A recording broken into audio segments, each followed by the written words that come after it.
Scrolling on my phone, it's a war zone feed. Yeah. Scrolling on my phone, it's a war zone feed.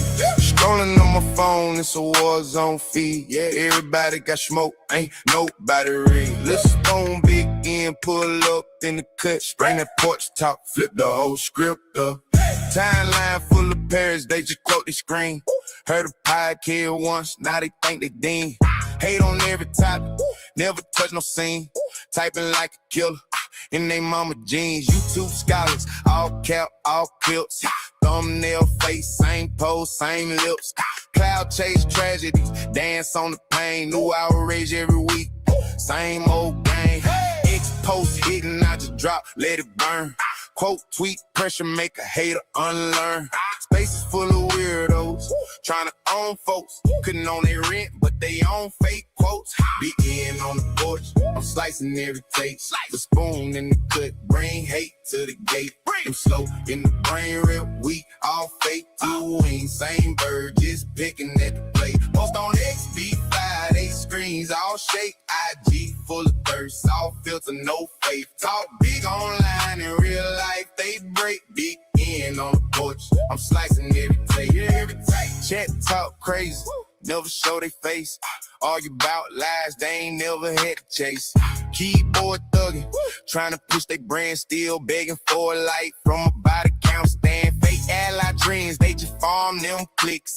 Say they love the culture, but they love them pics. Rush to be offended, won't rush to read. Retweet any rumor, never check the deed. Badges on their chest, but they heart don't match. Smile for the cam, then they flip that patch. Whole system crooked, call it just one case, but it's every damn town, every damn race. Both sides talk tough, then they fold on sight. Whole hill full of suits, scared to lose. They might, them slow to the knees. Rips off on the greed. Ain't a soul in that building, really bleed for the street. Now begin on the porch, I'm slicing every tape.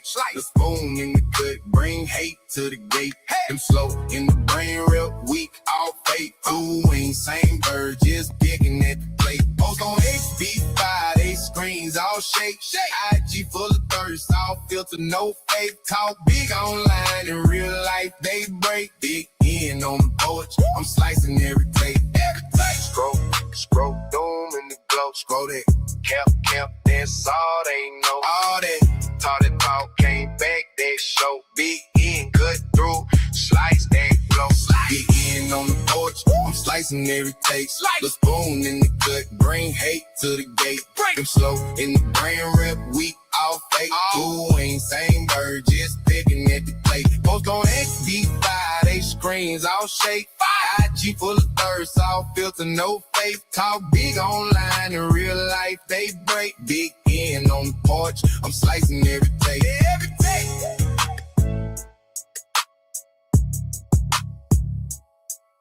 Yeah.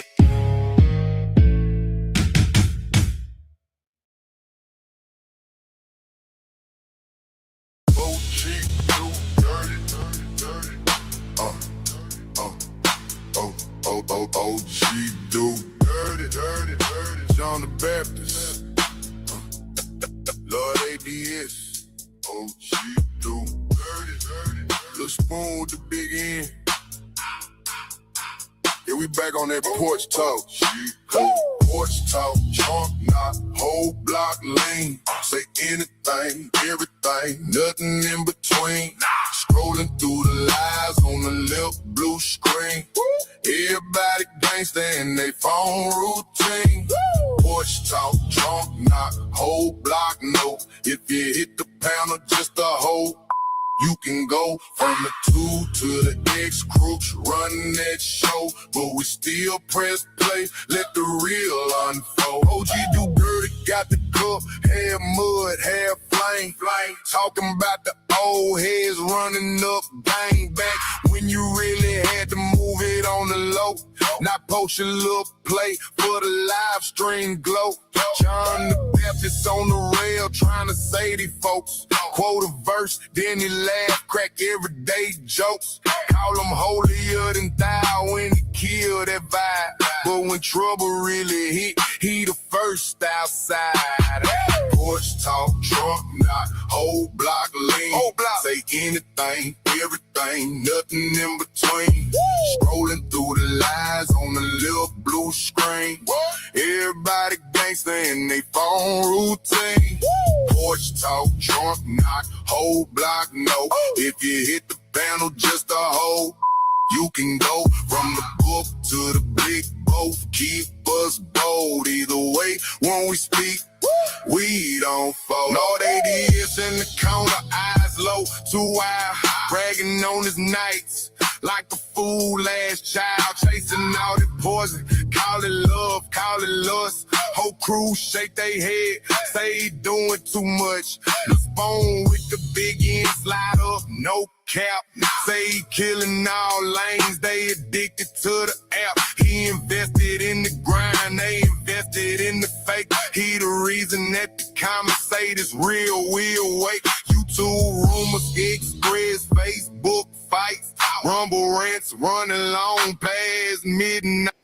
Everybody say they truth, everybody pick a side. But when you ask them face to face, you just get quiet eyes. Porch talk, trunk knock, whole block lean. Say anything, everything, nothing in between. Strolling through the lies on the little blue screen. Everybody gangsta in they phone routine. Porch talk, trunk knock, whole block no. If you hit the panel, just a hoe. You can go from the F's to the F, crutch, right that code. On this porch, we the code, let the mask unload. Porch talk, porch talk, Trump face, where the truth get told. Porch talk, porch talk, Trump face, watch the lies turn cold.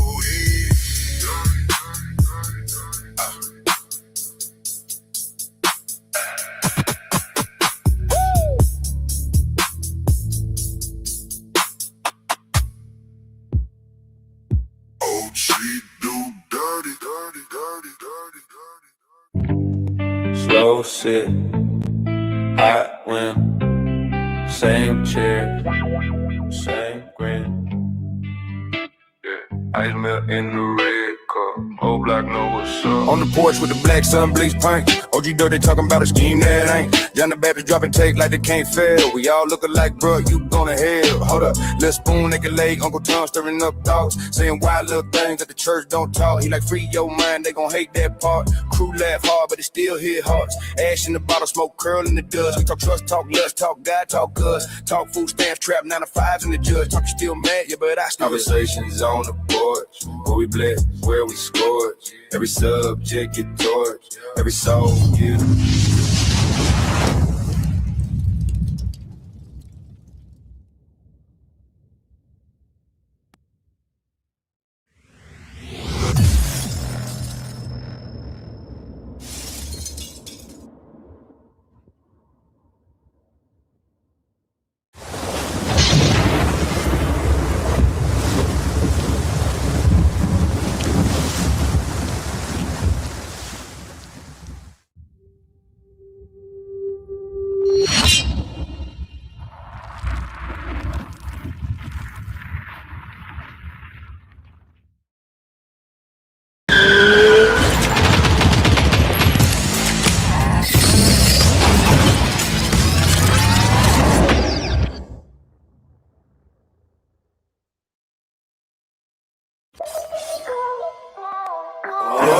On the grind, yeah, I do this all the time. Go wake up in the morning, go get a state of mind. I done feel so many times, but I gotta keep trying. I ain't giving up, go put it all on the line.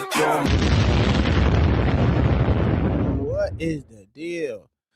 Hold on one second. Let me get this started off a little bit right, a little bit. Hold on one second. Right click and what do you call this shit? Paste. There you go. All right, so since I got this pasted to the top, I'm gonna actually get this shit together. Slow sit, hot wind, same chair, same grin. Yeah, ice melt in the red cup, whole block know what's On the porch with the black sun bleach paint. OG Dirty talking about a scheme that ain't. John the Baptist dropping take like they can't fail. We all looking like, bro, you gonna hell. Hold up, little spoon, naked leg, Uncle Tom stirring up thoughts. Saying wild little things that the church don't talk. He like, free your mind, they gon' hate that part. Crew laugh hard, but it still hit hard. That shit is crazy. That shit is crazy. What's going on, my good people? I've been in the lab fucking with shit, man. Just fucking with shit. Seeing what I can do to make things a little bit different. We put John the Baptist up there.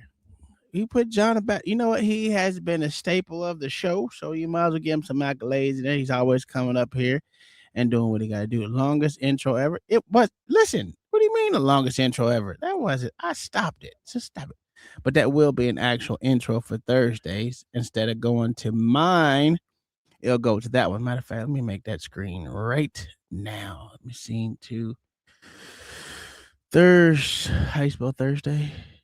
The S. Thursday. I'm making that scene right now. There goes the Thursday scene. You won't be able to see me, but I'm going to paste this source. See, watch it. Ow. Slow sit. So that's going to be a Thursday. Goddamn. You know what I'm saying?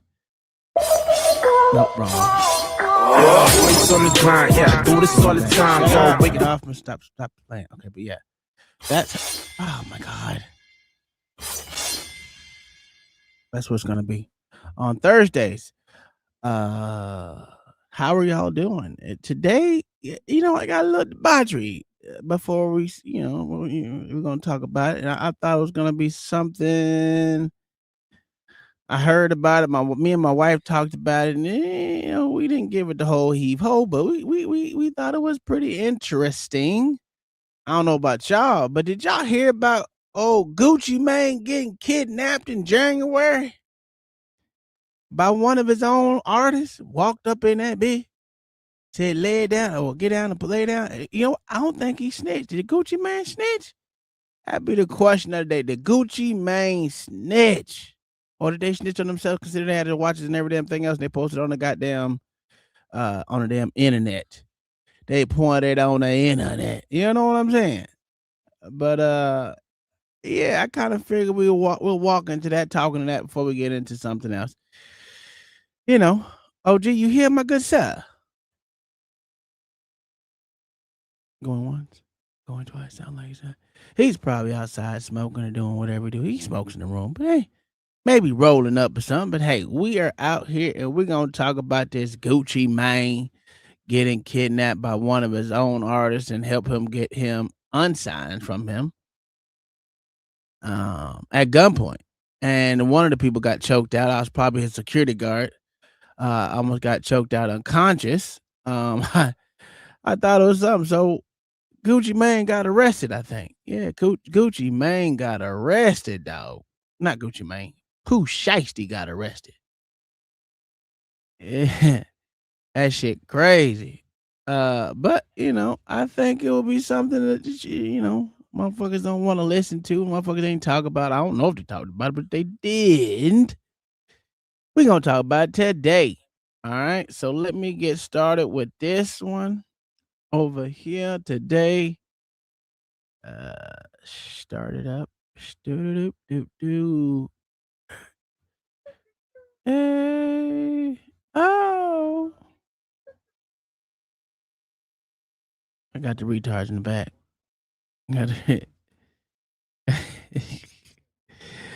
All right, we're gonna start off with this. Whoever this is, somebody, and he's gonna talk about the Gucci Mane. I'm Ryan Rabel. I'm the U.S. Attorney for the Northern District of Texas. Thank you for coming. Northern District of Texas, because he got kidnapped in Dallas. Good old Dallas, He got kidnapped in Dallas. Home of OG Do Dirty.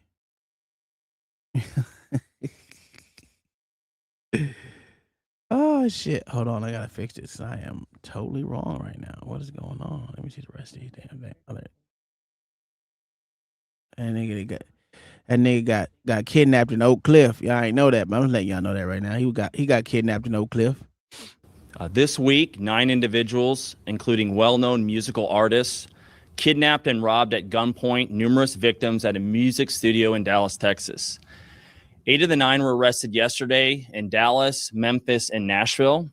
These individuals who are charged and arrested include Lontrell Williams Jr., also known as Pooh Shiesty, Lontrell Williams Sr., Rodney Wright Jr., also known as Big 30, Kadarius Waters, Demarion Gibson, DeMarcus Glover, Corday Johnson, Darian McDaniel, and Terrence Rogers has not been arrested yet, but will be soon. Ooh, he got that. The complaint alleges that on January 10th of this year, 3 music industry professionals traveled to Dallas for a scheduled business meeting. Lontrell Williams Jr. arranged this meeting purportedly to discuss the terms of his recording contract with one of the victims. With the Pooh. As alleged, once these 3 men were inside the recording studio, Williams Jr. and 8 co-conspirators, several of whom traveled from Memphis, Tennessee, executed a coordinated armed takeover. As alleged, Williams Jr. produced an AK-style pistol and forced one of the victims to sign a release from the recording contract at gunpoint. The remaining conspirators displayed firearms and robbed the other victims of Rolex watches, jewelry, cash, and other high-value items. One of the victims was actually choked by one of the defendants to the point of near unconsciousness.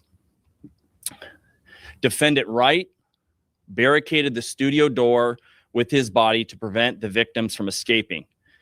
The ringleader of the conspiracy, Lontrell Williams Jr., was on home confinement at the time of the offense, as alleged, for a prior firearms conspiracy charge and conviction out of the Southern District of Florida. Towards the end of his prison sentence, he had been granted home detention. Part of the terms of his home detention were that he would not commit another federal offense or possess a firearm. His father, Lontrell Williams Sr., is alleged to have helped plan and execute the federal kidnapping as charged in the complaint. And as described further in the complaint, within hours of leaving the Dallas studio, a number of the defendants were on social media displaying some of the items that appeared to be the jewelry that had been robbed from the victims. So, in other words, they did some old dumbass nigga shit. They had to post their spoils of war. Because don't forget, that is a spoil of war. I don't give a fucking no one say. You go in there and motherfucking robbing, they thugging out in the Oak Cliff. That's a fact. You showing your spoils of war to everybody. You know, they didn't used to do that back in the day, but I guess these days you got to show everyone how much shit you robbed from someone. Not understanding or not, I guess, realizing that you're posting your crime to the internet. So of course you'll look stupid as hell. These young niggas is crazy out in these streets. OG, it is insane. I can't believe it. They gonna do a little Pooh Shiesty like that. Not the Pooh. Shit crazy. The charging document outlines some of the evidence, just some, establishing the defendant's roles in the federal offense. This is as follows. Yeah, I was electronic monitoring data placing Williams Jr. I was gonna buy me a Draco yesterday. It was a good price on that bitch too. Not OG. Hey, it was $4.99, and I said, "Ooh, look at that! Give me a little mini Drake out in these streets." I was like, "Oh, I gotta get one." Then my wife was in my ear. I heard her in my brain. No, don't buy no more shit. Don't buy no more shit. And I said, "Oh man, oh Lord." And I looked at my bank account, right, and in my savings account, you know, I saved up a good little penny. I got $2,200 in the savings account, just the savings account. I was like, "Oh, I should get it." But then I said, "No." Yeah, hey, Mayo, that is the best price I've ever seen for a little Drake. I said, "Oh man, that's a good ass price." It's you know, it's Australian, but you know, who cares? It's the look, the style. It is what it is. And I said no. I said I'm gonna take a step back, realize, look at it, make a decision in the morning. The morning came. I said no. But okay, let him talk. At the offense location, What'd you say? which would put him in violation of his home detention conditions.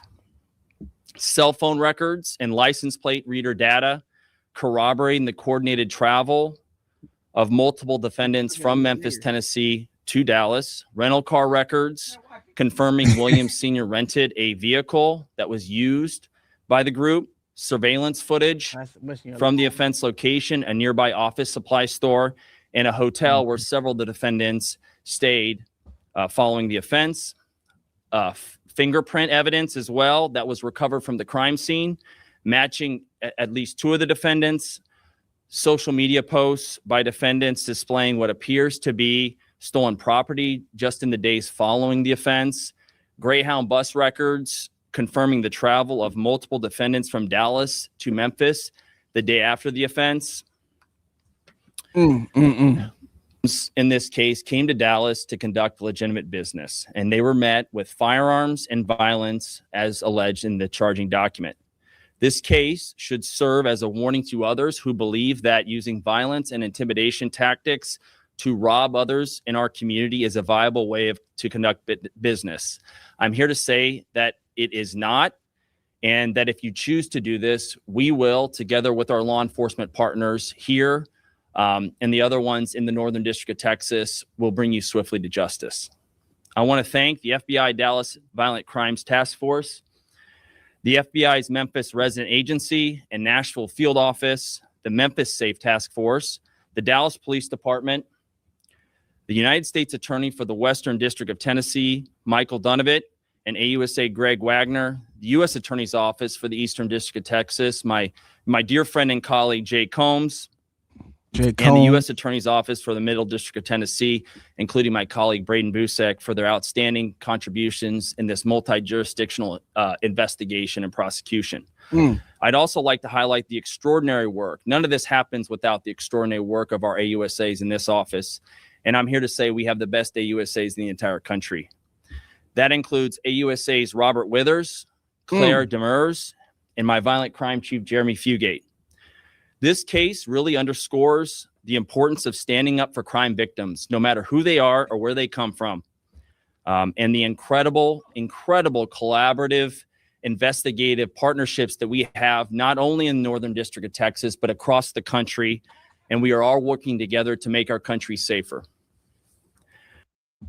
OG. So I don't think Gucci Mane snitched, man. About what? About getting kidnapped. What, in Memphis? No, in Texas. Yeah, but he wasn't in no clip when that happened. I know when it was. Yeah, I mean, see, that's a whole different other part of Texas. I mean, they ain't got nothing to do with the cliff. I'm proud of them. I'm proud of them over in the clip, man. They still thugging out there, brother. And I've been telling y'all this for the longest, but y'all niggas don't want to believe me then. But y'all believe this nigga on the screen, his lying ass. Let me say something. I'm just gonna clear this bullshit up because this is all bullshit. Sir, these niggas use technology. That's what they did. That's not a criminal. That's a dumbass. Absolutely. Niggas know how to get away with shit. And just for y'all information, if them niggas didn't use the technology, they would have never caught them. You would have got away scotch-free. So, because just think about it. Gucci didn't snitch. And he was the one kidnapped. He's a street nigga. He got to live by the street nigga rules. As long as he did, that makes him solid. But this nigga right here talking that flamboyant shit, I blinked out for a second. He's a police. Yeah, but he sounds stupid, sir. He sounds stupid. So everything, all the info. Okay, go ahead and tell me why, sir. No, I can't believe you was taking up for this bullshit. I'm not taking up for him. I said I expect him to sound this way. Why? That's why. Because that's what these motherfuckers do. They act like they solved a crime when they didn't do a goddamn thing. Them motherfuckers told on themselves. No, them motherfuckers told on themselves. Yeah, but with the technology, bro. If they would have never used none of that shit, that nigga would be clueless right now. And that's the problem is he act like he said something, but like they did something, but they didn't. The motherfuckers criminals did all the work for him. No, they did work. They got on social media and they used that shit to prove them niggas that they did it. Even though them niggas told on themselves, you can tell on yourself, right? It's people online do it all the time. We had somebody come up here and tell us some shit that they didn't done, right? The only thing, and people tell on themselves. It's the other investigation work that them niggas have to do that shouldn't be there.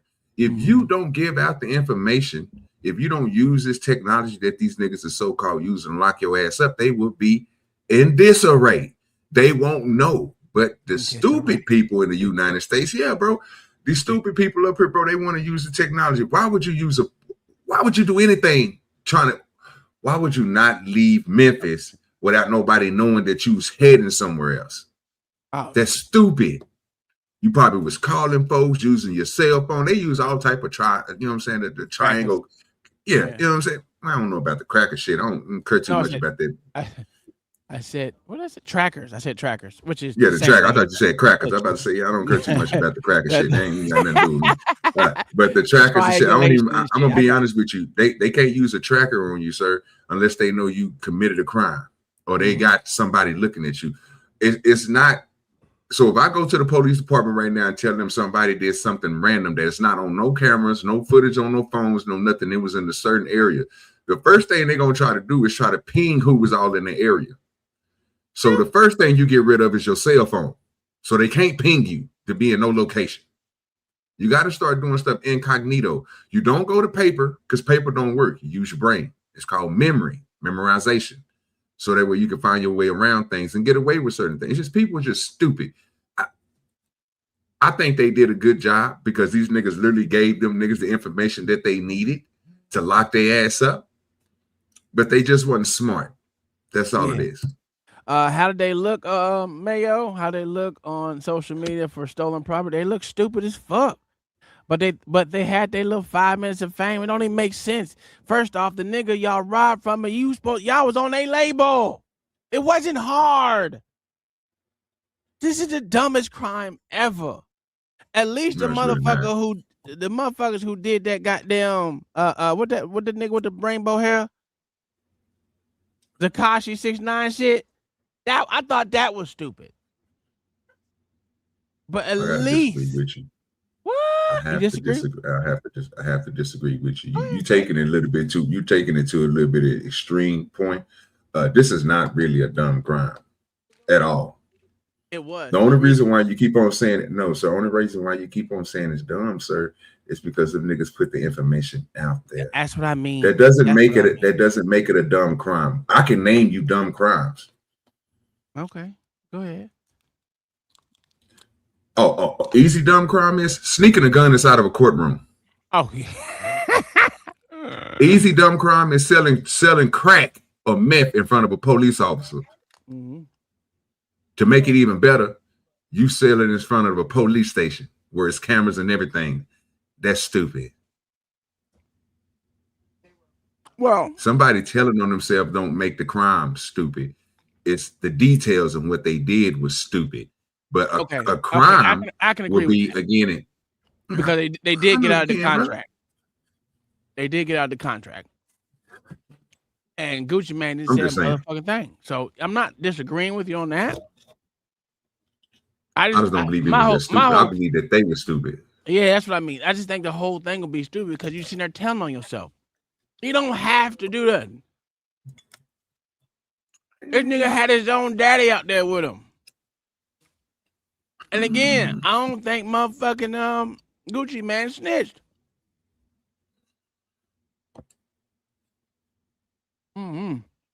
Let's hear this white boy talk some more. So thank you for being here today, and I'll answer some questions after my colleague here speaks. But now I'm going to turn it over to him, and this is Jeremy Wright, who's the Dallas FBI Assistant Special Agent in charge. Yeah, thank you, Ryan. Good morning, everybody. As Ryan said, my name is Jeremy Wright, Assistant Special Agent in charge for FBI Dallas. As United States Attorney Raybold said, we're here today to announce the arrest of several individuals in the Memphis and Nashville, Tennessee areas, as long as one here in Frisco, Texas. These arrests are the result of a violent kidnapping of 3 individuals here in the Dallas area. The majority of those arrested did travel from Memphis to Dallas to commit that offense. Our office collaborated with multiple law enforcement agencies and other FBI offices to carry out this investigation that ultimately led to these arrests. So I'd like to thank the Dallas Violent Crimes Task Force, Dallas Police Department, the Memphis Safe Task Force, Memphis, Tennessee Police Department, and the Shelby County, Tennessee Sheriff's Department for helping with this investigation. Violent crime does remain a top priority for the FBI, and we dedicated significant resources from here in Dallas FBI, Nashville, Little Rock, Birmingham, and Atlanta FBI offices to investigate and successfully arrest these individuals. We remain committed to investigating violent crimes like these. No matter who you are, we will fight every day alongside our partners to make our communities safer. So thank you. And we have time for some questions. If you would just identify who you were with and your name would be helpful. Yes, sir. Kevin Reese with WFAA. Hi, Kevin. It may be in the release that you're going to send us, but can you be more specific to who these victims are and a specific location of this studio that you were talking about? I'll answer the last part first. Yes, it'll be in the complaint, and we're happy to get you a copy of that. It's now unsealed. It was off Dallas Parkway in Dallas, Texas, a music studio. That's what's identified in the complaint. As far as victims go, we won't get into at this time who the victims are or not. Chase with the Dallas Morning News. Can you describe the injuries suffered by the 3 victims? So one of the victims, and this is actually in the complaint, and we'll get you a copy as well. There's a photograph of the injury. It looks like there's some abrasions on the neck and arm. You were still seeking one suspect, you said. One of the individuals that's been charged has not had his initial appearance yet, but agents are actively working to locate and bring him to court. And I wanted to touch on that actually. Eric Bushman at KRLD. Since there's one person you're still trying to get to come in, I guess it's on the arrest, it's its initial appearance. You had said that you're trying to work out. Because you're going public with this, are you? Man, this was an easy crime to solve, OG, when you snitching on yourself. Agents are working to find him. The complaint has already been unsealed, and a number of these You're not defendants have had solving a crime. their public hearing already, their initial appearance, and so it's already out there that this individual has been. Well, the allegations of solving the crime. Well, it's not allegations when you done it. So that's the only part that's throwing me off. You know what I'm saying? The allegation is something it's not truthful, or it's something that can be up in the air, if you know what I mean. These niggas really did this shit. Absolutely know who actually the person who did it. We just know that he was involved in it. So he did the crime. So he was an acquaintance. He was what do you call it when you're with someone? Accomplice. Yeah, he was accomplice. You did the crime. Okay, yeah, I guess you can route that. Yeah, I guess so. It's just logical thinking, logical sense, brother. I mean, you can't tell on yourself and be like, oh, they accused me of doing something. Nigga, well, you put it all on the internet. I mean, you can do it. You can do it. Don't mean it makes sense. You go to jail, nigga. You told on yourself. Nigga, they don't need to investigate nothing. You gave them the information that they needed. So they didn't have to go look for nothing. The only thing they had to do was just check it off. Mm-hmm. Did they go from Memphis to Dallas? Check. Did they have a rifle with them? Check. Did they have the jury? Check. What crime do you have to investigate? You got everything you need. And that's my point. Like, they had to think this through a little bit more than what they did. You can't tell me they didn't. Well, I guess you can, but damn. You retarded. You retarded as fuck. So y'all criminals ain't smart no more, bro. They didn't make the criminal dumb. What up, John the Baptist? What's up? You see you made your thumbnail picture? Thumbnail on there? Actually, I didn't. Yeah, damn. I even made you listen. Let me go back down. You might want to go look. You might want to look at it, nigga. Stay right there. Stay right there. Here we go. He got you. He got you. Look at this shit here. How you make myself bigger? I got you. I put you on solo. Just grab it. I'm about to say, just grab it. Oh, sorry, grab. I just hit the play. They got a nigga moving this shit. I didn't even know that. Okay. I ain't the only one moving though, but I see what we're doing. That crazy. There it is. There we go, nigga. Point the finger at these whole ass niggas, man. You know what I'm talking about? Wait a minute. Is them pearly whites in my map? Oh, you can't make me. Hey, I can't speak. I know What the one hell thing. you say? I'm taller than both of y'all Yeah, too. I do not have pearly whites, brother, at all. Yeah, I notice you I'm can't even taller. see my whites unless I open up my mouth, and then you know what I'm saying. Then you can see my whites, but you literally from each side of my jaws, bro. I got teeth covering all that just for that fact because I didn't want nobody to see white teeth. I didn't want to be like everybody else. It's good. It's good. Good thumbnail though. That motherfucker fire. Even though John the Baptist looked like he just fat with no muscles.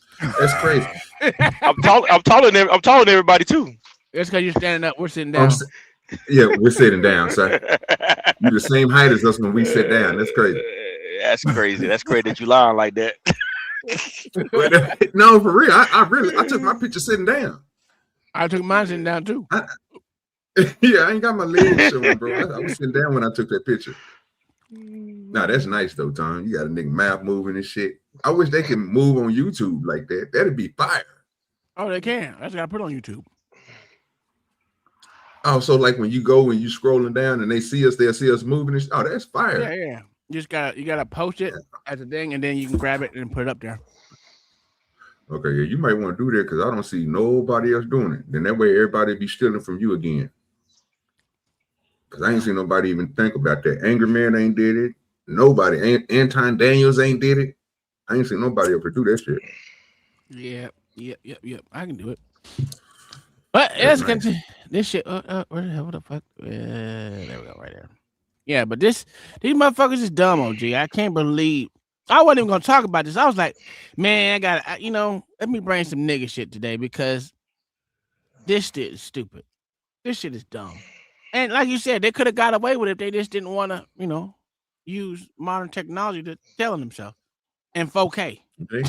Yeah, and that's not even 30 or 360p, nigga. That nigga been 4K, nigga. The best put a jury on Rolex watches and shit like them Rolex watches that don't have serial numbers that go right back to the motherfucker who purchased them. That was dumb.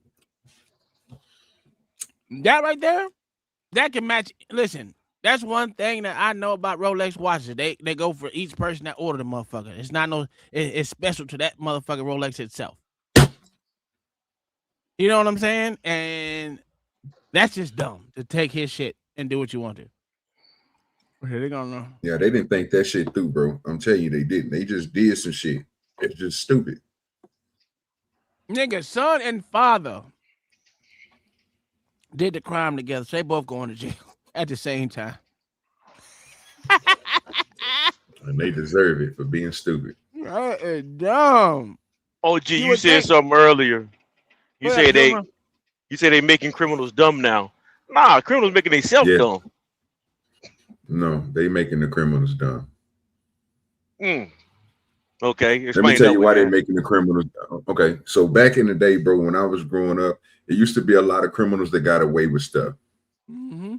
A lot of stuff because of the implements of these non-technology that they had, right? They had to go through other methods and they have to do real work. You have to put 2 and 2 together, you have to find breadcrumbs and then again accuse or say that they did something, then prove it in court. Mm-hmm. All that is everything that I just got to talking about is took away now, sir. Yeah. I think it's in the water, OG. Well, it's that we push that shit. So what we used to do back in the day, they used to push crimes or show you stuff that people got away with stuff. Like literally got away with stuff. And the FBI used to look for them. And they couldn't find them. Then it comes out that these niggas is telling on themselves. Well, that's the technology. That's the internet. It's the shit that they push on the algorithms. They want you to see this shit. So people think it's just, I can get away with anything. I can do it if they catch me on camera. I can lie, but I got to go through the court system. It ain't the same, brother. It's not the same with what it used to be. Yeah. Just like I was explaining, not to sell crack in front of a police station, sir. It was niggas that did it. Literally got locked up for doing it. But nowadays, John, what these niggas is doing is going live doing it. So it's not a mystery that you was doing it to say that you wasn't there. No, they can, like I said, use your cell phone to pinpoint that you was there and you did intentionally sell this crack. and you're going to jail. And they probably got you on camera doing the hand back and forth. So you out of there. Absolutely. It's just not smart. It's just not smart. That's it. And it ain't got to be a whole bunch. It's just stupid, bro. Of all things, that I think that's the dumbest shit ever to do. Whoo. Nothing like, don't trust them no niggas over there. That's what all they had to do, because these new niggas is dumb. They gonna get you caught up. That's all they did was get them niggas caught up. That's it. Because selling on each other is not the method that they use no more. They get you to tell on somebody else, bro, and they give you free time. They give you off and shit. Nah. They ain't even got to do that no more. You ain't even got to tell. Only thing they doing is checking off operations. Sir, did you and this person, instead of asking you, did you and this person did this, we know that you did it. It was on camera. We just need you to say, yeah, okay, he said he did it, and we already know he did it. And go on to the next thing.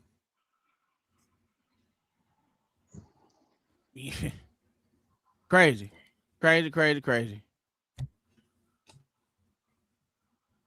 They help you out, John? Oh, or was I too vague? Nah. I got you. Okay. All right. Okay, let's get this bitch on the road. Charged, and so that information is in the public record, but I trust that the agents will be able to identify this person and find them and bring them to justice. Of course, that person can turn themselves in immediately. 2 questions. This is Chase of the Dallas Morning. So the initial incident happens in January 10th. Mm-hmm. We're here in April. Mm-hmm. Can you describe the timeline and the length of time, why we're talking about this now? Because it sounds like these arrests happened recently. And then the second part of that question, did all of the arrests happen yesterday, or were they happening over the span of time that we're talking about? Yeah, good questions. I'll start with the last part. 8 of the 9 happened yesterday, and then we're still working on one more. And that was, again, a lot of those happened in Memphis. One happened in Nashville, and we're working now with our Georgia counterparts to get the last person brought to justice. Do you want to ask another question, follow up to that? Okay, and remind me of your first part, sir. We had the initial incident on January 10th, yep. Here April 2nd. Can you describe and kind of characterize why that amount of time passed before they were arrested? Well, that was one of the reasons I wanted to list off some of the evidence that has been uncovered to date. A lot of this was subpoena work, search warrant work, and things like that in order to develop the investigation. And so Mayo, the agents you have a video here with me, the agents out in the field, it takes a little bit of time to identify who did this offense and build a case so that we feel comfortable bringing the charges. Bro. So actually that's pretty quickly for a federal case of this gravity and this nature. And so I'm very proud of the investigative work. And it will continue from this office as well as our FBI and our local police department. Convicted of these charges, these arrests, how serious are these crimes? What do these people face? They're facing a range. So there's no mandatory minimum in this case. It's a range of punishment, and it'll be in the province of the judge, whoever gets the case. But it could be from 0 all the way to life imprisonment. And as you know, a lot of what will guide what's called the sentencing guidelines will be life imprisonment. The individual's previous criminal history, the fact that one of these individuals committed the offense while on home confinement, so actually serving a federal offense, assuming that individual is convicted, that will be an aggravating factor for sure. Damn. I was curious, I know you're being quiet so far on the victims here, but could you at least tell us, outside of them being local to Dallas, were they aspiring artists? Are they known locally or even nationally? Can you at least tell us that? I'm not going to get into the victim stuff at this time. I think that more will be coming out there that will help clarify, but I'm not at liberty at this stage of the investigation to disclose that. And then can you describe the operation to conduct all of those arrests? I imagine they were in different places. Maybe they all happened around the same time. I'm not sure I'm going to hand that one off to my colleague here, Jeremy Wright. Yeah, thank you for the question. It requires a lot of partnerships across multiple jurisdictions to be able to conduct simultaneous arrests in a manner, to not alert other folks and to do it safely. So really, it's just a coordinated effort. And fortunately, we have great relationships here locally with Dallas PD and our other partners, as well as other FBI offices have the similar relationships. Memphis is unique. They have the Memphis Safe Task Force there currently, which was kind of a help in a lot of this. So it's really just coordination and pre-planning. And a follow-up to that. So were all of the arrests in Memphis or? No, Memphis, we had one in Frisco, Texas yesterday morning. The rest were in Memphis. And as the U.S. Attorney said, we're actively pursuing the final arrest. Yeah. Did you have another question, sir? KG or Joe, just mugshots, is there any out somewhere? I think that becomes public record, but I'm not sure. If I could follow up with you right after, Catherine, if you would get to make sure that we get that information over there. Niggas want mug shots. Thank you for coming. If there are any further questions, I just want to underscore the importance here in Northern District of Texas of vigorously prosecuting violent crime. And a couple days ago, I did a press conference in Fort Worth, Texas, but it just highlights the collaboration. The state, local police are some of our best friends and best partners. Chief Como is a dear friend and partner of this office and has been fantastic for us, working with some of the best in the business, the FBI. And I'm just really honored to stand shoulder to shoulder with the men and women in my office. Again, we look forward to prosecuting this case vigorously. And if you have any further questions, feel free to reach out to Catherine Miller. Thank you.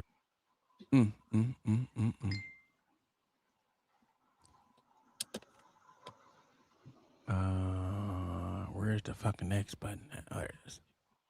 All right. Definitely a poor way to have a thought about y'all coming together and doing things. I would love to see them come together and do some things when they don't have all this other evidence that so-called was provided for them from that person. You know what I'm saying? Yeah.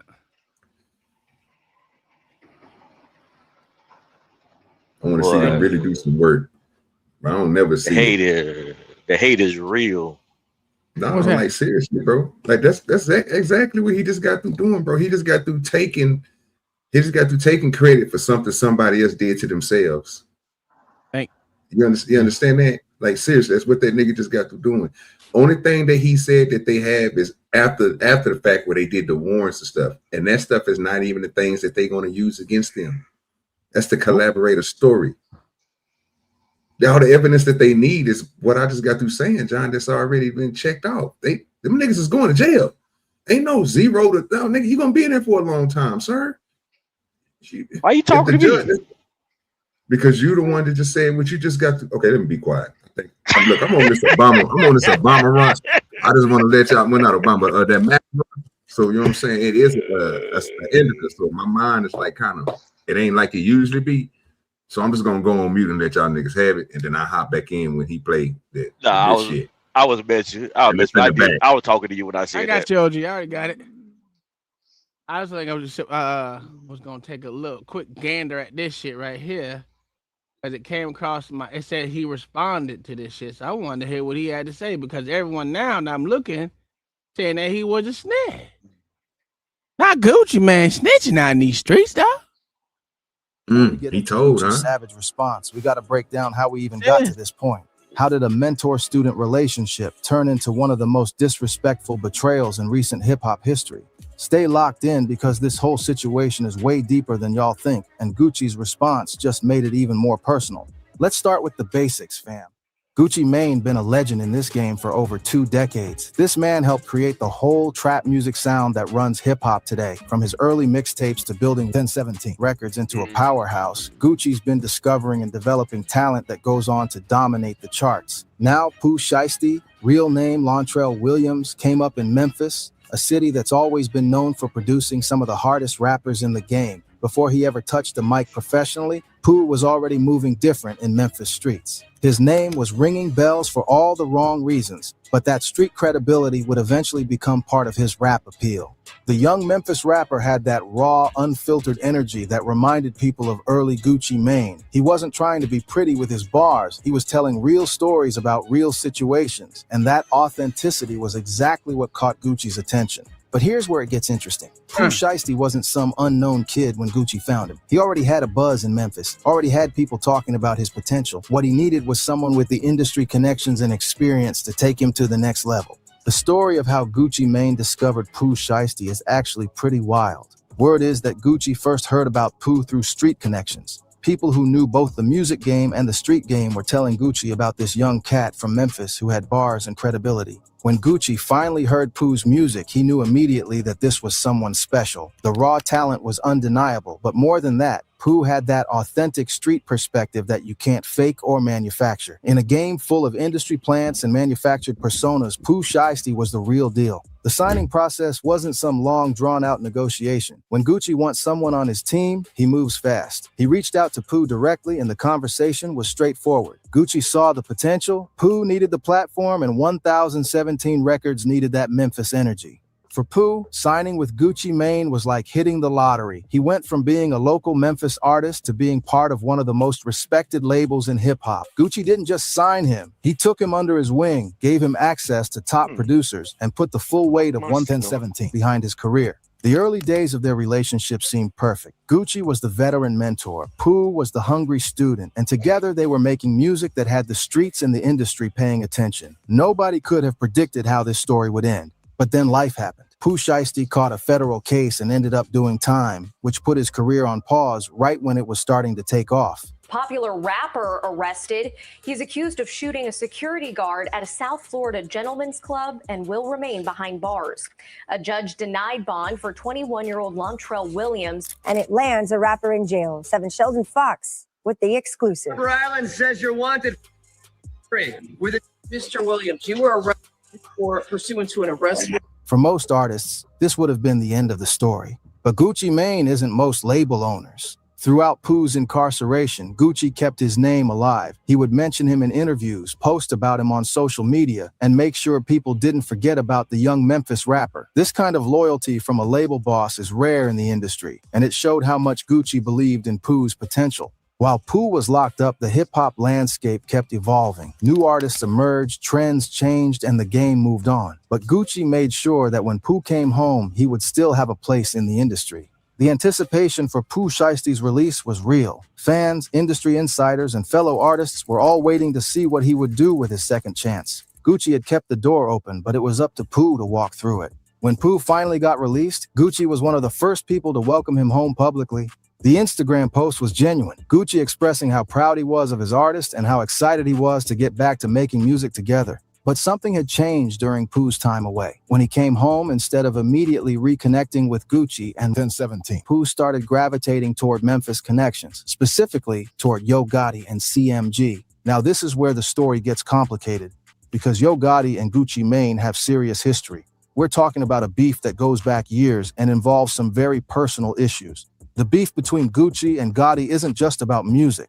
It's about respect, territory, and some very personal violations. The root of their conflict goes back to Gucci's wife, Keishia Kaware. Before she was Mrs. Gucci Mane, Keishia had a relationship with Yo Gotti. This happened while Gucci was incarcerated, and when he found out, it created a rift that never healed. In street culture, certain lines can't be crossed, and messing with someone's woman while they're locked up is definitely one of those lines. So when Pooh Shiesty started showing love to Yo Gotti publicly, it wasn't just about Memphis loyalty. It was about choosing sides in a conflict that had very personal implications for Gucci.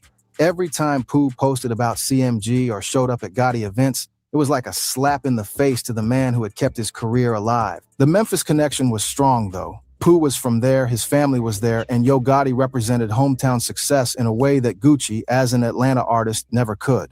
But loyalty in hip-hop isn't just about geography, it's about who was there for you when you needed them most. Then came the incident that nobody saw coming. Reports started circulating that Pooh Shiesty had actually robbed Gucci Mane. not just disrespected him or violated their business relationship, but actually took his jewelry and money at gunpoint. According to the streets, this happened. So there was that right there, OG. Did you know how many artists does Gucci Mane got? Do you know that? I don't know. What's this? No, I label? do not. All right. How many artists does Gucci Mane have underneath his label? As of late 2024, Gucci Mane significantly reduced his 1017 Records roster for financial reasons, leaving only 2 artists, Pooh Shiesty, Fujiano. That nigga got a little Fujiano. Hey, that's my boy right there, boy. That's that he's locked up though, for real. Yeah, no, ain't he? Okay, so he ain't been promoting another nigga locked up. That nigga had 2 locked up artists, nigga. That is crazy. He probably was. Think about it. He eating off them records. Eating off them records. They locked up, nigga. So, nigga, everything he dropped, nigga, he get the proceeds of. He just paid him a little dividend. That's true. Women are the main cause of it all. Yeah, I get you on that one. Let's do our homework. All these boys fight over women. Damn, that's fucked up. That's crazy work. It's not the woman's fault. It's the man's fault. Gucci broke? I don't think Gucci broke, but I think he you do whatever you got to do to ease the financial burden that you ain't got to.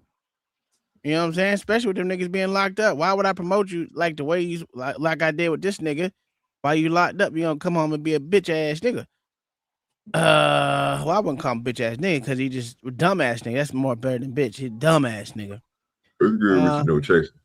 Look at Shiesty Bum. Where y'all get this BS? It ain't no BS. This is true. The FBI came out and said it. You know, if the FBI came out and said it, it's true. My bad. Stephen Hall, I didn't even get to see that. I'm sorry. Thank you for the $2, my good sir.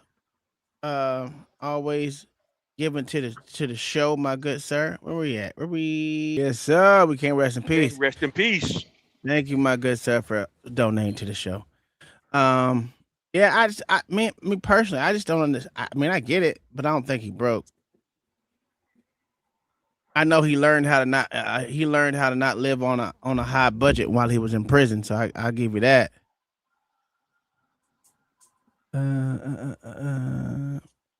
Yeah, whatever. All right, let's get back into it. I want to give a little break before we get in there, so I don't get binged or dinged or anything on the show. You know what I'm saying? So had to let it breathe a little bit. All right.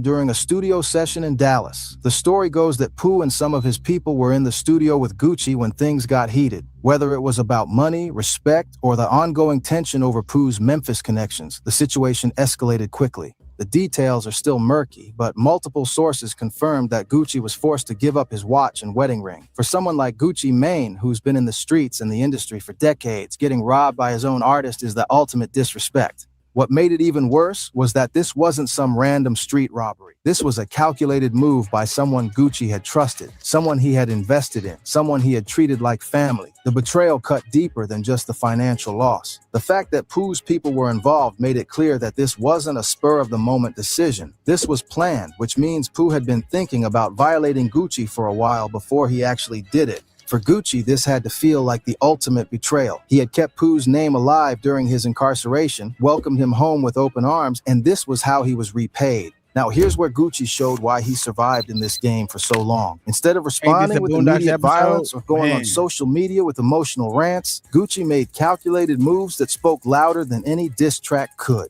First, he quietly deleted the welcome home post for Pooh Shiesty. This might seem small, but in the social media age, removing that public support was a clear message. Gucci was officially distancing himself from Pooh and everything they had built together. But the real power move was financial. Sources close to the situation say that Gucci immediately moved to recoup whatever money he had given Pooh when he came home. Whether this was advance money, jewelry, or other gifts, Gucci made sure to get back what he could. This response was genius because it hit Pooh where it hurt most, his pockets and his reputation. By taking back the money and removing public support, Gucci was essentially saying that their relationship never existed. The beauty of this response is that it was legal and business focused. Gucci didn't give his enemies any ammunition by responding emotionally or violently. He just cut off the resources and moved on like Pooh never mattered. For someone like Pooh, who was still trying to rebuild his career after prison, losing Gucci's support was devastating. The connections, the resources, the credibility that came with being a 1017 artist, all of that disappeared overnight. What this situation really highlighted was the ongoing tension between Memphis and Atlanta in hip-hop. Both cities have strong musical traditions and proud artists who rep their hometowns hard. For Pooh Shiesty, choosing Memphis over Atlanta wasn't just about geography. It was about authenticity and belonging. In Memphis, he was a hometown hero. In Atlanta, he was just another artist on Gucci's roster. Yo Gotti represented everything Pooh wanted to be, a Memphis legend who had built his own empire without compromising his city's identity. CMG was offering Pooh something that 1017 couldn't, the chance to be the face of Memphis hip-hop. But loyalty in hip-hop is supposed to transcend geography. When someone invests in you, supports you, and keeps your name alive during your darkest moments, that creates a bond that should be stronger than hometown pride. Pooh's decision to side with Memphis over loyalty showed where his priorities were. He chose immediate acceptance and hometown love over the long-term relationship that had actually sustained his career. For Gucci, this had to be particularly painful because he had genuinely believed in Pooh's potential. This wasn't just business. Gucci had seen something special in the young Memphis rapper and had invested emotionally in his success. The hip-hop industry watched this situation unfold with a Okay, I mixed... have a question because this shit doesn't make any sense to me, OG. The nigga from Memphis, the rest of niggas CMGs from Memphis, why would you choose a hometown fucking feel over someone that actually put effort into you? Because when you was there, them niggas didn't motherfucking rock with you like that. Street cred. At least that's the way I'm thinking. Street cred. That ain't even. He told you. He told you in the clip. That's what the white boy told me. I don't give a fuck what that nigga said. No, it actually makes sense what he tell you though. No, it don't. Because he already had street cred before he got with Gucci Mane. That's why Gucci Mane went to and seeked them out, sir. Yeah. His name already had a buzz in Memphis. Yeah, but he was already known. or whatever it was, didn't want his ass then. But he himself, Pooh, wanted to be more recognizable in Memphis. He wanted to rap with Memphis more. I mean, I get that. But that's what I'm saying. It don't make sense because he was trying to, I guess he wanted to sign with CMG or whatever the fuck. I don't know what the fuck he's thinking. The question I was going to ask to go to the question you asked is how old is Pooh? Whatever his name is. Probably late 20s. Yeah, he in his 20s. Hey, it's dumb. It's like a young man move. Not looking out towards the future. It don't have any sense of balance because even if you think about it, this nigga only got 2 artists, nigga. That means you would have been the biggest, and one of his artists is locked up. You're the only artist this nigga got. You know what? I guess that shit just. Oh God, you have straight connection. I don't know. I don't know their relationship like that, but I don't think it to me makes sense. Does it make sense to you, OG? Not the way that they explain it, and this is not even the way I even heard it. So I'm gonna just say this. Tom said something. What? It ain't about insight, because bro, I don't like to make my brain use for other people's shit and use your own. I didn't hear nothing about Gucci Mane went to the police. Yeah. I heard that the nigga made calculated moves. Yeah, to take back the shit legally. I have not seen any paperwork with Gucci Mane name on it saying that this dude robbed him. This is work of the internet. Okay, so Zoomer said Pooh wanted to escape his contract before getting locked up many years ago. Oh, I didn't know none of that shit. I don't know none of that. I ain't gonna lie. I don't know none of these new rappers. I thought Pooh Shiesty was just a goddamn thing that the niggas called. I didn't know it was actually coming from a person. Didn't know that, but I didn't know. Yeah. So who's bigger in music? I know Memphis is known for country music. How big are they compared to like rap compared to Atlanta? Oh, they got some hip hop bars in there. Memphis is big. I don't know. Memphis got the hot. Yeah, you do. Memphis got the hottest artist. The nigga that you just got through seeing on the screen, spreading all that money everywhere black youngsters are. He's the young guy in them. The nigga that was supposed to be in Memphis that's going to get. Them niggas got the money, bro. Yeah. Think about it. The hottest chick out right now is Glorilla. Who is she signed to? I don't know. the nigga we talking about, not Gucci Man, but the other nigga, Young Gotti. This is a Memphis nigga. Everything come out of Memphis right now. It's popping. Yeah, I don't follow this OG. So what it is, right? Each motherfucking Mecca has had their time in the shine. You got Atlanta had they shine, Texas had they shine. Now it's Memphis' turn because 8 Ball and MJG, even though those was to me the biggest artists that came out of fucking Memphis or Orange Mountain or 3-6 Mafia. Oh yeah, I forgot about them. 3-6 Mafia too, and Project Pat too, right? Project Pat. Yeah. So you got all those, but those at that time, those artists were the biggest in Memphis, but Memphis' area wasn't overblown like it was Atlanta's time to shine in. So if motherfuckers don't understand, I guess it's just like rotates. New York had its time, then you had Cali had its shine, and then you had motherfucking Texas, and then you had motherfucking Louisiana, and now you got motherfucking Atlanta, and then it was Atlanta. Now it's Memphis's turn. So all these meccas of cities of motherfucking music. Even though, and don't forget Miami, don't forget Miami, Florida. Now you gonna find they had that Latino shit and all them mixed with them blacks in them. DJ Khaled and all them niggas, we the best, nigga. Yeah, but they had a very short run. Their run was even shorter, right? Well, let me say this too before you say what you say. You know that Miami shit, them niggas made so much money, bro. Them niggas, you know something about the Miami niggas. Them niggas are still rich to this day. DJ Khaled, I can't think of the other nigga that was down there. Was a drama. He was based in New York, but you know the nigga from Miami and shit. And then other people like that, bro. All them niggas made a lot of money, but they didn't, like you right though, they didn't stay long. But they got some bread. Yeah, absolutely. They made the right moves to keep them paid. Yeah, that way they ain't got to remember that nigga, don't you? Even Ross got my, you know what I'm saying? Yeah, Ricky Ross. But the thing about it is, they didn't stay in the rap game like that, making all these guys. They got a tour every goddamn second of the goddamn day. They did their shit the mogul way. Just put it that way. Get your name, buzz, and start a motherfucking record company, and then make sure your artists eat more than you. That way you'll keep eating, and you ain't even got to work as hard as the rest of them. You just go do spots. But each one of these areas had their motherfucking time. You know what I'm saying? Each one of them had they shine. And now it's just Memphis' turn right now. Memphis is the hottest right now, I would say. So I don't know, man. I don't know, man.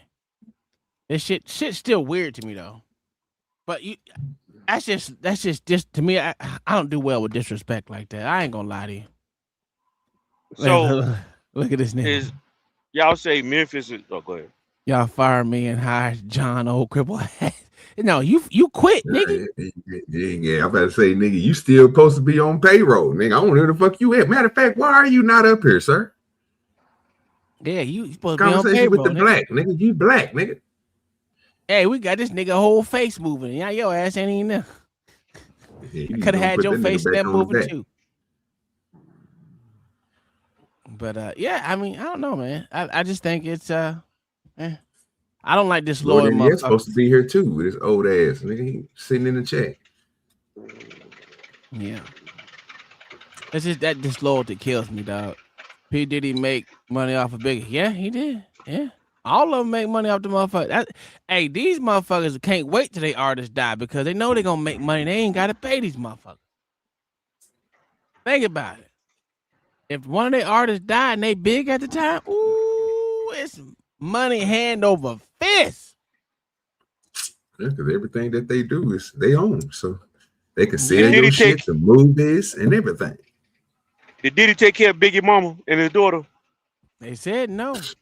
No, not from what we heard. But if you let them tell it, they'll say that they well taken care of. I know I know his daughter got a restaurant now or something, like a steakhouse. Yeah. But that don't mean shit. It's because you got a steakhouse. That means you slaving. Nigga, you know motherfuckers who own business work harder than motherfucker their employees? Yeah, I'm just saying. That's all I just look at you, nigga. Don't you work harder than if you had an employee? Yeah, I work way harder now. Yep. Yeah. But my daddy wasn't no famous rapper. This nigga only 3 years away from 65. He should be retiring soon. 3 years Not from at 65. all. That's crazy. He passed away before she went to court. Yeah. See, Terry, no, he ain't take care of that whole. I mean, take care of his mom at all. I called her a whole guy. Oh, she died. Yeah, she did. Okay. She was starving.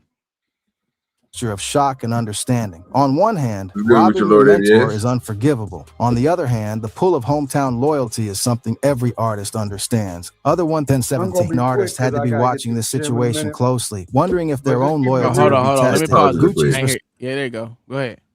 So I'm gonna be quick. I get to the gym in a minute, but just keeping it real. I saw and I read through the article, and that to me just sounded stupid. It was so dumb. I mean, you know what I'm saying? You rob Gucci Mane, right? But look at the video. You see all types of white guys in there, right? European hair in there. You know what I'm saying? So when you see something like that, you know you're not gonna get away with, because you know they go, if nobody else gonna call, they gonna call the cops, bro. They ain't gonna play with that. You know what I'm saying? For two, you got your daddy with you. That's wild to me. Your daddy just got out in 2024. You up here robbing Gucci Mane. And what you should tell you is that your daddy just got out of jail. And OG, what did he go to jail for? Probably robbery. Facts. No, I thought it was. I He thought got it was. caught, I thought like attempted murder or some shit. His daddy.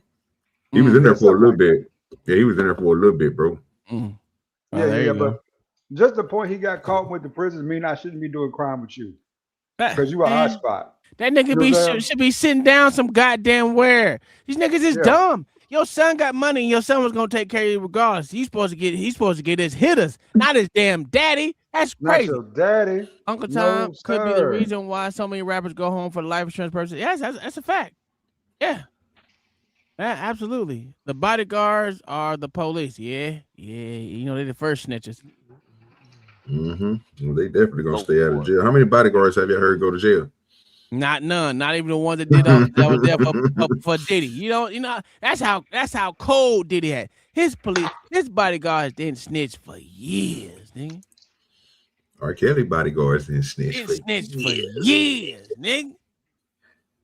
He's the coldest bodyguards ever. If y'all want a motherfucker, a nigga not to snitch on you, get a bodyguard. You can do all the crime you want. As long as you don't put that bitch on the internet, that bodyguard ain't gonna say shit.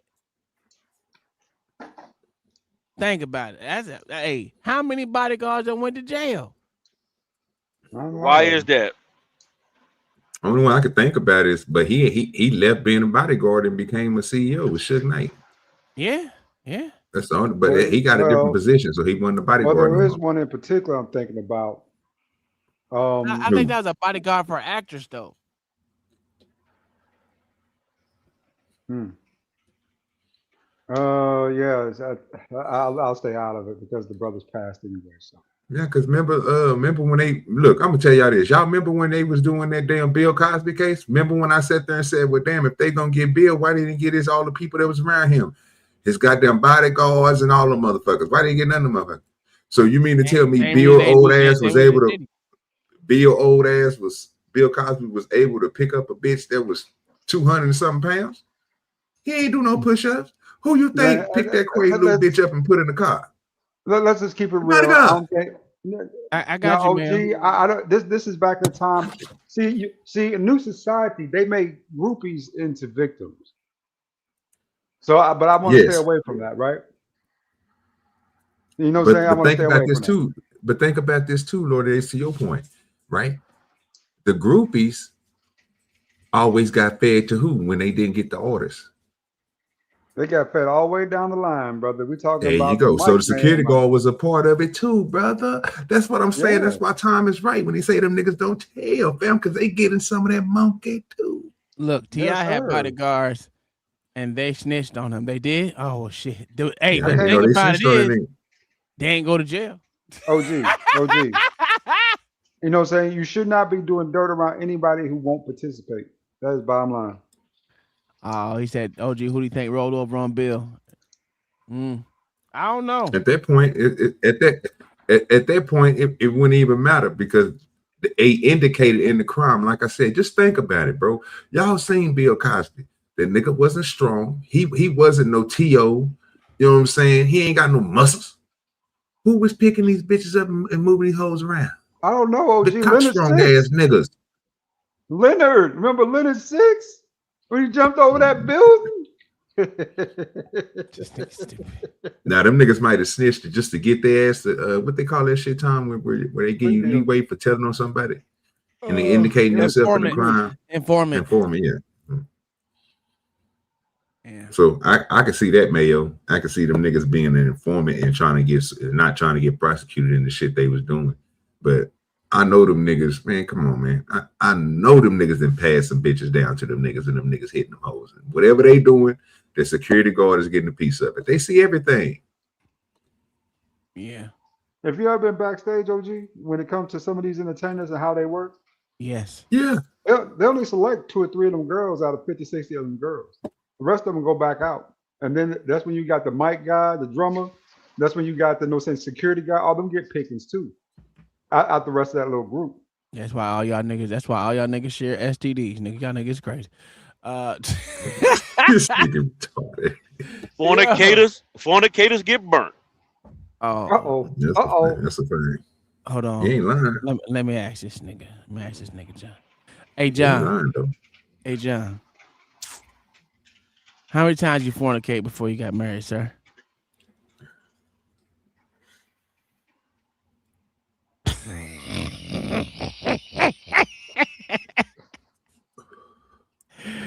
I rest my case. Everyone fornicates out in these streets, dog. Yeah, man. I don't know what this nigga told me. You should just told that nigga the truth, John. Sir, I don't know why you asking me questions.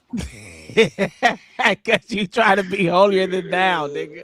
No, I wasn't trying to be nothing. I just made a statement. That's all I said. You were just interpreting. You just interpreting. I'm trying to be holier than thou. John, my question still remains. And your question won't get answered. Okay. Hey, don't say nothing if you had less than 10 fornications. You funny. You funny. You all funny. Yeah. I was about to tell you to tell that nigga the truth. You can't count on your hands and feet, John. That's all you gotta tell that nigga. I can't count on my hands and feet. Hey, the thing about it is, right? The Lord forgives you. He knows what you did. You know what? What I'm seeing in this John the Baptist is that you are not accepting the forgiveness that Jesus has given to you. To be out here to tell everyone your truth, that you were a flawed man once before, and you're working to be better. Hey, Tom. Damn, I'm good. Go ahead. You so deep, you stupid. That's all I can say. You stupid. You think you be hitting on something, but you really don't. Boy, that shit was hit. Hey, accept the love, John. Let everyone know. Yeah. That you are God. Jesus came inside you. Pause. And Wow. And made you a new man. Am I right? This dude think he's so deep. He made you a new man, right, John? Yes, sir. He did. Okay, so you can't be ashamed of what your past was because you're not looking to your past. You're only looking to your future. Yeah, I hear you. That motherfucker got right down, John. Yeah. You sound real good. Let's get back to the clip. Response sent a clear message. Betray the family and you're cut off completely. Industry veterans who had worked with both Gucci and Pooh were caught in an awkward position. Many of them understood both perspectives but couldn't publicly support what Pooh had done. The Memphis hip-hop community was divided. Some supported Pooh for choosing his city, while others felt he had handled the situation wrong. You can rep your hometown without disrespecting the people who helped you get there. Atlanta artists, predictably, sided with Gucci. The city's hip-hop community is tight-knit, and disrespecting one of their legends is disrespecting all of them. The situation also highlighted the ongoing East Coast versus South dynamics in hip-hop, with different regions having different codes about loyalty, respect, and business. In the end, both artists probably lost something in this situation. Pooh Shiesty lost a powerful mentor and industry connection. Gucci Mane lost an artist he had genuinely believed in and invested time and money developing. For Pooh, the immediate gain of Memphis acceptance might not be worth the long-term cost of burning bridges with one of hip-hop's most influential figures. Gucci's connections run deep in the industry, and having him as an enemy could limit opportunities down the road. For Gucci, this situation was a reminder that loyalty can't be bought or manufactured. You can give someone opportunities, but you can't make them grateful or loyal. What does The jail hip-hop mean? Like you community can't make learned music that in even the jail. strongest mentor-student relationships can be destroyed by What you think motherfuckers? You think motherfuckers getting whatever they want in jail? Somehow they still release music out of jail. No, I don't give a fuck about them releasing music out of jail. That ain't shit. I mean, that's a phone call. But what today's technology is just a phone call. The problem with that is your money not going to you. They put money on your book so you go to get some extra noodles, nigga. Huh? Some noodles, some extra cup of extra pack of motherfucking green beans, nigga. Like you living in jail? That's good. That's cool. Someone telling you can. To them, that's the life. That shit sounds stupid as hell, dog. To them, that's the life.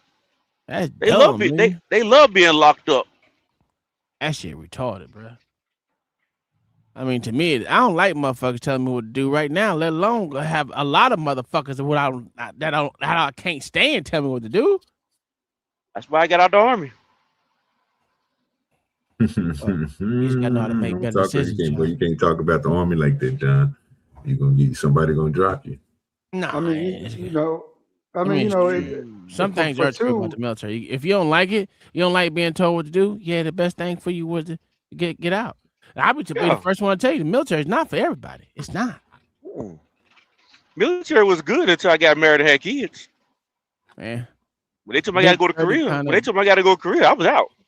Mm-hmm. You only would have been there for 2 goddamn weeks, nigga. Or were they stationing you out there?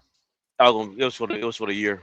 Oh hell no! I'll be with you. Hey, you could have got you some fake Jordans, all kind of shit, nigga. Yeah. The man, the Jersey game made Stacey Adams and shit. Man, OG, the motherfucking hardwood classics is on point. Bullshitting, bro. And them is originals, nigga. You could have got all the throwback in my throwback. Yeah, the throwback game would have been crazy, son. Guess how many throwbacks I had? Guess how many throwbacks I thought about buying in my life? Probably zero. Zero, correct. Let me tell you something. You know how many the throwback OG? You remember the throwback games? Yeah, bro. I had a Shaquille O'Neal, but it was an old one though. It I'm gonna tell you right now, it was fake, straight up. Who else? I had a David Robinson. That whole was fake. Only one that I had was real. I'm just gonna be honest. I only had one jersey, bro, that was real back in the day. Because you know what I'm saying, nigga, we used to wear third. Yeah, bro. I used to get my shit from Big T. You know what I'm talking about. I ain't gonna say that they real. Them Africans was making them old, fam. Yeah, I had my throwback game was crazy, bro. I used to drop like 200 on the jersey. Easy. Too high for me, brother. 50, 60 bucks, nigga. When throwbacks big, like early 2000s, late early 2000s. Yes. I had that motherfucking Larry Bird, that motherfucking Magic Johnson, that goddamn Kareem, nigga. I was getting throwbacks galore. Them hardwood classics, baby. I was a grown man. I wasn't trying to no throwback. I just knew mine was fake. I just knew mine was fake, sir. That's all I knew. No, ain't nowhere in the world this shit real. Getting it from Big T. It ain't real. It just look good, nigga. You know what I'm saying? Hey, it's so many players in the jersey game now, dog. You can't tell what's real and fake. To be honest with you, it's just so many people in the jersey game today. If you wanted a good motherfucking, what's that, Bubby? Hey, what's that fucking jersey that you like? Those jerseys that you like? What is those jerseys that you like called? With the highlighted shit. That fucking jersey that you had from Beckham. What kind of jersey was that? Oh yeah, the color rush jerseys, boy. You know how many people are doing color rush jerseys now? Man, it's a lot of them motherfuckers. Yeah, so it ain't the jersey game ain't like it used to be. OG, There's too many people in the business. I mean, like I said, I don't even mess with it, bro. My mama got me a Dak jersey signed when she went to the Cowboys game. Did you burn it? I use that. No, so I use it when I go fishing. That's my fishing jersey. You know what I'm saying? I just is, but most of the time I go fishing, I usually wear jerseys, bro. But now, shit, I'm wearing overalls because I got all my own shit. I got my Odds TV overalls, and I got my hoodie and my jumpsuits, everything at OG Do Dirty. Why come y'all in My Texas wife disrespect got me. like that, My wife man? got me a LeBron jersey What you about mean 4 or disrespect? 5 years ago. Why y'all be disrespecting Dak? You wear fishing a signed jersey by Dak Prescott. You wear fishing? Yeah. Yeah, because Bro, that's easy. That ain't you act like nigga that motherfucker was signed by Michael Irvin or something. Nigga Deion Sanders. Wow. Would you do that to a Romo? Would you do that to a Romo jersey? Absolutely. Nigga, yes. You think I would, nigga? Bro, what? You think Tony Slow-Mo is somebody I care for? Nigga, you have to get the fuck up out of He here. said drop him for his fishing in the MVP jersey. Shit. Facts. I'm just saying, bro. I mean, Hey, it is what it is, fishing, bro. I said set that bitch on fire. You know, I don't Yeah, fuck I with ain't no doing that. Cowboy jersey. It's a good Cowboy jersey, bro. I'm just not first of all, Lord, yes, I'm not a Cowboy fan. So let's get that out of the way. It's not me. But if I am, I'm gonna go to the people who I think that was cold on the team. Tony Gonzalez, Deion Sanders, Michael Irvin. And I might go to I'm ready to go to you can I'm a Marshall Emmitt Falk. Smith was trash. He was I'm trash. a Marshall Falk and beast mode type nigga when it comes to running back. But I mean, it's people on the line, bro. Smitherland, you know what I'm saying? Them type of niggas I looked up to when I was like, okay, them nigga, you gonna play football, you need to be on the line playing for the Cowboys. Cowboys have big niggas on their hoe. So Larry Allen, nigga. there we go. That'd be something to cherish. Emmitt Smith still hold the rushing title, man. He's still trash. You But can't the call whole him trash. team Listen, was I so don't even like superior, Emmitt though, Smith. man. I don't even like fucking the Cowboys. Deion, I give But you I some can credit. respect the Deion, man too. that who Deion holds and Mike, I'll give you credit.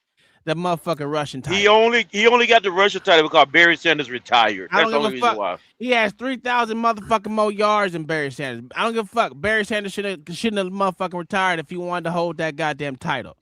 But he didn't want to hold the title.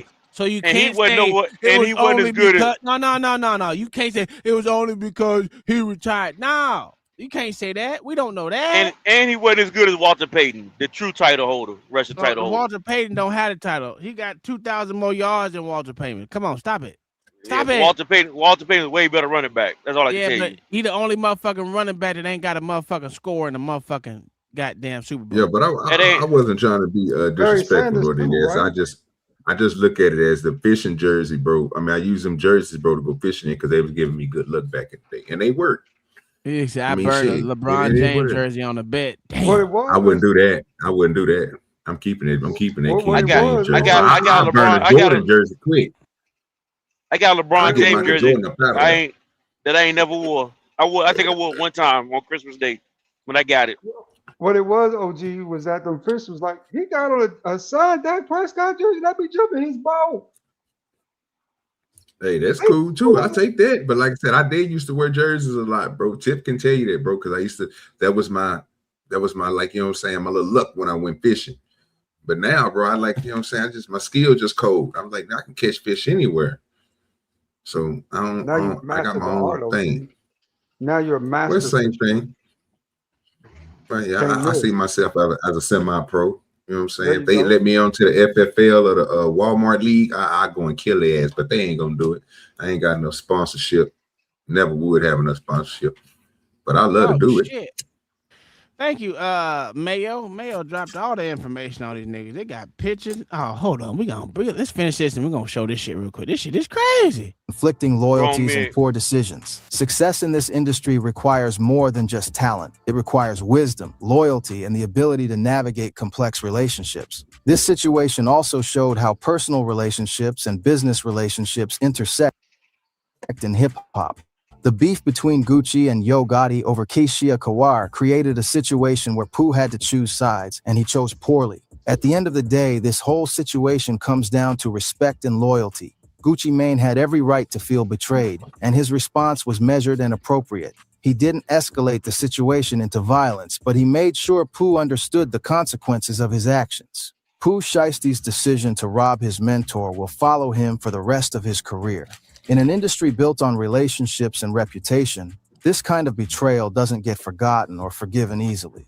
The real tragedy is that this situation was completely avoidable. Pooh could have maintained his Memphis connections while still respecting his relationship with Gucci. Instead, he chose the most disrespectful path possible. For fans of both artists, this situation is disappointing because it represents wasted potential. The music they could have made together. Oh, this was a fucking clickbait ass guy. I was waiting on this nigga response. I wanted to hear this nigga response, bruh. Damn. That's what YouTube do to us. He probably got hundreds of thousands of views on this shit too. And didn't have a motherfucker. This nigga got 234K, nigga. Fuck out of here. Nigga, I can't stand this nigga. I tell you got to come on. You got to come on this one and lie, fam. That's how you get the numbers. You got to lie, fam. They don't want to hear the truth. He must have said something. Hold on, let me see. Liars go to hell. Hey, how many There you go. What about those that speak their truth, John? Where do they go? They true? Yeah. They true might send them to hell too. Okay. As long as it's pure and from the heart and is in good intention of love, no Shiesty robbing Gucci Mane and kidnapping him. It looks like Gucci has responded, and you won't believe what he said. See, the rumors first started from this goofy YouTuber that goes by Seti Nash and claimed that Shiesty had his goons rob Gucci for his wedding ring, and watch. The blogs ran with it and made Gucci look like a fucking goofy. But today he decided to do the smartest thing anybody could do. He got a promo deal to post their product with his ring that was allegedly stolen, showing that the rumors are all capped. Did y'all believe that shit? After all these So they motherfucking clickbait ass niggas. I'm sick of them. Sick of the niggas, dog. Anywho, the funny thing is, before we get into what OG spit up here, I want to put this arrest of these four defendants and shit. They got their name. Oh, you can't even see that shit. Let me see. Control. There we go. There we go. Put these niggas' names out there, boy. All right.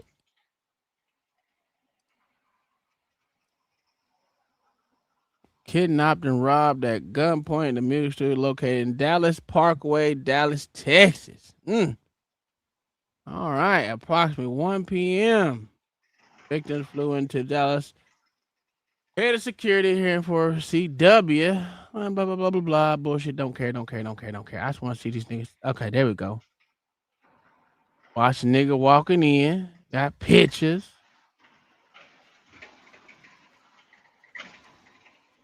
I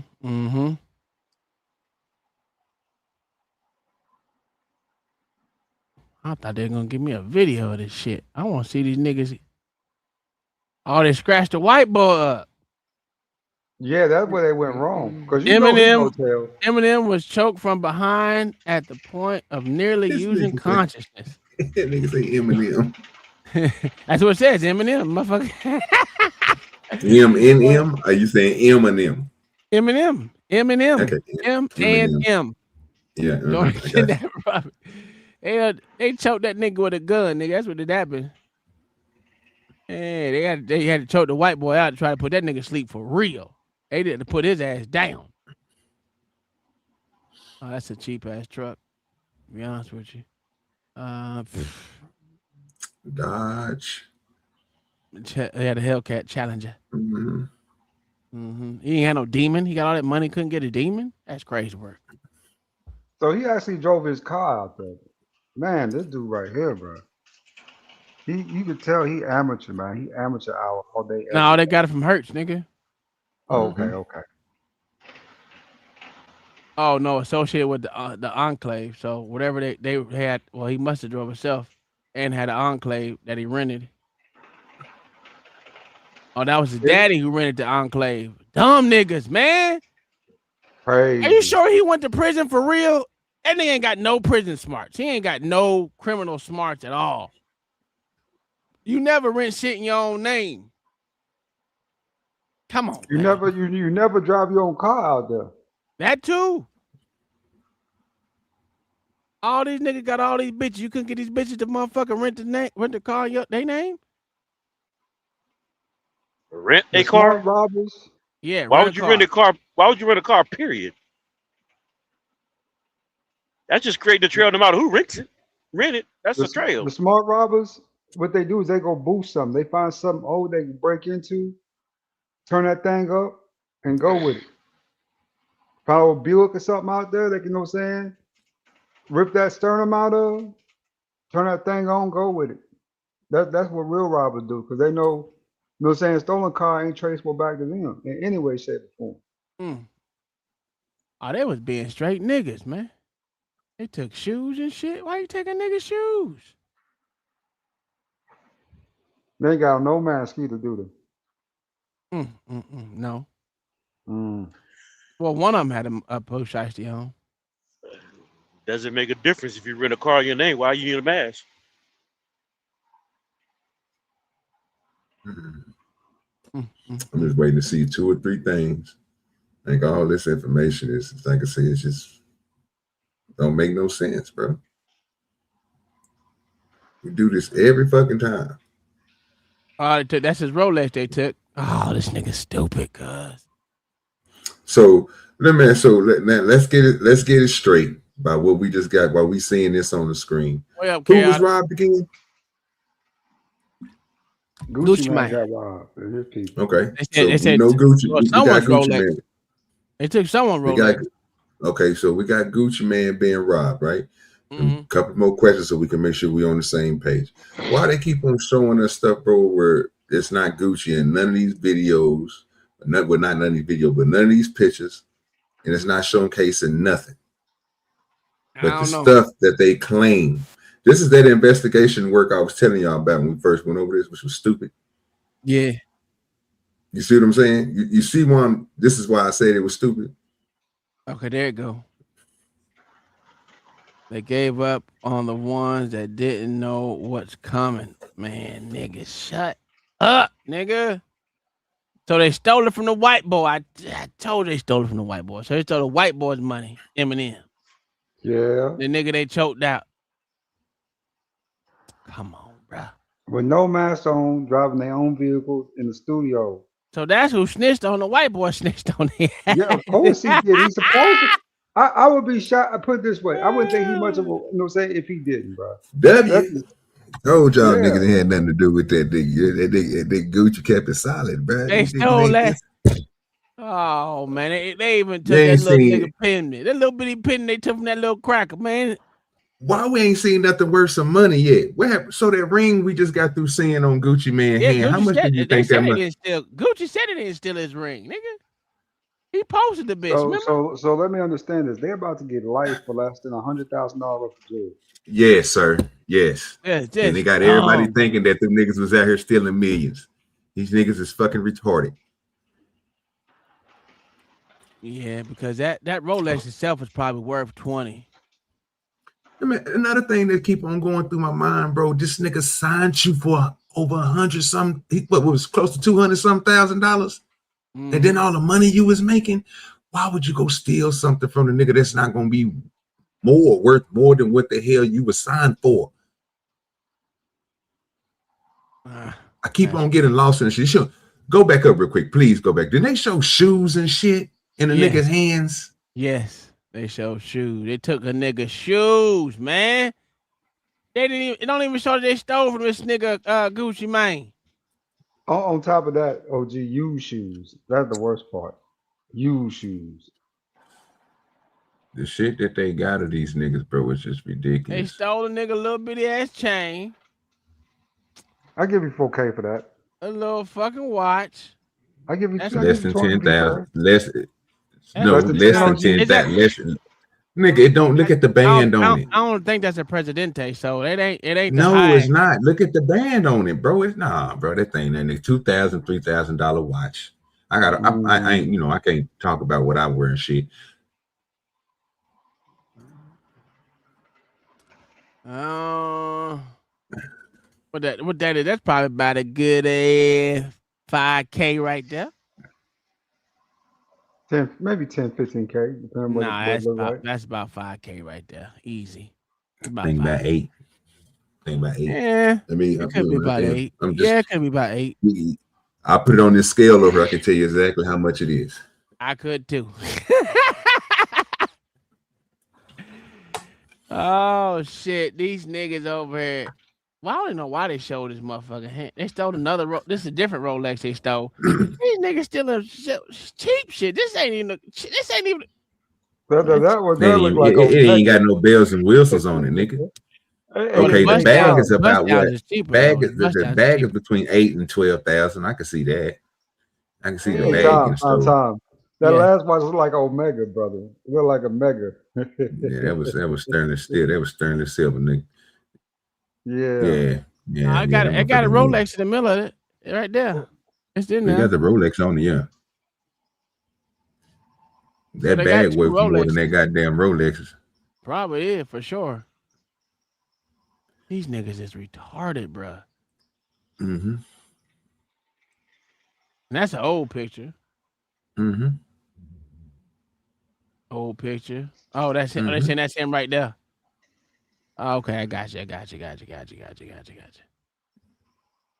stealing nigga shoes, dog. Told you. Used shoes on top of that. Couple pair of J's. Told you, fam. Come on, bro. Wasn't even a lick, bro. You worth more than that right now. These niggas is dumb. Hey, these some dumbass niggas. It says that's a vintage Rolex. That don't make it hot. That don't make it money. It's probably about 4 stacks, 5, maybe 10. Fuck, I'll give him 10. I mean, it's wild to me how that's how crazy. these dudes supposedly got money, but this was a crackhead move here, brother.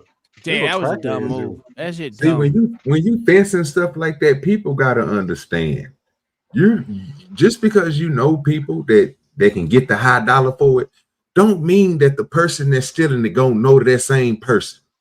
So you know where to go sell your product to where you can get it into people's hands that's going to give you the best of the best money for it.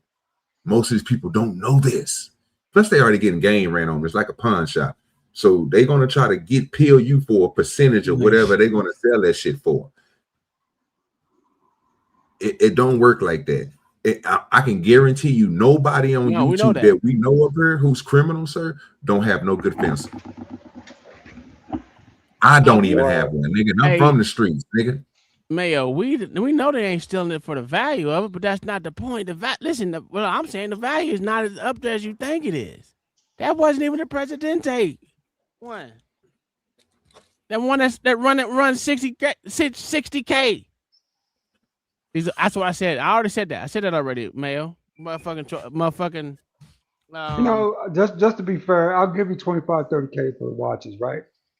But all together, yeah, I'll give you that. But at the end of the day, yeah. But at the end of the day, that still ain't worth 100K. What we just saw, that's still under 100K. Nah, none of that shit was worth 100K. How do y'all know how much this jewelry worth? You can look up. Most of the stuff you can look up. I don't even like watches, but I know that shit ain't motherfucking worth fucking 60K. You talk about a standard rope chain with a 100 symbol on. You could buy for one of these used car lots. That's probably about 6 stacks right there. Not even that. Probably about $500.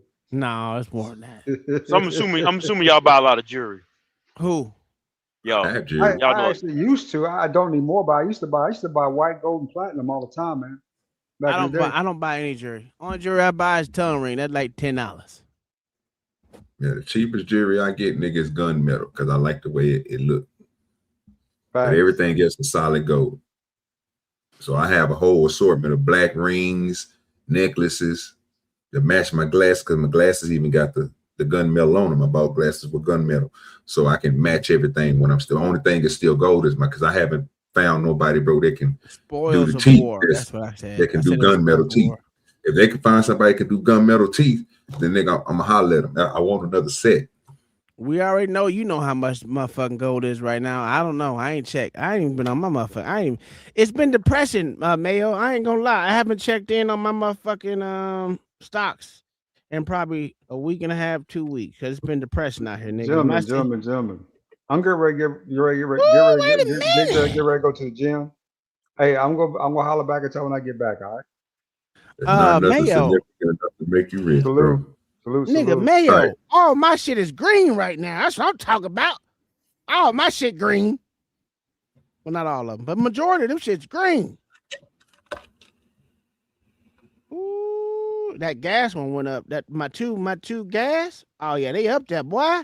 They up there today, boy. Yeah. Shit, that's I'm glad when this oil prices come back down. bro. Right now, I'm almost at a $400 plus. I'm trying to say it. Listen, I'm at a $400 plus right now. I'm not even gonna look at it until we go into a travesty. That's what I'm waiting on. He said to a travesty. Yeah, when the world get to fucking up, bro, that's when shit get to moving, bro. Right now, you're not gonna see no difference on none of that because the people with the most of it, they would have been already collected in, then would have brought the price back down. So if it ever gets to that point, you know it's an up and down system. But you know, I'm not that's smart. why I haven't looked. Y'all nothing about that type of stuff. Y'all smarter than me. That's why I haven't looked, man. I was like, man, because last time I checked it, whew, my shit was down probably about 600. I was like, ooh, it ain't a good look. But I seen it go back to normal, literally back to normal. I was like $3 or $4 off, but right now I'm $400 up, so I ain't mad. Yeah, don't cash in yet. Now you got to play the long run. You got to play the long game. Now play the long game. Most of these stocks I've been having, besides the ones that I picked with y'all, the ones I was just like, I'm gonna pick a whole bunch of $5 stocks. All the rest of them have been on. I've been had these for motherfucking years, bro. I play long game. I don't do short game ones. If I do, it's gonna be the ones like I did with GameStop because everyone else will get into it. When I got into it, I was like, "Ooh, I made me look a little change, hey, made me a little change off GameStop," and I pulled that shit right on out. Yeah, I ain't did it. I ain't have a change. I ain't know nothing about it by then. I was still looking at that everyday money. I was trying to compete with niggas, bro, who was making thousands of dollars a day. Yeah, that's different. You know what I'm saying? Making hundreds of dollars a day, $500 a day, working, you know what I'm saying, 20 and for $40 and $60 a day on hourly. Yeah, I got tired of that. So you know, I want to make that real money. And you want to make real money, nigga, when you selling. Like I said, told you oil and gas exports. Yeah, that's what I bought a fair good share of them. All right, let's get into this pink book. You know who we talking about, John the Baptist? Yeah. The super mayor. She down at the ATL, baby. Let me roll me a blunt up for this one because I was like, this is some bullshit. Yeah. That's it. Y'all know niggas gonna be against me today, so I might as well get ready for this one. Come on. The super mayor. Yeah, she going out there with all the other men, all the other gay men. Yeah, that's a fact. That's cool. Cause she kind of manly. Elections she looks manly herself. To discuss candidate Tiffany Henyard's qualifications for the May primary. It's a story we've been on top of here. Angelique Proctor in Fairburn with she might not. She looked at her. Okay, I was about to tell you because last time I heard she was underneath investigation because when she registered, she was still a resident. She was still a mayor in motherfucking Dalton. You can't do that. Well, I had several people told me she was there, so I'm still waiting on that. I should have bet it to get this money because she still ain't made it. Yeah. The afternoon's latest developments. Angelique? Well, good afternoon to you, Tom. We are here at the Fulton County Board of Elections hub. They actually had a meeting this afternoon and made a decision to look into the residency of this very controversial candidate. She is Tiffany Henyard, and like you said, we have done stories on her before. She was dubbed America's worst mayor by Newsweek and other publications. She is quite charismatic. We ain't let you already know how we do this. I'm baby TT lover. We ain't gonna let no disrespect come her way, cousin Terry, just like that woman just tried to lie on her. She said that they deemed her the worst mayor in U.S. history. That's a fact. Understand this. This is the same person who haven't went to jail yet, who was using, remember, appropriated funds towards her own doing and everything else. But this is the worst mayor in the history. Don't let these people lie to y'all, man. Y'all gotta, you know what I'm saying? Not Pink Book, but the people who just said that was weird for them to lie like that. Blind. OG is blind. No, I'm not. That's So crazy. you mean to tell me, sir, we don't have no mayors, bro, who have got locked up for doing crazy shit, nigga, like selling certain, bringing guns into them and selling them motherfuckers they sell, having a piece of all the crime that's in the goddamn city. You mean to tell me this ain't? You didn't mean to tell me people was running their own organizations through the system and didn't get caught by doing this? Tom, Now, we ain't talking about movies. We talking about history. You're not gonna play that, Tom? You're not gonna play that, Tom? Play what? Ain't nothing to play. It's the truth. Get my W, because you gonna sit here and lie on Tiffany like, nigga, this person who didn't get caught doing nothing. They said she went to Vegas, sir, and spent not even $15,000 or $17,000. Matter of fact, I think it was $21,000. How many mayors we know, nigga, that bought everything that they own, nigga, through your money?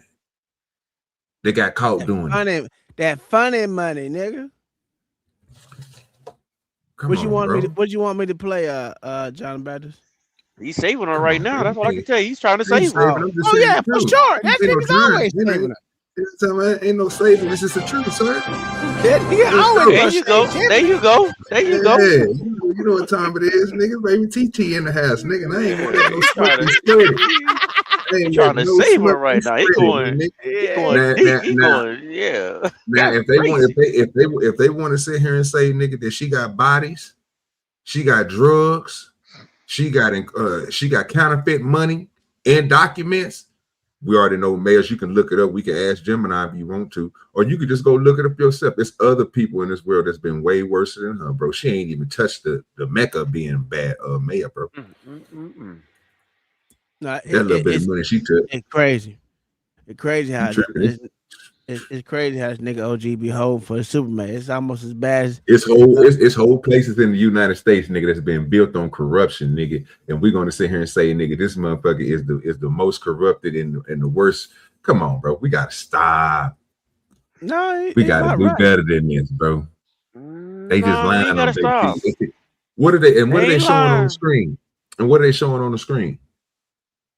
They ain't showing shit on the screen yet. Oh, they got something on the screen right now. What they showing on the screen? What they look like? A side of a house? Yeah, side of a house. That's all it is. Okay. Let's go. I just had to get it together because I'm over here. I'm waiting on y'all to have bad takes so I can flip that shit, nigga. The former mayor of Dalton, Illinois, where she lost her re-election bid after allegations of lavish spending. Now she immediately moved to Atlanta. She has since qualified to become a Fulton County commissioner here. She's interested in representing District. You want to save her again? She told her. Okay, am I lying when I say this? Well, matter of fact, I don't even got to say I'm lying because I don't want motherfuckers be hearing me. Let me just ask you guys a question: have she been convicted of this bullshit she just got through saying? No. Yes or no? No. So why is she on her? It's just allegations right now. And that's the truth. I mean, I'm not gonna lie. Right now, it's just allegations. What you think, John? Since you was over here talking about I'm saving, so you're gonna save the news anchor for giving false information on the what you call it?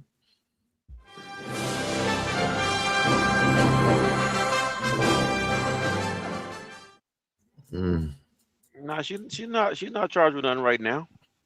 Right now, okay.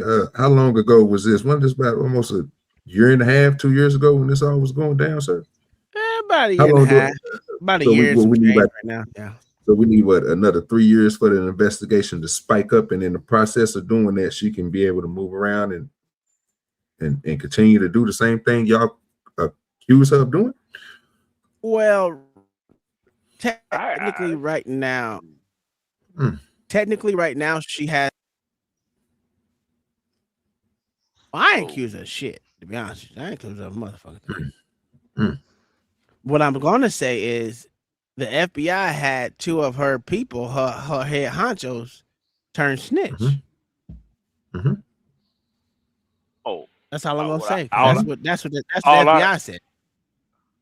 I'm just accusing OG of being a save him.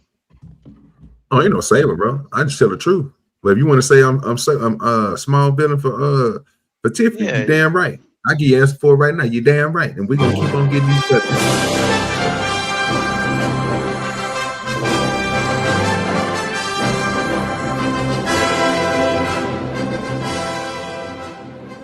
Nigga with the big S on my chest, nigga. You hear? Yes, sir. What was that truck she's supposed to send you?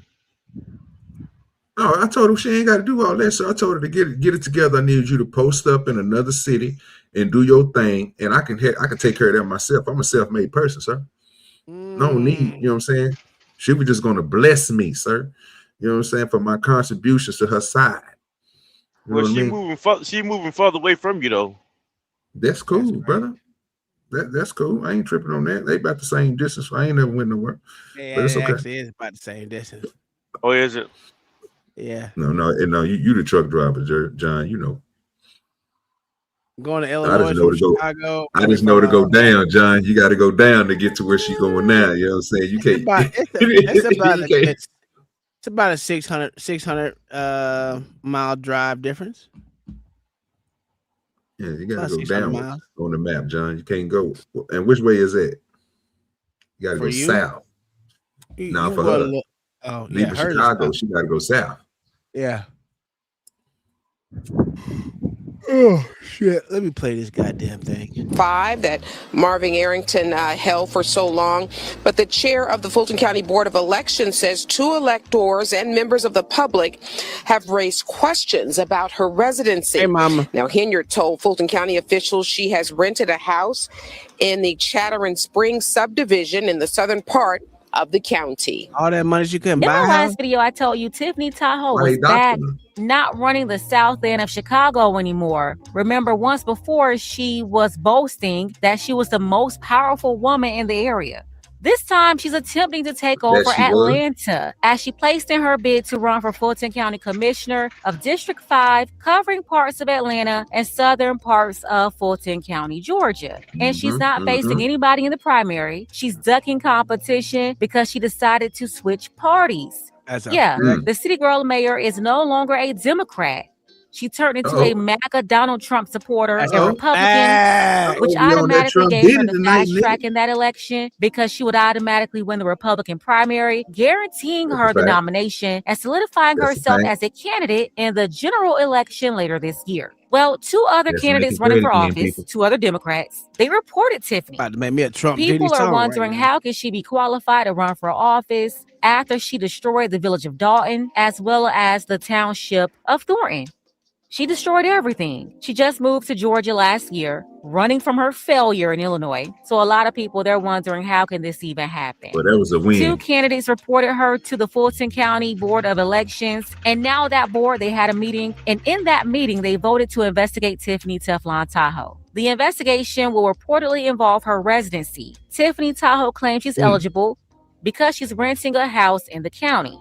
It's been about 11 months since she had that lease with her married boyfriend while they skipped out on this black woman right here and refused to pay her rent after Tiffany Tahoe devoted her way into A married boyfriend, and then OG about to speak. OG about to speak. Yeah, what bro, the married boyfriend about to say? Oh, sir, I'm cool with that. You hear me? Thank you for putting light out there. Put it out there, bro, on the YouTube algorithm, bro, so I can get a lot of views. I would take that. You know what I'm saying? Yeah, she come on Oklahoma. They doxing Tiffany right now. They putting a lot of information out on her, bro.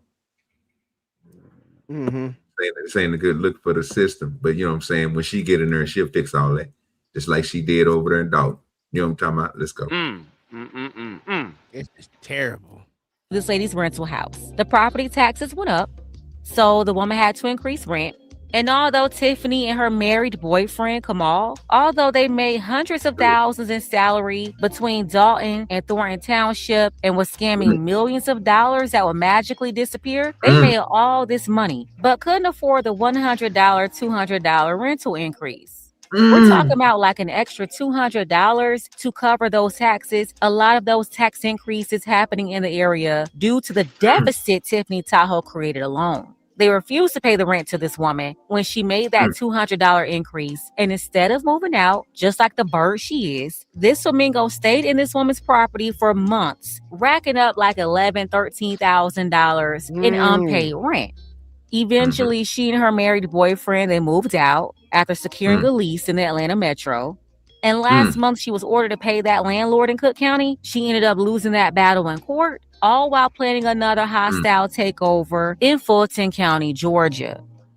We have seen a lease for May 1st, 2025. And on that same date, she was also still the mayor of a city in Illinois. We'll ask our attorney first to explain what the law is with regarding to determine if the Board of Superintendents can challenge. At the time that she gave us the lease with a resident in Fulton County on May 1st, 2025. At that same time, she was also living in and a mayor in Illinois and also a supervisor of a township in Illinois. Can't do it. Once again, Tiffany Tahoe is scamming. She's trying to scam her way into taking over. So they trying to put the two together, but we already know the two is not conveyed together. Because if let them tell it, Tiffany Henry was talking to somebody else before she got with the married boyfriend. Remember I had several people were trying to call her a hoe and everything and had to dismiss them. You know what I'm saying? Broke the lies down, just like I'm gonna break her lies down, right? If she does have a resident in that area who she's supposed to be getting sued for and have to pay back with, not because she's supposed to have been staying there involuntarily, so that means that she was squatting. Right or wrong? And she went to court and she told her she had to pay back.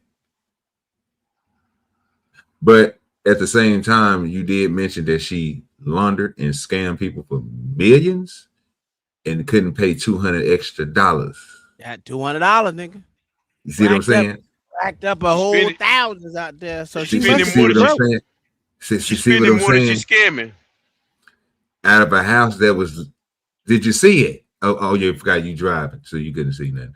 But yeah, if you seen what Shay was talking about, then yeah, I wouldn't pay $200 extra for that shit either. So I mean, take me to court, give me the which call it. It is what it is. So she was saying that wasn't this true or not? Tiffany Henry, the house that they's talking about is a different house from the house she was living in when she was a mayor of the township. We seen the house that was mayor. Remember, they went to the house they showed the whole video to the camera crew outside her crib. This is where Tiffany Henry lives at. And I was telling y'all that she got the good part of the neighborhood, not the bad part. It got a good driveway. House was nice looking. You know, remember we went over this. We was there. Didn't they have some type of altercation with her neighbor? Was she about to fight them or some shit?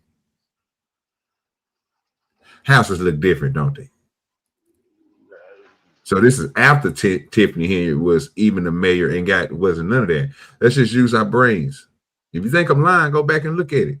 It's literally online. She had a nice house and she was a mayor. She wasn't in that same house. Yeah, that black lady owned that house. Well, I don't know if the black lady owned that house. That fine daddy ass house in that good ass neighborhood. I just know she ain't paid rent and she got evicted. So yeah, so and that part we can deal with because any nigga do that shit. Oh yeah. Any nigga do that shit, not me, because you know it is what it is. I finally broke over that 800. I finally broke over that 800 this week. OG do dirty. Yes, sir. That's what's up. Yeah, that's what's up. Yeah, you damn right. I can save her. And I'm gonna save her because they lying on them. And I just made me a Trump Diddler song. I just want y'all to know that. Cool. Yeah, it's points they going over on this that just lie. So just listen to him. He just lying, bro. They don't even know, but they doctoring everything. I will say they're half truthing. They don't have truth. It's the whole truth and nothing but the truth. If you're not first, sir, you're last. We don't pass out participation for trophies. We don't do that. All right. Participation trophies. Yeah. You heard what I Back in said. May 2025, Tiffany Tahoe already knew she would no longer serve as mayor There or you go, John. You supervisor got of the some township man. because she lost both elections. The first John, L was demon when she was booted out of her position in Thornton Township. And then the second election for her mayor seat, a couple of months later, she lost that.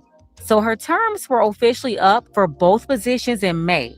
And by the middle of the month, she was no longer in office at all. She reached the end of both terms, but the lead she gave the elections for in Georgia was for the beginning of May, when she was still actively in office in both positions. So that's a technical issue they're bringing up. How can you be the resident in Georgia at the same time you're the mayor of Dalton and the supervisor of Thornton Township, both in Illinois, not Georgia? So Tiffany is going to have to appear and plead her case. She's going to have to explain all that. So that is the question. How can you live in Fulton County and be a mayor in Illinois at the same time on the same day? Those are questions that this board will now hope to answer. They have actually decided to have a residency hearing in April next week, next Thursday, April 9th. And at that time, they are expecting Henyard to come forward and explain exactly what all of this is about. We did also hear that it takes more than just where you live. It's also where you are registered to vote. Listen now to how she went about registering to vote here in Fulton County. How did we receive her registration? She registered through the online voter registration system. She applied for her Georgia driver's license February 26, 2026, and she registered February 27, 2026. Wow. So this is another issue. She just got a Georgia driver's license and voter's registration card a little over. Yeah, we covered this shit a long time ago. She hasn't been mayor or over the township for a long ass time. It's 2026, people. Why are we using 2026 as something that she just applied for, trying to say that she is using that while she is still conducting business as the mayor? See what a lies is, people? It's happening in real time.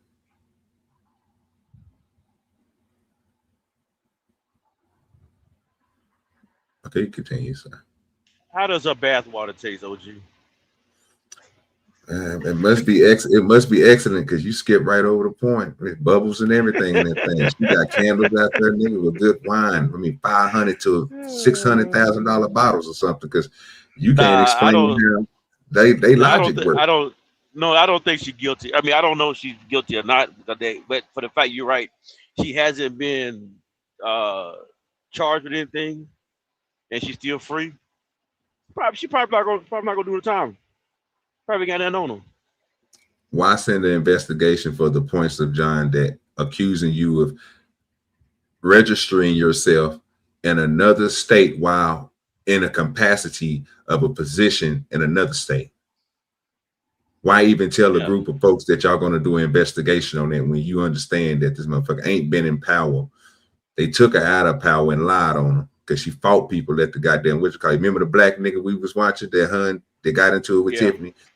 He pushed on the ground. I said should have been going to jail. Come on, man.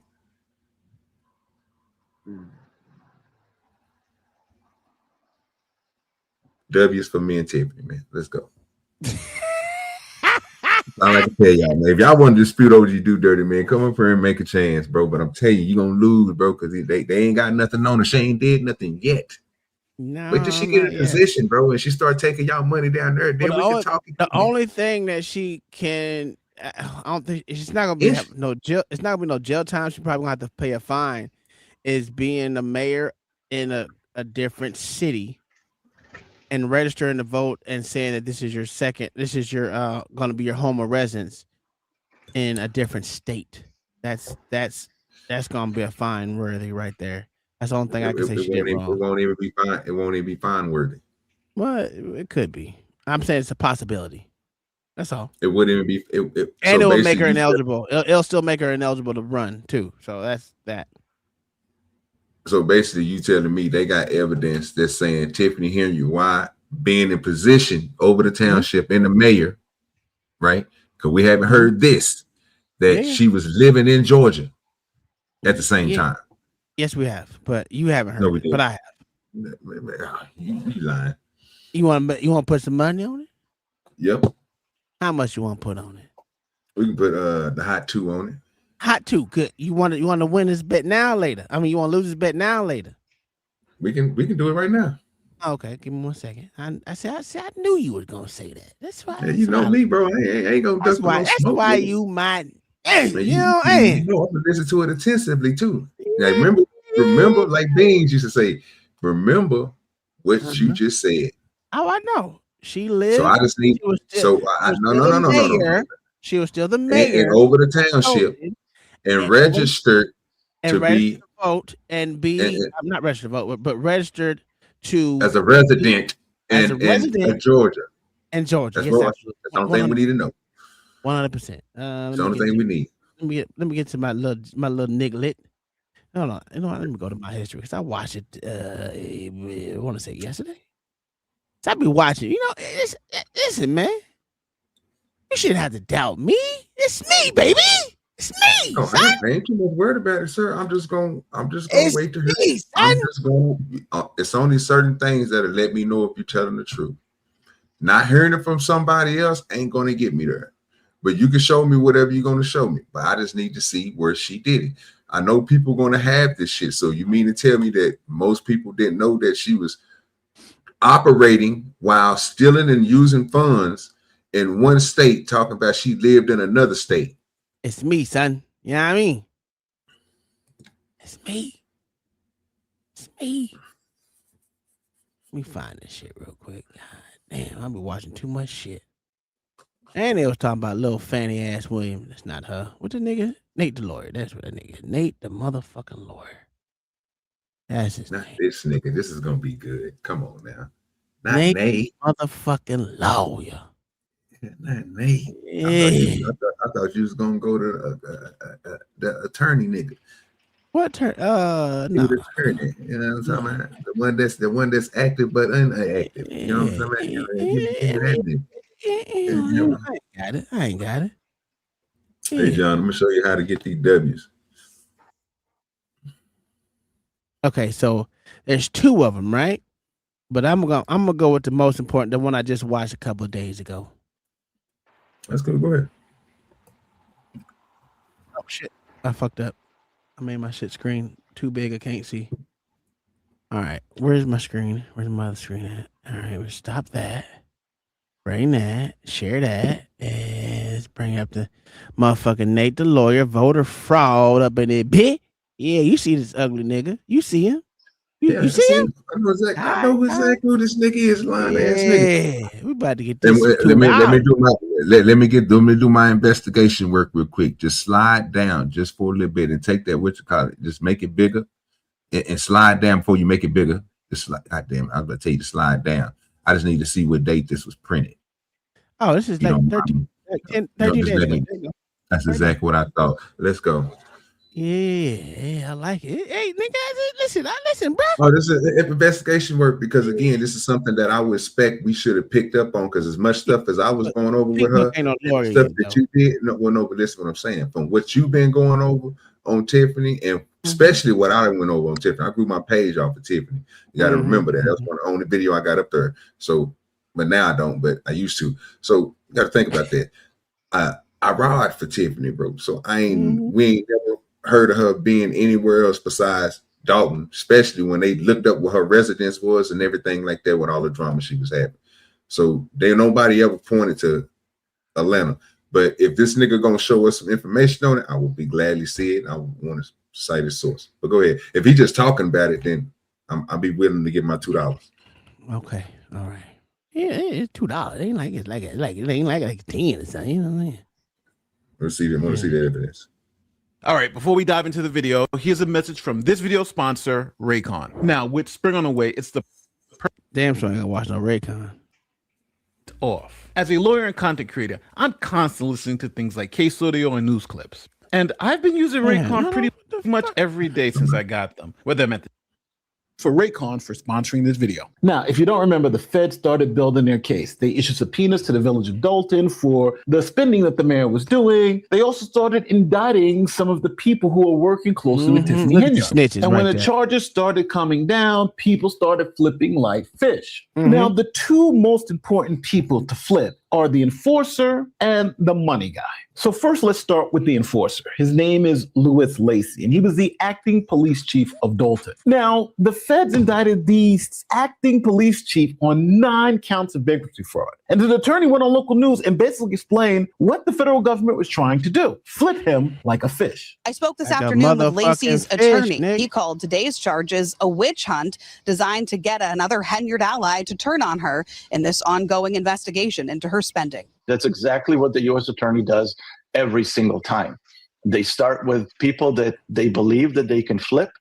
They go down the line. They show up at 6 o'clock in the morning when a person is not lawyered up, when a person is just waking up, and they're telling you, oh, I'm here to just to talk to you and be nice to you and don't worry about it.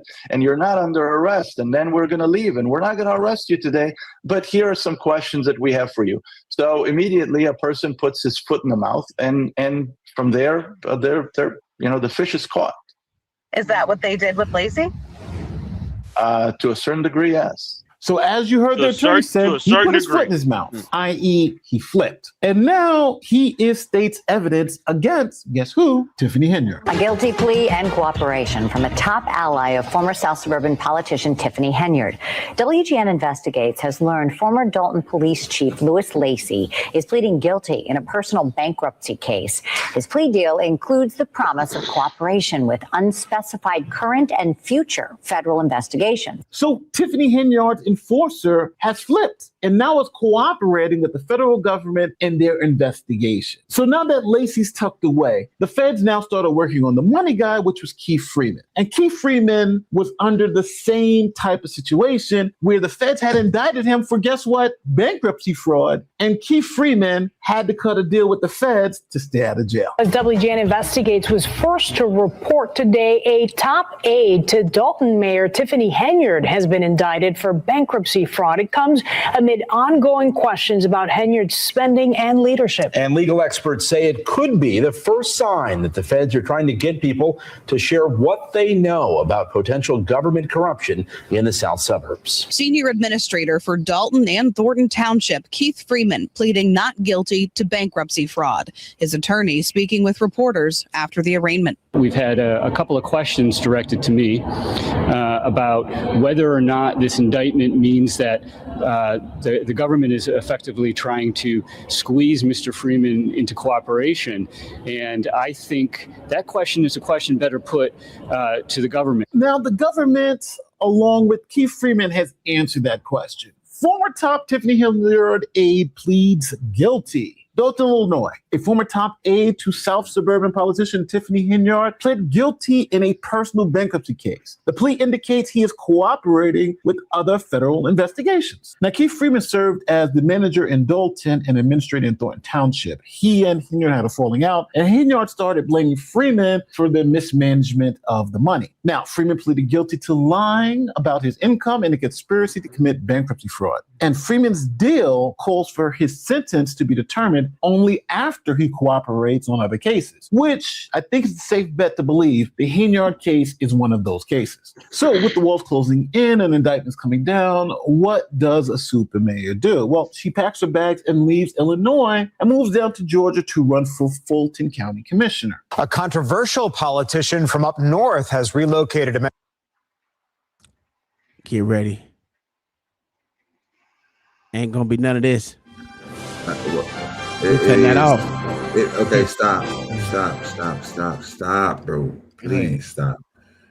So basically, what you telling me, she did this after she left the position of which, bro, he just got through saying it's in 2024 time of April. This is when Freeman went bankrupt. This is when Tiffany and all this shit. She was this still is when the black. mayor. Go ahead, Spoon. Yeah. That's why I said I'm telling you, pay attention, Nick. Metro Atlanta and now wants to serve on the Fulton County Commission. She's been considered a viral sensation. is the super mayor to me, and you're the people's mayor. This is the lone GOP candidate for South Fulton County on the Fulton County Commission. That's District 5. I just wanted to make a video, show you guys what I am up to. Down to earth, full of energy, and full of drama. Last year, Dalton, Illinois voters, a Chicago suburb. But baby, they on to you.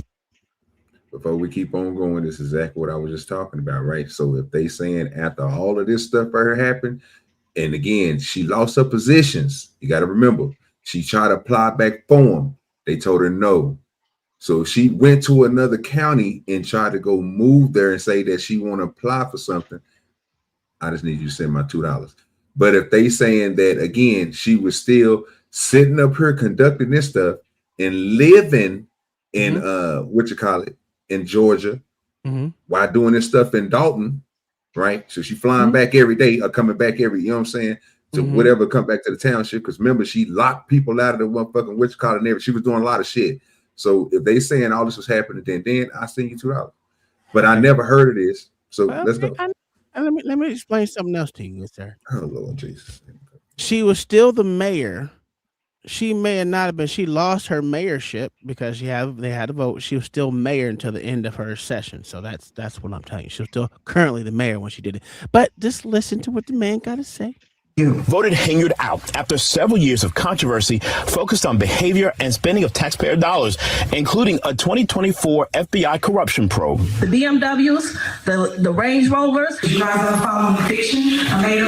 The probe has resulted in no charges. I am aware that there was an investigation. Emory University political scientist Andra Gillespie points out that Henyard lost her seat in February of last year and quickly registered to vote here in Georgia. She registered to vote here in Georgia on February 27th, would give her the qualifications in order. She still was the current mayor of Dalton.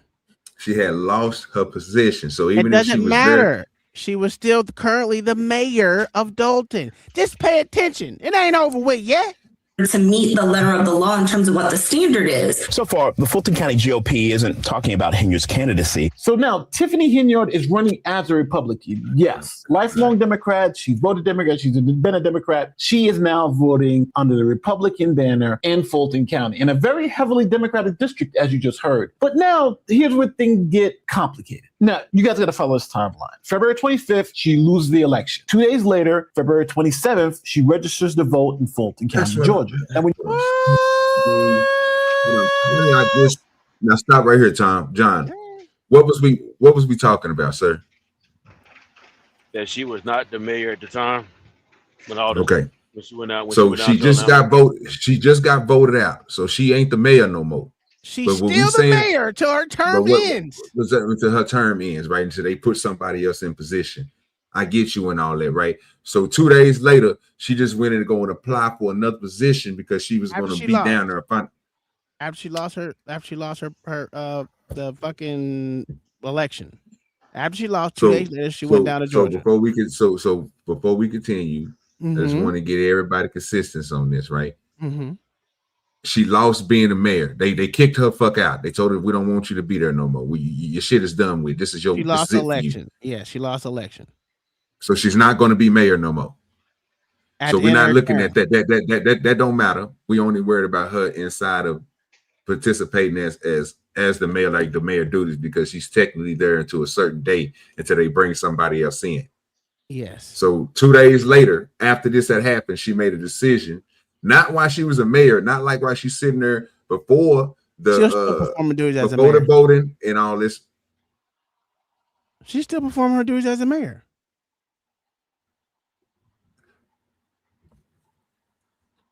Yes, she was still performing her duties as a mayor. Just because you lose the election, you're still performing as a mayor until the person that replacing you takes office, which would be January or February of 2025, I think it was. Yeah. Okay, I'm gonna attempt this one. I'm gonna attempt this one more time. Go ahead. So you mean to tell me, brother, that a person that waited 2 days after she lost the election and went to another state and then applied for something because she got a house there, you saying she was still mayor over there at that time from February, right? in February, because it's all happened in February. Right? Election happened in November.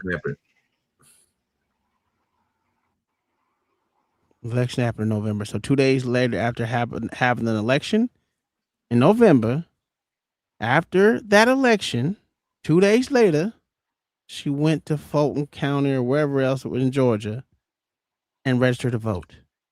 What was in the November? February, what was the February the 25th about? The February 25th was when she turned over everything to the new mayor of Dalton. She's no longer the mayor after that. This, what they're talking about, is she, after the election in November, she went to Georgia and registered to vote. Sir. Yeah, she moved there. She had got a house there. But she's still the mayor of Dalton in November. That's the problem. Okay, you keep on saying that like that. That means something. I just wanted to make sure so technically she was still the mayor when she was which kind of, but she wasn't income, but she was just a capacity.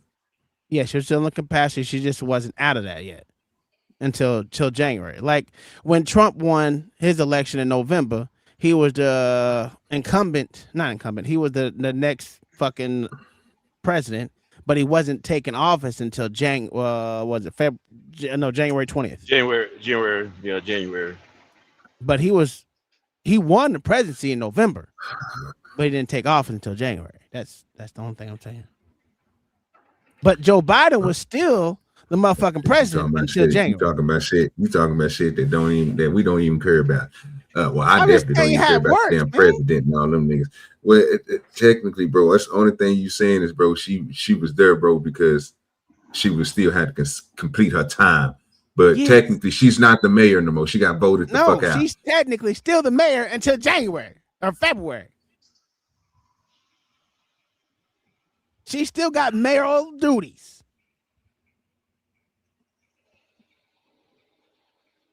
Until the next motherfucker takes.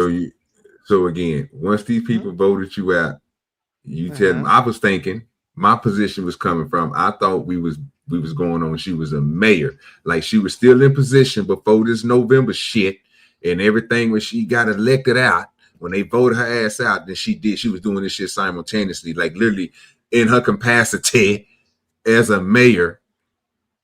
With everybody telling her she is a mayor, not when somebody telling her she's not a mayor, what you're saying, but still she got to do this job. I was thinking they was talking about like that, but you telling me it don't even matter. Don't even care about the election and shit because you got the title mayor. Just listen to me, because you got the title mayor and you got to this day to still complete these duties. You did this while you was under that, so you should be charged or whatever else. That's what happens, yes. Because it's kind of voter fraud.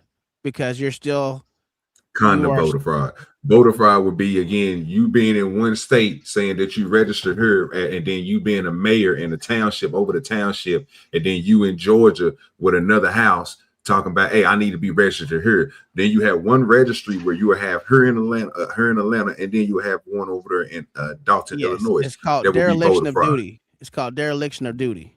That would be voter fraud. So I'm gonna go ahead and send you this real quick. But I'm just making sure I was right, because that's what I thought you was talking about. Literally, not that she was still in her position and all that dumb shit. Like, to me, that don't matter, because at that point she's not a mayor no more. Even though she got to still go to that office and shit, they still whatever to the time of the 25th. It is what it is. She's not the mayor, but they got a new person that's mayor. They didn't vote the nigga in. That's gonna be the person that's gonna be your mayor. So I would think they would start getting their shit together so they can start making their decisions and running on whatever they're gonna do.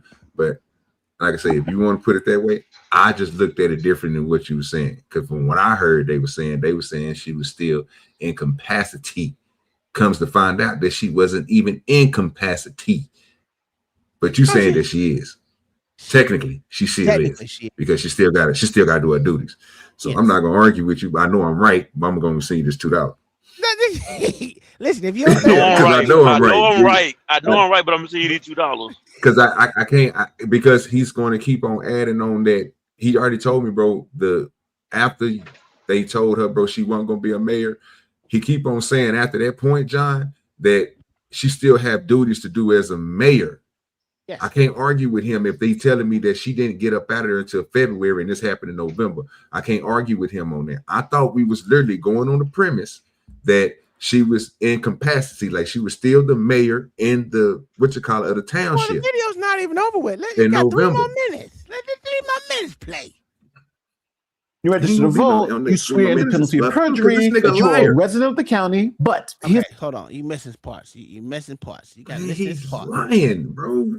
He ain't lying. Shut up. Election. 2 days later, February 27th, she registers to vote in Fulton County, Georgia. Now, when you register to vote, you swear under penalty of perjury that you are a resident of the county. But here's the problem. She was still serving as Dalton mayor and collecting a paycheck for that position until May of that year. Now, here's Illinois Statutes, Chapter 65, municipalities. And this talks about what happens if someone who is in elective office dies or abandons their office or what have you. We're going down to Section C, vacancies by other causes. Subsection 1 says abandonment and other causes. A vacancy occurs in office by reason of abandonment of office, removal of office, failure to qualify, or more than temporary removal of residency from the municipality. So let's just keep it simple. If Tiffany Henyard moved away from Dalton permanently, then it would be treated as an abandonment of her office. Okay, so let me try to simplify this as much as possible because this could be confusing. February 25th, she's in Dalton, losing in the primary election. 2 days later, she now moves to Georgia and registers to vote in Georgia. Now, what does that tell us?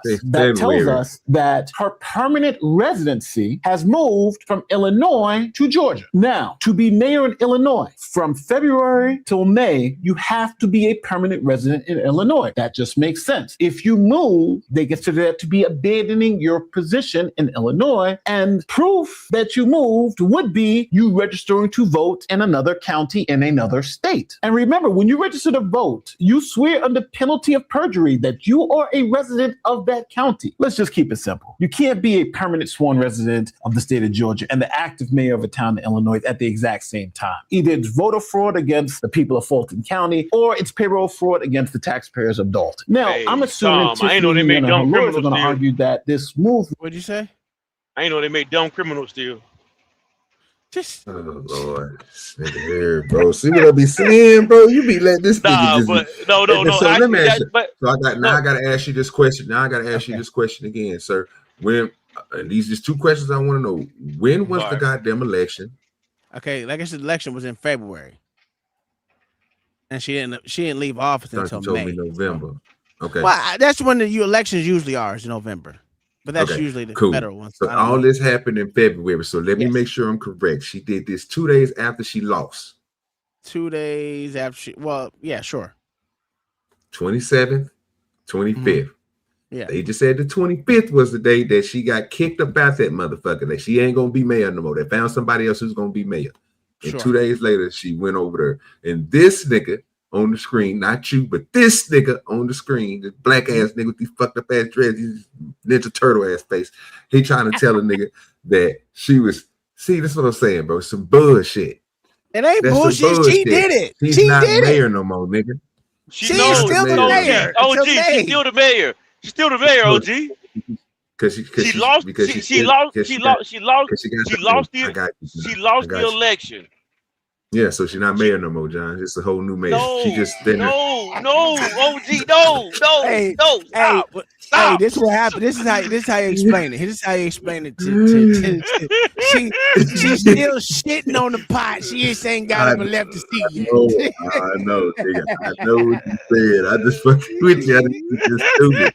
This dude's small feeling for real. It ain't small feeling, bro. Okay, see, y'all niggas is going. We gonna give y'all niggas a technicality, bro, because she still got to work and be. She was still getting paid. She was still getting paid. Who gives a fuck if they were still paying her, sir? They took her away from her goddamn position. They told her, nigga, you can't be the mayor no more. Sir, that is, sir. So what you want them niggas to do, bro, is on some bullshit that same day. Well, if I say you gonna be up there, if you gonna be a new mayor the next day or that same day, you need the motherfuckers going there and kick her ass out, pack your shit and get the fuck up out of here.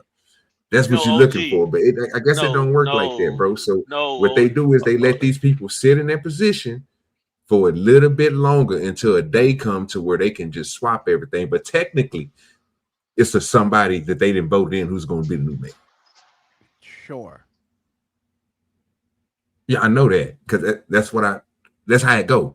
But you telling me that new person don't count because he's not there.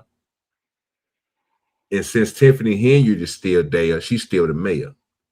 And she registered 2 days later at another place, so that makes her a criminal.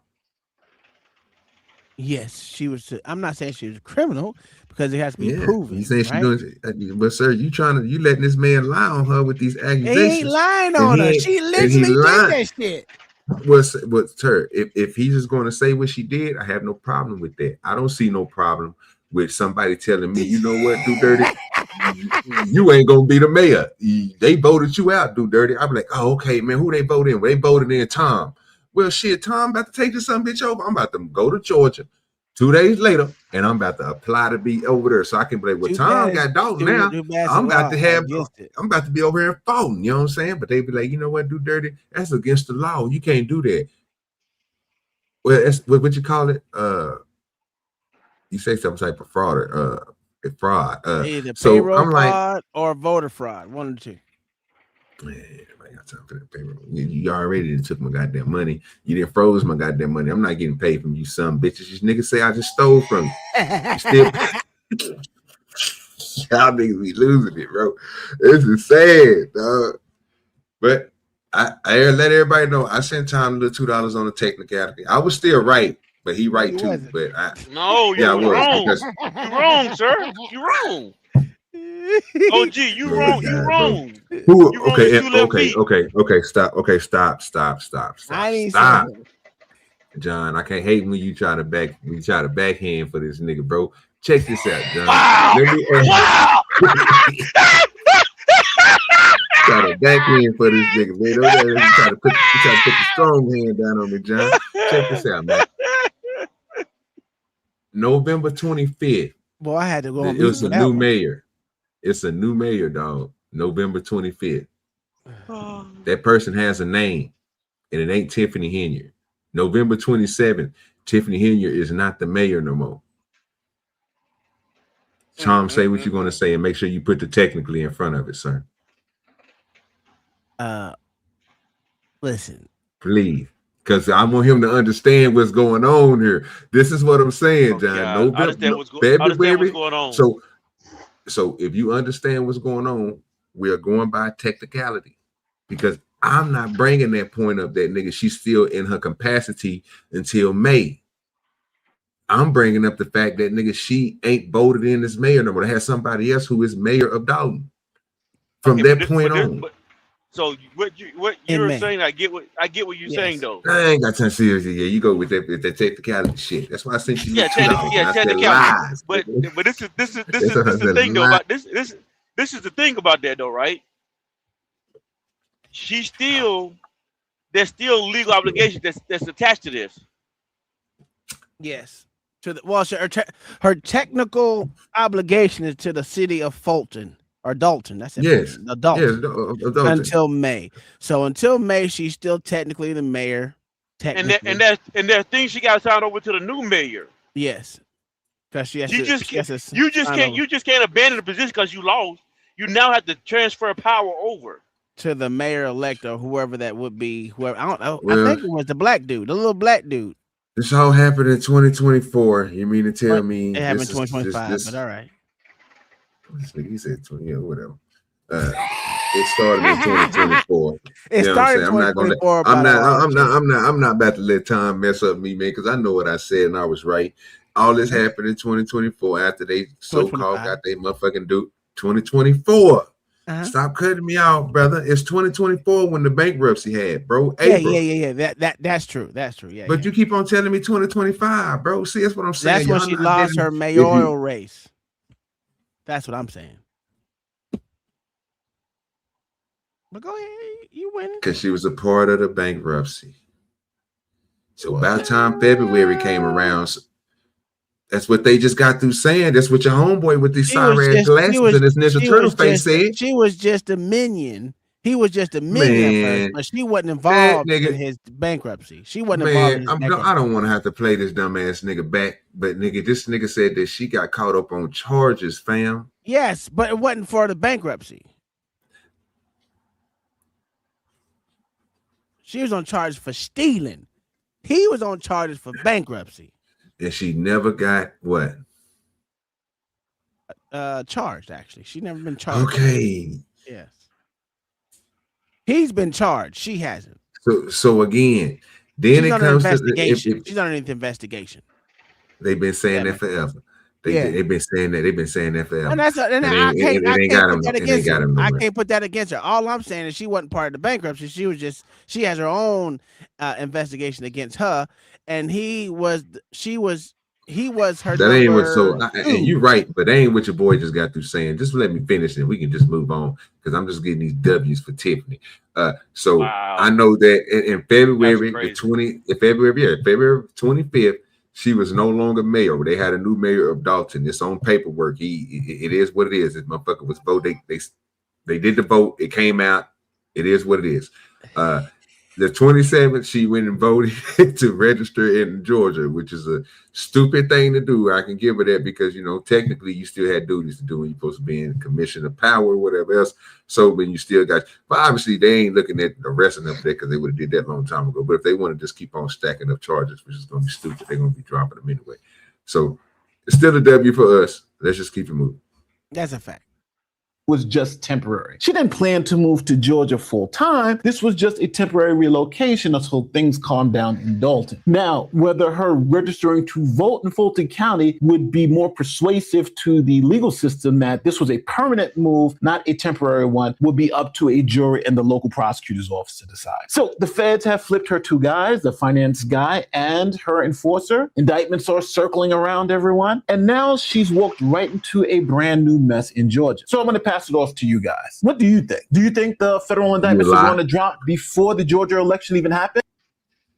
Do you think she committed fraud by claiming residency into? I hate to say it, Nate, the lawyer, you just got added to the list as a liar, sir. Try to see something different. You just made up a whole goddamn. You just made up a whole goddamn story on a technicality. It's sad. Hey, somebody do me a favor. Look up the word technicality. I know what it means. It's something about the way OG saying it. Something about the way OG saying it don't feel right though. Qualified to run for office in Fulton. Ask Gemini. She right there. I'm about to ask 1 second. What was the question again? What's the technicality? Technicality. What's the definition of technicality? A technicality is a minor detail or rule, often within a legal or specialized system, that can significantly impact the outcome of a situation, sometimes in a way that seems to ignore the broader intent of the law or logic. Put me W's in the chat.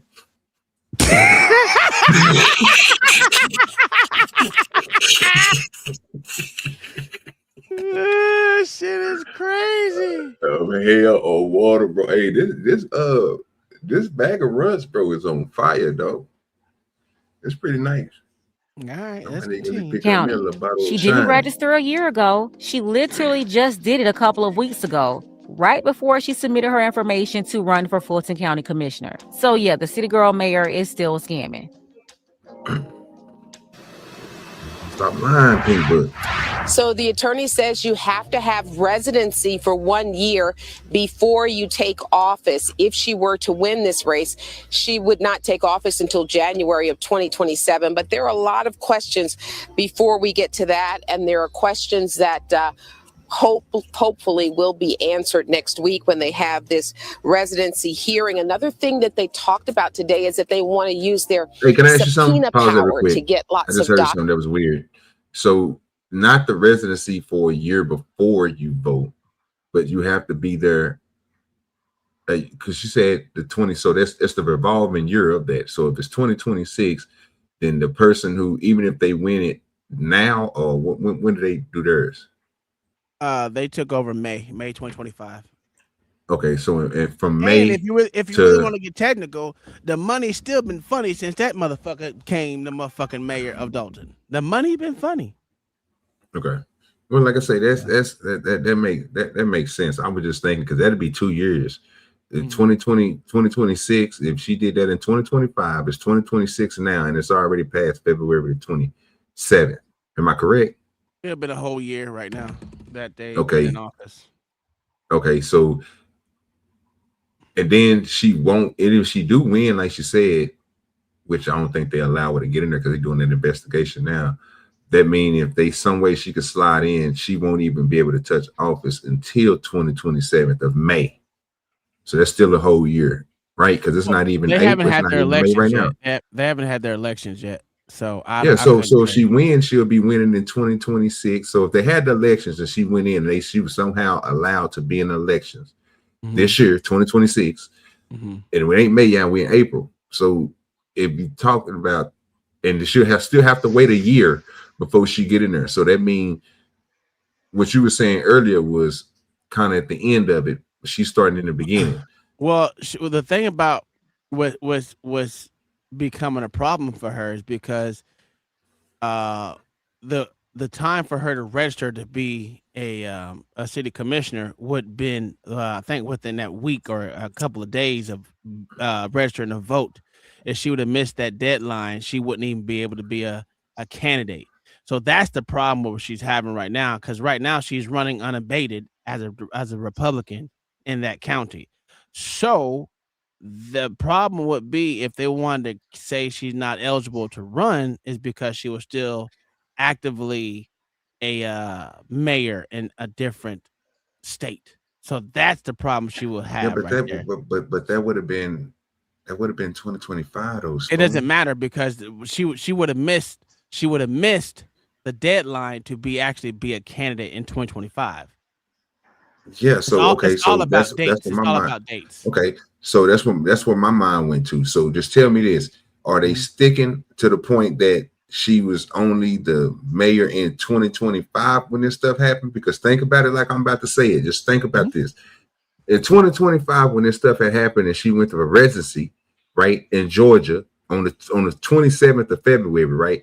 She didn't go and try to do anything try to be nothing in there. She didn't go and try to be mayor or nothing in 2025. She didn't go for the elections. She waited until the following year to do it. No. She registered to be a candidate and when she went down there. Well, I just heard residency. I ain't heard candidate. Yeah. Only person that keep on saying candidate is the dude with the her. These people on the screen. She just said to live down to say that she can vote down there, not that she can be anything else. So see what I'm saying? Yeah, because they're not these motherfuckers. It's the news. News is retarded. Who's telling the truth? Because this nigga got to be lying. Because Nate, the lawyer, is telling the truth. These motherfuckers. I think that nigga lying. I think he lying, bro. He ain't lying. He telling the truth. So I don't know. It all depends on what they say. Because, like she said, she's in a heavy Democrat area. It's not. Well, the deadline to register to be a candidate was in 2025. When? Well, let me find out.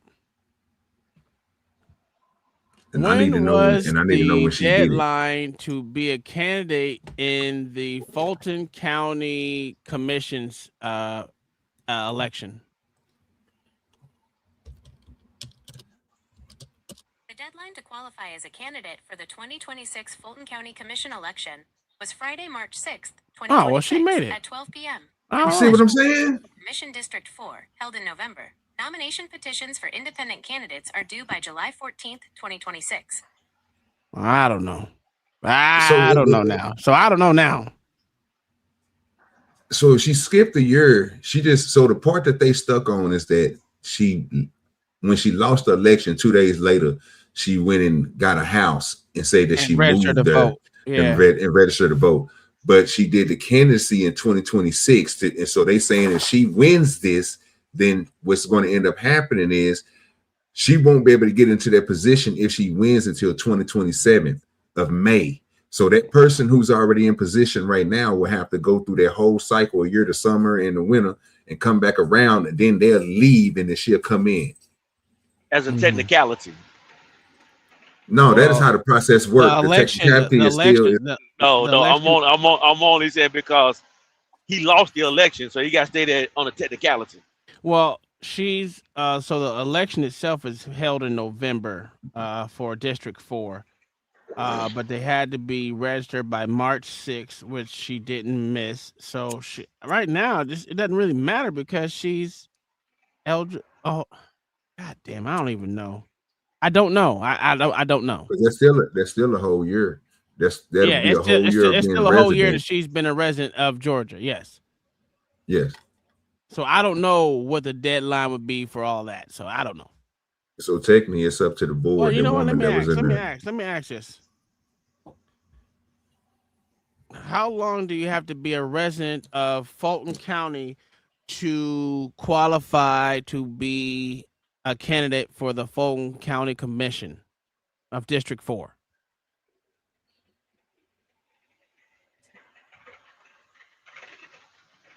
It's thinking. To qualify as a candidate for the Fulton County Board of Commissioners, including District 4, you must meet the following residency requirements. County residency. You must be a resident of Fulton County for at least 1 year, 12 months, immediately preceding the election. District residency. You must be a resident of District 4 at the time you qualify to run for the office. Key qualifications. Beyond residency duration, candidates must also meet these standard requirements. Age. You must be at least 25 years old by the date you would take office. Voter status. You must be a qualified elector, registered voter, in Fulton County. Citizenship. You must be a citizen of the United States and the state of Georgia. Okay, so let's see. So yeah, she would meet it because she's been a registered. Well, now here's the problem. That's the problem. That's the problem. Yeah, right that's there. the problem is the time frame. So if she was still so she wouldn't be able to be eligible, right? Because she still would have been a mayor in Fulton County, in Dalton. Dalton, yes. Until May, yes. So May of 2026, right? No, May of 2025. Yeah, 25. My bad. I meant 5. So what happened is she's still the mayor of 2025. She wouldn't be eligible to be actually a registered voter in Georgia until May 2025. Yeah. So that's the problem what she's having. So her year can't start until after May 2025. Yes. Yes. So that's the problem. If she was to win, they're gonna say she wouldn't have been eligible, so they're gonna give it to someone else anyway. So they're probably gonna hold on to this to see if she even comes close to winning. If she was to win a seat, they would use that to say she was ineligible. Okay, so mark my words. So if she do win, what they can do is vote on it because I think that might bypass what that is if they have that meeting and give her the go away to say that she is because they're gonna look through all that. But if they deem her qualified or give her the qualifications, what can you do about that? Because the board has to vote on it. She can't qualify though. She can't qualify because May 20. Okay, from May 25 to May, she can't. Let's just say June. From June 25 to June 26 is when she needs to be eligible. No. I'm only saying June because May is like the dead. I'm not sure the day in May is. It doesn't matter. So here's the thing. It wouldn't matter in May because the deadline was March to be a candidate. Yes. So until she can be, unless she can't even be a candidate. Yes, she can't be a candidate unless she was in there in March. And she can't be there in March because she's still in Illinois. She was still in there until May of 2025 in Dalton. Yeah. So, and this is why I'm saying is that they are literally gonna hold this over her head to see how close she is to winning if she comes close to winning. And then it's gonna be petitions and all this shit to throw it up in her face if she won and say she wasn't an actual candidate because of the technicality of her still being the mayor of Dalton until May 2025, which will make her ineligible in 2026 to be a full-time resident in Georgia for a year. That's boggling to me right now, because I thought, and this is just me, them township meetings and all that, right? So I'm trying to see, did she lose the township last, or did she lose the mayor position first? She lost the mayor's last. She lost in the fucking county shit way before she lost to a dude, right? Yes. Because I remember us watching the video where she wasn't the week after she lost, or whenever after she lost, they had another meeting and she was not allowed to come in to the meeting. Am I correct or non-correct on that? Because I can go look and try to find this video. You're correct on that. Because so this is why I keep on saying that I don't think that she had the power of mayor. She was just still considered a mayor, but I don't think that she had power, because they wouldn't kick her. She wasn't the Dalton. I mean, she wasn't a county person. So the county person was different than the mayor. She lost the county thing, and then they took her out of that, and she wasn't allowed to come to those meetings anymore. But she was still the mayor of Dalton. Okay, cool. At the time. Okay, I just want to make sure. Okay, so she didn't lose that until February 25th. Okay, but she was still mayor after that until May. Gotcha. Until May. All right. So that's the only problem that they having with it, is that she's still considered the mayor and still considered a resident of Dalton. Most definitely. So most. Go ahead. Most definitely. This is fraud then. No. If she was getting threatened and all that other stuff was happening, she had to move to another state, then they would count that as residency. She knew that she was still. She knew she was still married when she put to run for the seat in Fulton. Yes, that's fraud. But technically, no, she wasn't mayor. No, we're not finna start that, OG. We're not finna do that. Well, it's just the truth. Mayor. I mean, if you broke, no. If she was mayor. If I can't give y'all niggas, if I got to give y'all niggas that technicality, sir, just like that motherfucker said, you giving information, sir, that don't have nothing to do. Because on the 25th, sir, she was not the mayor no more. Well, she still was the mayor. But I understand, nigga. But nigga, they saying that nigga somebody else was voted in, so you got to add that on there too, nigga. Don't take it away, sir. She lost. And we don't look up to losers, sir. We look up to winners. So if that dude came in there and won and became bro, so we got to go ahead and give him his mayorship, sir. So you can't give him his mayorship until May. Well, that's on the technicalities. That's when they switch the days. That's when they, you know what I'm saying, you leave and they come in. But technically, he's mayor now. He's a mayor-elect. Mayor-elect, yes. Yeah. Those dates are very important for a reason, OG. Why are they important? So I just told you like 20 minutes ago. You have to transfer power over. You got to bring stuff to an end. So that time, after you lose the election, yes, your time is coming to an end, but it's not at the end yet. He can't make decisions yet. She has to make the final decision because she's the current mayor until that day in May. Yeah. He can't do anything until her time is in. That's what I'm saying. You keep saying technicality. It's not technicality in this situation. Oh, yeah. No, it's not. You keep saying that. You keep saying that, but you sound like old boy right now. I can't think of a name. Ruthless. Oh, I'm cool. I'm cool with that, nigga. I don't give a damn. Shit, I know what I just got through hearing, sir. I know that she lost, sir. And that's what I heard. And I heard that she wasn't mayor no more. But technically, she was still mayor until she go in there and sign them goddamn papers, right? And give over her authority. And that date come to an end. And that date come to an end. And that date come to an end. So anytime in between that, which is what seemed like it was in February before, you know what I'm saying? So she got time. She was a resident of Georgia. So this is the problem, though. They ain't gonna give her a position, so she gonna go ahead and do it. I got but Tom, explain something to me though. If she knew she was still mayor until May, why is this not fraud? Well, it is. It's either fraud, payroll fraud.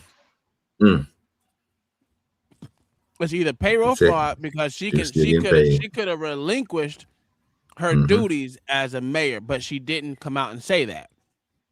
So it's either payroll fraud or voter fraud in Georgia because she was still mayor in Dalton. Whatever one they want to use, they're going to use it. I don't think there is. That's another $2 bet. Fuck, we're up at the 5. I'm feeling myself. They ain't gonna convict her of that. It's bigger things than that they gonna get her for. That payroll fraud is where it's at. Because she was making hella money. So, but yeah, I don't think they're gonna get her with that. I don't think they're gonna get her with that at all. The problem would be, like I said, I don't think it's gonna be a problem with Dalton. It's not a problem with Dalton. It's gonna be Georgia. It's gonna be Georgia. Yeah. Yeah. Because they're gonna throw that shit in her face. That's just gonna blow up in her face. Yeah. Can you get time in Georgia for that? No. They're just gonna fine her. A little fine, something she can pay. Because remember, she stole. Remember, by that nigga with all that nasty ass hair said that she stole millions. So man. Documents, not only to see her lease, but to find out about homestead exemption and to find out about utilities, when she may have had those turned on, and exactly what is going on here as it relates to her residency. I should also mention that she has been a Democrat for all of her elected life, but she has come to Fulton County and plans to run for District 5. That's her. That's her boyfriend, not her husband. So that doesn't matter. He can move down all he wants. She has to be free and clear from Dalton to be a registered voter here in Georgia. Sorry. If she buys the house and he lives in the house, it doesn't matter. And well, I'm just saying, this is technically, and this is why I'm saying I think she's going to get it because they're going to vote on it. No matter what people think, it's all about what the people in that room that we watched on the other video was talking about. The old lady and they was in that little U-shaped thing. It's whatever they go. If they say that they accept her, you can't say shit. Okay. I'm telling unless you. Unless you're going to be that citizen that's going to go against the system. Unless you're going to be that person that's going to go against it because the system's not going to go against the system. They're already going against the system. The system always goes against itself. If a Democrat loses to her, that seat to her, there will be challenges in court.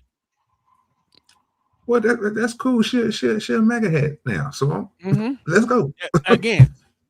Let's go. And that means she's gonna lose in Georgia. You know, there's all Democrats in Georgia. Well, look here. Where does she get it? She might be making y'all great again. Bring who? You know what I'm saying? Part of your. Okay, so it ain't about trust, nigga. It's about who wears what and what they believe in. That so is not true. You nigga. So everyone knows. Okay. Don't make me go find it. Don't make me go find that boy. Don't make me go find Bisbee. When he put that hat on, he say, "Nigga, when I put this hat on, it says otherwise." You hear me? So, and I believe that. So if she, I do because she's one of y'all now. So yes, no, she ain't. Oh, sir, ain't what I okay. See what I'm saying, John? He pick and choose where we don't claim these motherfucking grifters. It don't matter. It don't even matter. She's a part of the team. No, she ain't. She ain't. Okay. As a Republican. Tom? Yeah, Angelique, you're so good at sort of contextualizing the implications of races like this, elections like this. How important is this district that she is running in? And then what about the partisan split there? Do they normally vote overwhelmingly one way or the other? Well, this is District 5. This is a district in South Fulton. It's been overly Democratic. Marvin Arrington Jr., the attorney and son of Marvin Arrington Sr., who was on the Atlanta City Council for many, many years. His son has had this position and has represented this area, which has been a Democratic area. Now, there are already 4 Democratic candidates in this race. She has decided to run as a Republican. So that would be very interesting because she, in effect, becomes the only Republican in the race. Interesting. We'll see if she's able to appeal to voters in, as you say, that largely Democratic district, District 5. Angelique Proctor with such good insight and experience covering races like that and the implications of a case like this. Angelique, Thanks so much. For the record, I told y'all before, Tiffany Tahoe will not win this race in Atlanta for several reasons, more than one. I'll be here all day if I really broke it down, but the Reader's Digest version, number one, don't nobody know Tiffany Tahoe in Atlanta like that. And the people that's aware of her, they already know that she's a scammer, and they would never vote for her. Number two, that district that she's running in is predominantly Black, and she's thinking that will work to her advantage. Southwest Atlanta, Fairburn, East Point, Union City, College Park, Chattahoochee, those areas. And knowing the voters in this area, I can tell you, they will never vote for a MAGA Republican over a Democrat. It's never happening in any lifetime. She's running for office in areas where people had Kamala Harris signs in the yard. And for that target market, being a Black woman isn't enough. No, every Black woman is not accepted. Only the liberal Black women are accepted. So you have to be both a Black woman and a Democrat. A Black woman running as a Republican will never win. But being the scammer that she is, Tiffany Tahoe just thought she could leapfrog over everybody by simply switching parties. And it's really not a surprise because she was going on podcasts in Atlanta talking about how all the Democrats in Illinois turned on her. And you have to remember, she's still under federal investigation. So she's been trying to suck up to Trump, hoping she can avoid prosecution or get a pardon. And it's definitely been a bad week for Tiffany Tahoe. Not only is she now being investigated by the Fulton Board of Elections in Georgia, but her dad is in bad shape after he was reportedly hit in the neck during a shooting in Cook County. The father of former Dalton Mayor Tiffany Henyard is recovering after getting shot earlier this week. Henyard released a statement via social media confirming that her dad was a victim of, quote, random and heartbreaking violence. She also called on Governor Pritzker and Mayor Brandon Johnson to reconsider federal assistance to help address gun violence in Chicago and throughout the state of Illinois. We are still working on getting details on what exactly led to the incident. Current mayor of Dalton, Jason House, did release a statement saying he and other Dalton officials were sad to learn about what happened to Henyard's dad.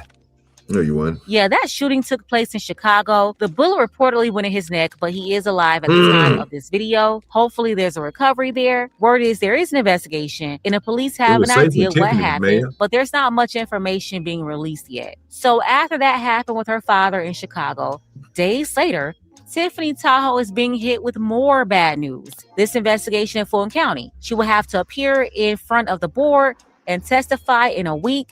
Whatever, I do what I want. I do what I want. Obviously, Tiffany Tahoe is just going around creating more problems for herself, doing whatever she can to be relevant and scam more money. Also trying her best to avoid that indictment that's coming her way in due time. Let's go ahead and get the conversation started. Tell me what you think about this below. Gotta send a shout out to Adrian. I appreciate you, Adrian, for all of your support for the channel. You can show your support as well. The link to PayPal is below. Ladies, fellas, want a balance analysis? Whole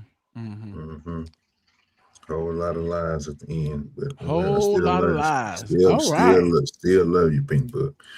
God, I mean, you going in on my girl Tiffany. Let her make it. She ain't got charged with nothing yet. What's the cutoff height for being? What's the cutoff height for being a simp? Or whatever it is, you ain't made it yet, bro. I don't give a damn. You think that gonna hurt my feelings, John? I'm a man. You hear me? That shit don't hurt me. I know what we winning. I know what winning look like, John. Yeah, obviously she winning. getting it. All right, You winning. All I know, that wasn't $2, nigga. I was a technicality. The technicality, yeah. Thank you. You lost $2 off of technicality. She was not the mayor.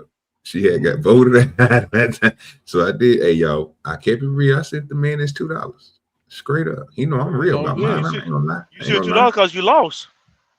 No, I sent $2 with technicality. I didn't know we were doing technicalities. Next time I just go ahead and get the W the easy way. You know what I'm saying? With straight facts. And without adding all the technicalities. So I'm like, hey, no technicalities before we even make the bet. See, I didn't throw that in there this time. Next time it's going in there. Technically, I'm still winning because it wasn't a technicality. It's the truth. No, it ain't. Man, you'll lose that one. She was still in power. No, she wasn't. She was. She was. No, she wasn't. OG, you too smart. You too smart for this, OG. Yeah, I know that, sir. That's why I'm having a problem with it. Don't be this dumb. You're too smart. I got to, sir. I know I'm dumb. Thank you. You just proved my point. All right, let's see what we got over here for the next version. That's the whole fact. Winner chicken dinner. WWCD. Oh, John about to go off. Oh boy. Everybody up there smart. Trying to figure what. I think he'd also. Hold on, we can get to this. If any. Oh, I messed up. We got to hear the question. These are the standard things. I agree with. I think Carissa. Caressa trying to smile like we can't see it. Yeah, you too, Negro. I'm bugging. May I touch on the standards? Yeah, go ahead, Joy. About? Fuck, we trying to laugh. You're gonna ruin the mood. Go ahead, Joy. Go ahead. Sorry, I'll be quick with it. And now, Joy, can you also? And then since you got the mic, the child thing you were talking about. Go ahead. Okay, here for sure. So, in terms of the standard things, I agree with. I think Carissa. If she's living a specific lifestyle and she brings someone in and they want to move somewhere else, she shouldn't have to lower her standards because her partner, can't keep up with it. It's almost like dimming your light. You shouldn't have to dim your light because of someone else. If anything, the person should elevate you, or rather, you should elevate each other. So, I agree when it comes to standards, and just.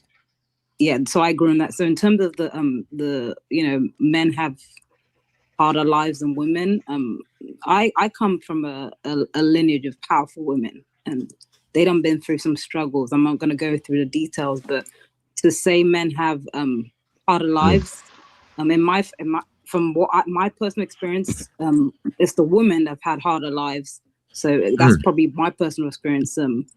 Growing up, my brother got everything he wanted. I was a child that never asked for anything because I just didn't ask for anything, right? Because I seen the situation my parents were in certain times. But my brother got everything he asked for. Like I never wanted for nothing, neither did he. But I never asked for things because I just saw, so if they were struggling, I wouldn't ask for things. He'd ask for things and he'd get them. So I kind of disagree with that. When we talk about. So the question would be, do women have harder lives or do men have harder lives? What do you think, OG? Yeah. Shit. I don't know about that. I would say men got harder lives, but I don't know what she's talking about from her own. That's her parents. How her parents did her. I mean, society. Yeah, it's gonna be us. But in her own household, from what I just heard, I guess she that's the only why she's saying it, because it was her. I guess the way they was raised at they crib. Well, she just admitted that she didn't ask for shit. So if you didn't ask for shit, that's on you.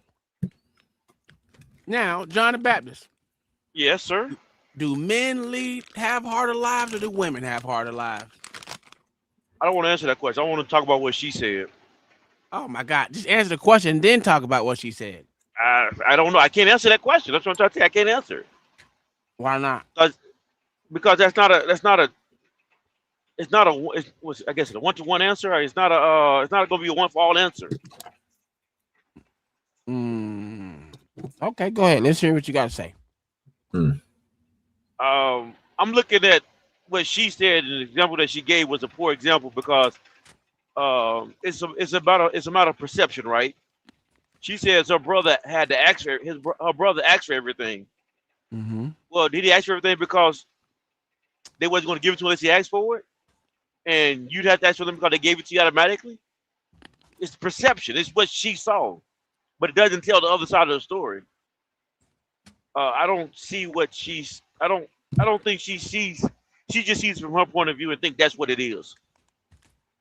Okay, so in your life, do you think men had it harder than women, or do women have it harder than men? In your life, in your perspective. In my perspective, I would say, from what I saw growing up, women had it harder. That's what I saw. That's what I saw growing up. Okay. Now my perspective again is could be flawed because that's what I saw. I didn't see the other side. I didn't see the All other I'm side asking of you it. is from your perspective. No, I'm telling you. I'm giving you my perspective. This is what I saw. Mm-hmm. Yeah, I'm going for what I saw. From what I saw, women had it harder Okay. because I didn't see the men. So All right. So in the chat, what do y'all think? Do men have it harder or do women have harder lives in life? In your own perspective. Me personally, I'm going to say women have harder lives. I'm going to say it again. You know, the reason I'm going to say it is because the choices that they make. The choices that they make their lives harder than what it should be.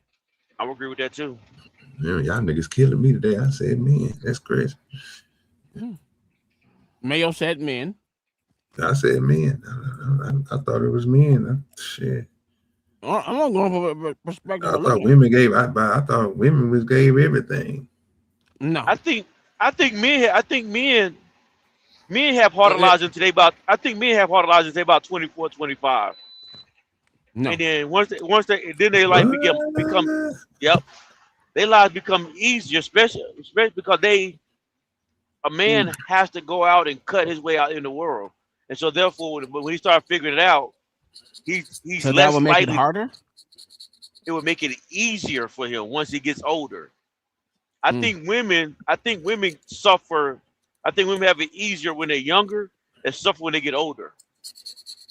What? Yep. Me, I think women suffer all the way around because of the decisions they make. Period. I don't think women are good decision makers, personally.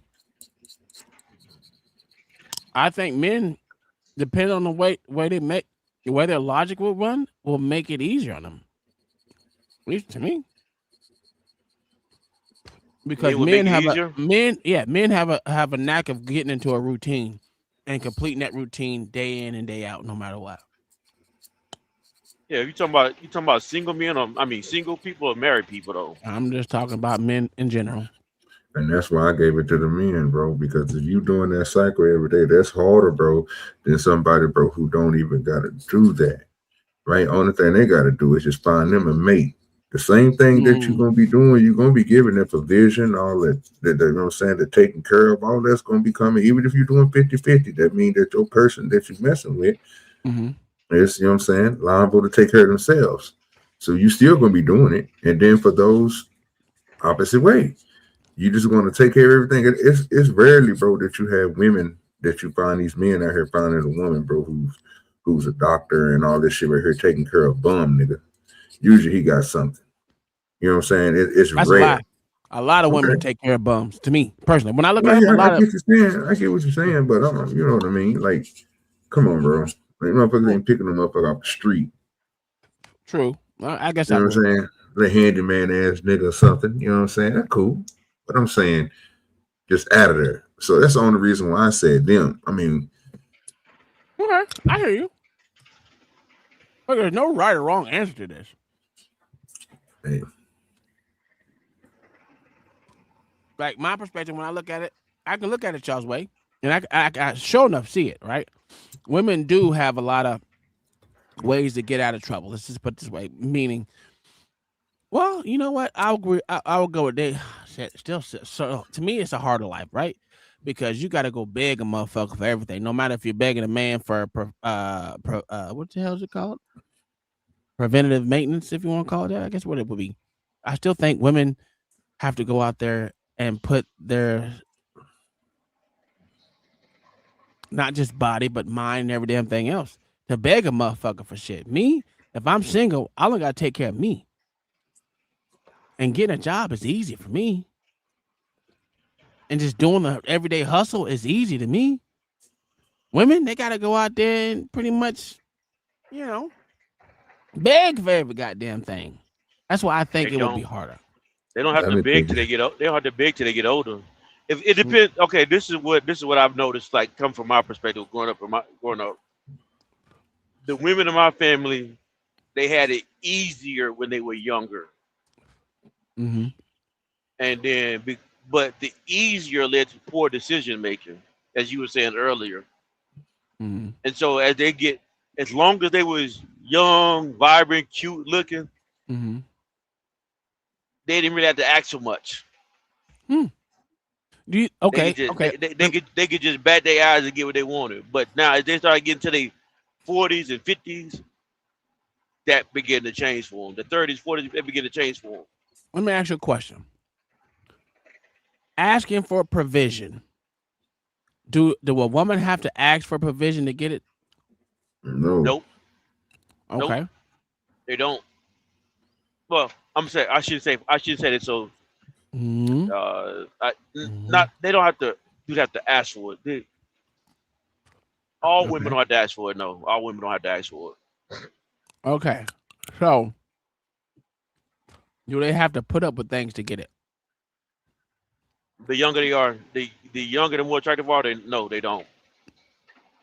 So you're saying young, attractive women don't have to put up with men? A lot of, they don't. They get men would just throw it at them and give it to them. And they'll take it and leave. Okay. Okay. Look at John thinking devilish ways. Mm-hmm. You hear it? You hear it? They out here fornicating, shacking up and shit. I said nothing about fornicating. I said nothing about fornicating. That's a fucking way of begging, nigga. I never said nothing about fornicating. My fault, sir. Listen, John, you taking fornication off the table. These hoes out there throwing that ass in a circle for a hamburger, nigga. What are we doing here? I said nothing about fornication. They crazy, nigga. I'm telling you, hoes. Listen, what are you doing? These niggas out here throwing it at. Listen, these motherfucking old motherfuckers and young hoes up in the goddamn Chick-fil-A throwing their titties in a circle. Why? They got to, nigga. They working at motherfucking Chick-fil-A. It's hard, these hoes. It's hard out there for these hoes. They got to do something to get that provision. I don't give a fuck who you are. If you think you young and vibrant, that don't mean shit. You still got to throw that ass in a circle for a nigga to do something for you. No matter how old or young you is. That's why they got them hoes going all the way to Dubai getting shit on. That's why I said, you speaking from your perspective, right? From the time No. Let me tell you why. Reality, sir. No, I'm thinking reality, sir. Yeah, okay. Your reality, what you saw, correct. I got you. Okay, what I'm saying to you is even before a girl has sex, even before she becomes sexually active,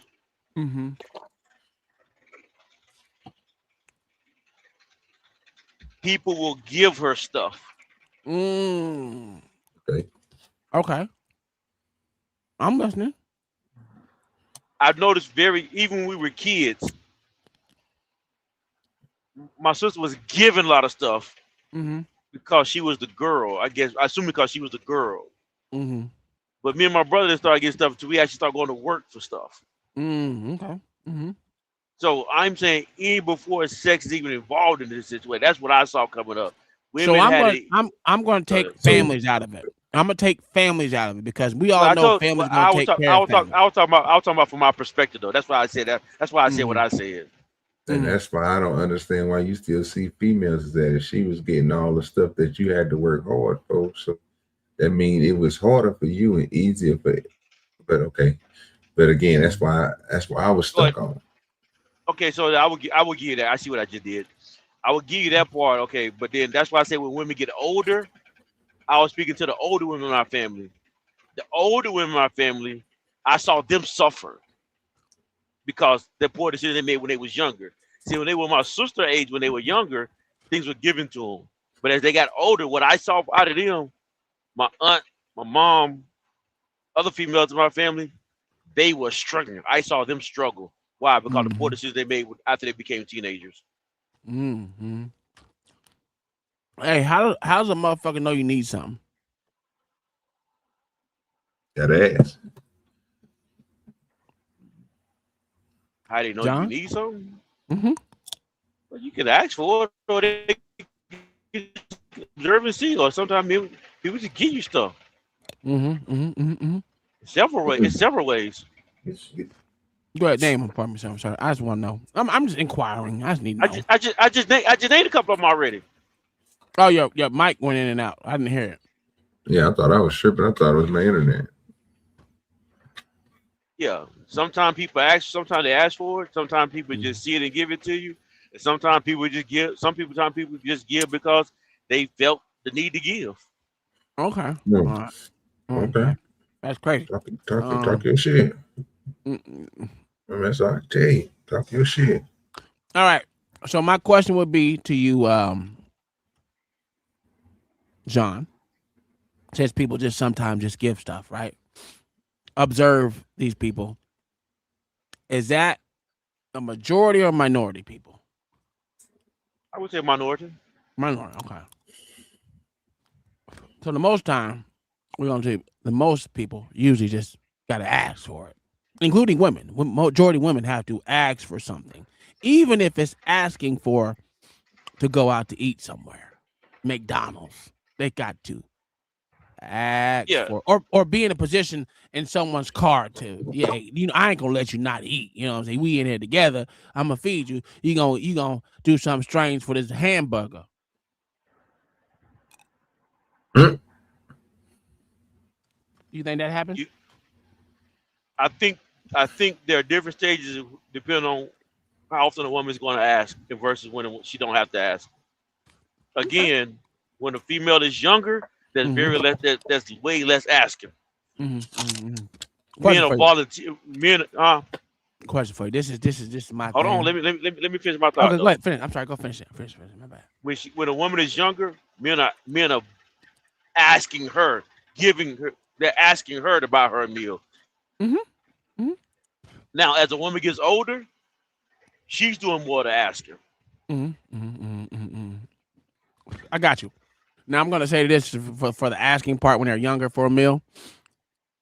Even when you go out on a date with someone, and you know that he's gonna say, "Well, I'm gonna take you out to eat," that's still a form of you asking for it, right? Because she's not gonna say, "No, I don't want to go out to eat." What they gonna blindly accept it? Well, not even blindly, with their eyes wide open, accept the shit. Right or wrong? Not necessarily, because you gotta remember, because when they're depending on that woman, she may have 100 guys asking her. That don't matter. She chose you to fucking take her ass out there to eat. But I'm saying she can reach. So, but I guess the point I'm making is she can turn. She may turn down all 100. That's cool, and she won't be eating there. But the point I'm making is she wasn't asking. Oh, when you really, my thing is, if you accept a dinner date, that's you asking for someone to pay for it. Absolutely. No. Well, if she paid for herself, wait. If she paid for herself. When a gentleman said, you said something stupid. Let me say what you said. When a gentleman asks her out on a date, he's asking to take her. He's asking to pay for the movie. He's asking to pay for the dinner. Yeah, you said she's not asking. Whatever. When he's asking to pay for this stuff, she's not asking. He is. Yeah. Cool. That's the point I'm making. Is that what you want to roll with? That's the point I'm making. Yes. Okay. Well, that's all I've been saying. That's all I've been saying the whole time. That's indirect asking to me. You're indirectly asking. Well, no, he's directly asking, but she's indirectly asking. But the simple fact is, she has to agree to go on that date. When she agrees to go on that date, she knows what it entails. So that's her getting a free food out of it and every damn thing else. But at the end of the day, he gonna be asking to throw that ass in a circle. May not be that day. It may be 2 days down the road. But let's be honest, she knew what she was doing it for. She damn near begging. Because she like, nah, I pay for my own shit. How many women you know when you took her out to eat say, nah, I'm gonna pay for my own shit? I don't like asking for someone to pay for me. I don't like no one asking. I don't like motherfuckers paying for me to eat. How many females you say that? I've only taken maybe 1 or 2 females out. I can't really answer that question. Damn, that's But crazy. I've always paid. But that's not something I really did. That's not something I did Did they a lot. say they said they was gonna pay? No, they didn't. I wonder why. Because they knew it's free meal out of it. No matter if she is pretty, no matter if she is ugly, she going on a date. She know that. That's one day she ain't gotta ask someone to pay for her food. Especially if she was a broke bitch. Yeah, but yeah, it's like how I get what you're doing. I get what you're saying, but it's directly, indirectly, you playing that game. Okay, cool. Yeah, but the key is that, yeah, there are certain things like when it depends on the stage that the woman's in. Life can be easy when they're younger, then it becomes harder when they're older. That's perspective I saw growing up. I just think it's someone begging. That's me personally. I just think that shit's begging to me, indirectly begging for something. I think it's begging. I think men are begging when they're younger. Men are begging. For what? For the woman's attention. You have to beg? I think men do. Yes, I think men do. Did you beg? No, I didn't. I really didn't care for attention like that from women. I didn't. Mm-hmm. But do you do that? Do you beg for some? You beg for some ass, nigga? Nigga, what? No. Let me. She wasn't trying to fuck with me. She wasn't trying to fuck with me, fam. I knew, man. Say you gotta know when to move on, fam. These niggas ain't here. It's some people out here. I ain't gonna lie to you. They nigga for begging, but I ain't have to. I ain't have to lie to you, fam. I'm straight up, like Tom said. Nigga, I'm messing with this over here. This is before all this. You know what I'm saying? This is when I was out there. Hey, I'm messing with her, and her. You know what I'm saying? It is what it is. You gonna mess with me or not? Mm-hmm. The question is put out there. Hey, who dick you sucker? All right, cool. It ain't you. I'm out. I'm not gonna sit and waste my motherfucking time with you. And that's how when I was out there, I was out there. Listen, I may ask, I think I've asked probably about 3 chicks on it. 3, maybe 4 chicks on a date. My entire life. I'm like you, John. I ain't asked that many chicks out. Why? Wasn't gonna do it. First off, I was into myself more than anything else, but that's just beside the point. If you didn't want me, I didn't want you, nigga. What we doing? I'll move on to the next one. One of these hoes is gonna be up here want to throw that ass in a circle. Am I lying, OG? No, sir. It's always a bitch. Listen, and especially if there's a group of bitches, they all gonna throw their ass in a circle. And you ain't gotta do nothing. But let's listen to these people talk. But I think the motherfuckers that gotta beg the most, indirectly, motherfuckers paying for their food all the time, motherfuckers doing all shit. I think he got low self-esteem, personally. Got low self-esteem. Say it one more time. Absolutely. He got low self-esteem. Who does? Yeah. Motherfuckers that got motherfucking indirectly beg for shit. Come on, baby, please. I don't get that one. I mean, it's my logic. You ain't got to understand. I'm trying to understand your logic, though. I'm trying to find a question to ask to understand your logic, because I can't think of the question to make it make more sense, though. Because they're always in a position. They're always in a position of having to ask. What if that man said, "Nah, I'm not gonna pay for your fucking meal"? At the end of the date, what's she gonna do? You think she's gonna get him paid for it, or she gonna say, "Nah, you gonna pay for this"? Huh? It's been an epidemic of motherfucking dudes. Hold on. It's been an epidemic of dudes. At the end of the day, say, "I'm not paying for your shit unless you gonna give up that ass." Am I right, OG, or wrong? Because we've been watching these shits on these YouTube streets for a while. It happen all the time. Every time. Yeah. Okay, so I was gonna say that, like, if you're talking about YouTube, yeah. But I can remember even when we was growing up, right? Mm-hmm. we hung out with girls, and we would go out like we really wasn't dating. We were just hanging out. We go out somewhere, and everybody put money to the pot. Even the females did. Female, I don't know what I don't know. Hold on. Hold on. Listen, I don't know. Like maybe I'm just too old, and y'all just from different generation. But females. Are you a millennial, John? No. Nah. I'm a Gen X. But females actually worked and had money in their pocket like we did. That's amazing. Now, when you started dating, now when you asked a girl out on a date, which I didn't do a lot of, but when you asked a girl on a date, the men would pay for the date. Oh wow. Okay. But if we hung out as friends, then everybody chipped on their own. So I don't know, like, so there could be females who would on if you went on a date with her and you say I'm not gonna pay unless you just give me this, then she might pay for a meal and be done with you. Yeah. But the thing is though, I don't know. I don't know if that's you making it sound as if like she's always begging for money. No. To pay for her meals. No. Well, listen, like I said, indirectly they are, right? If I know I'm agreed to go on this motherfucking date, even if the bitch was there just for the free meal. If this motherfucker decides I'm had a bad fucking date with this bitch and I'm not paying, guess what she gonna have to do? She either gonna have to have that nigga pay for it, or she gonna have to come up out them pockets. Yeah. She's at the whim of someone else's motherfucking what is the word? Fuck it. She's at the whim of someone else's goddamn gratuity. Discretion, but you know what I'm saying, you know, my words ain't. Yeah, y'all have a twisted view on dating for some. I don't get this. What? Listen, first off, I didn't go. If we friends, I don't do friends and we ain't fucking.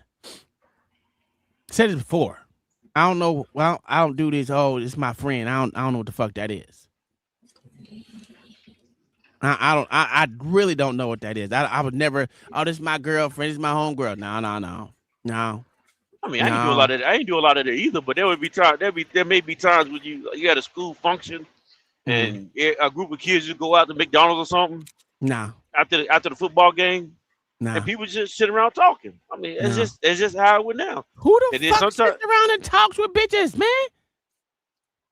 That's what they used to call them niggas cat daddies. You know what I'm saying? Cool cat ass niggas. Y'all ain't never, so let me go. Cause I don't know if y'all put on my leg or not. John, I did. So I don't know what spoon talking about, but I did, sir. I'm pretty sure everybody else did too. Yeah, I'm gonna say. I'm 100% telling the truth, nigga. There was no chicks around me that I did not fuck. Yeah, that's a twisted mindset right there, bro. I'm sorry, I didn't like chilling with chicks, bro. I don't either. But I'm trying to tell you that I can promise you. Okay. I'm gonna be honest with you. Even when I was with my homeboys and there was dudes there and chicks there, we fucking. There was no point for us to be around each other.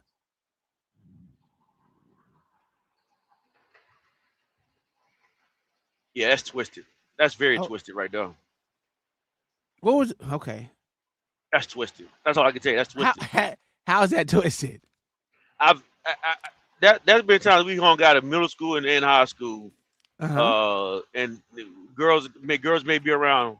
I wasn't trying to sleep with them. I wasn't. What? Now there were maybe there times I was, but then not in every situation. No. Sometimes we just chilling. Sometimes we just having fun. So I'm gonna ask you this, John. This is not me coming down. You don't control the people around you. Do I control the people around me? Well, a little bit to control the situation around you. As a kid, no. Nigga, I don't go back to motherfucking 11 and 12. I'm talking about no, in high school, I wouldn't think about controlling situations. I was in high school. Hold on. In high school, only thing I tried to control was me. Am I a female hater? No, I just knew what women were for. I mean, chicks was for it, dude. Listen, I'm not hanging out with you unless we fucking. That was the criteria. What am I gonna sit there to get to know you for? That's my problem. I didn't want to get to know you on a personal level, nigga. I didn't care, nigga. I thought I was going to the NFL, and one of them strags was gonna try to take me down. That was my thought process in high school. Well, they can only take you down, and according to what you thinking, if you having sex with them, though.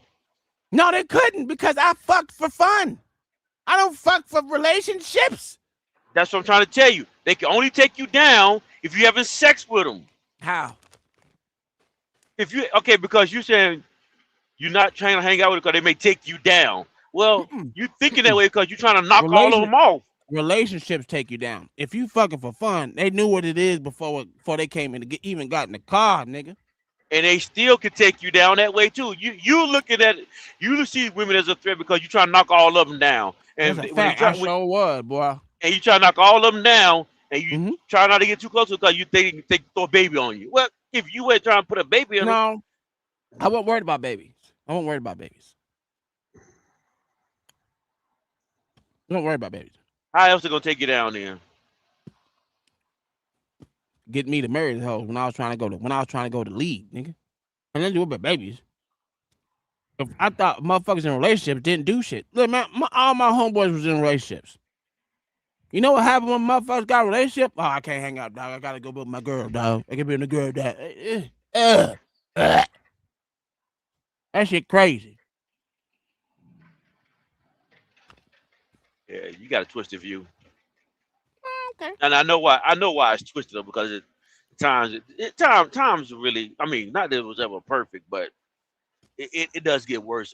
The more we lose values of society, the worse society becomes. So I'm not saying it was always perfect. That nigga threw a shot at us. I don't like that. So this is what I'm going to say, and I'm agree with you on that statement. That when times get when society changes, that's true. Society changes all the time. Here's my problem with it: when you're on the outside looking in and seeing all these people in relationships, and we used to hang out, and now we don't hang out because you're in this relationship, and these motherfuckers are not even. We're talking about going to college and playing ball and all this shit. You see these niggas, they talking about not going to college and just sticking with this bitch. Oh hell no! Hey, what they do that at? Tom, how old you? But you were young when you got married, though, right? Oh yeah, absolutely. I was 23. Yeah, so yeah, you was right there college age when you got married. Absolutely. Yeah, so you got taken down then. Yes, because my NFL days was over. And then maybe they knew the NFL day was over before they got to high school or college. I don't know. You just got 4 more years to figure it out. They figured theirs out in high school. When that motherfucking car flipped 7 times, nigga, I knew them NFL days was gone, nigga. Them NFL days was gone, partner. Yeah, so it took you longer to figure yours out. They figured theirs out quicker. Well, whatever. I just didn't like no female dictating what I was gonna do, who I was gonna be, where I was gonna be. I ain't like that shit. So, yeah, I only had fuck friends. I think the Zoomer is tripping. I don't know. I see different. I see shit different. I didn't have a onslaught of chicks that were my friends. They call them shooters, John. They have a lot of them either. You know how many people? Know how many fucking my homegirls' girlfriends were my friends because I knew they were taken. They were off limits. Those are my friends. What you say, OG? Okay. They what you call shooters. That's what you call it. He was a shooter, son. He was just going for it. He was shooting a shot and get her done. That's it. You were trying to do all that extra. I wasn't into extra shit. I just want to get my rocks off and go where I need to go. And my nephew was the same way. we was up in law tearing shit back, boy. God damn, I'm surprised I ain't getting no goddamn diseases. Ooh-wee. It was terrible, boy. Nigga, it was so bad. We migrated to Cash, motherfucking Duncan, goddamn chicken shade shit. Boy, it was terrible. Yeah, It was you was terrible. out there, boy. That nigga there was out there. Boy, the worst thing was me getting a car, boy. Once I got that car, oh, it was. Yes, sir. Yes, sir. The world opens up. Oh, I believe me, I know. Yeah. One thing I didn't like, I never thought an Indian chick was pretty ever. I don't know why. Oh, you tripping? That's me. Maybe because all the ones I saw wore. So this was back in the day where all them niggas had caked on makeup, dog. Yeah, I ain't get that. I hate that shit. It's about Pocahontas. Yeah, that's what we had. Just all the chicks that were around me, they always do that motherfucking black ring around their lips, a whole bunch of fucking gloss, goddamn caked on goddamn makeup and shit. But I don't give a fuck. They was white, black, Asian. All them motherfuckers wear too much makeup for me. I was like, oh no. See, Spoon don't understand. See, when that movie dropped, everybody, by the time we came around, please, nigga, they was trying to look like that. Yeah, I'm telling you, same thing for the Latinas. After that goddamn movie dropped, well, I guess that Selena movie, you just seen a lot of. It happens every time, fam. J-Lo popped off. Remember, she was on Living Color and all that stuff. It was like, okay, she was cool, but nigga, shit, man, that shit went crazy, bro. It happens. And I used to hate fucking makeup. That's why I hate it now, dog. It's the exact reason why I hate it, dog. I just want to slide in, slide the fuck out. You know what I'm saying? You put all that shit up, putting hickeys on my neck and shit. Nigga, get the fuck away from me, dog. I'll punch you in the throat. Bitches claiming me. You crazy, nigga. They got my homeboy like that. He got that's how I got a goddaughter. Got it. This nigga crazy.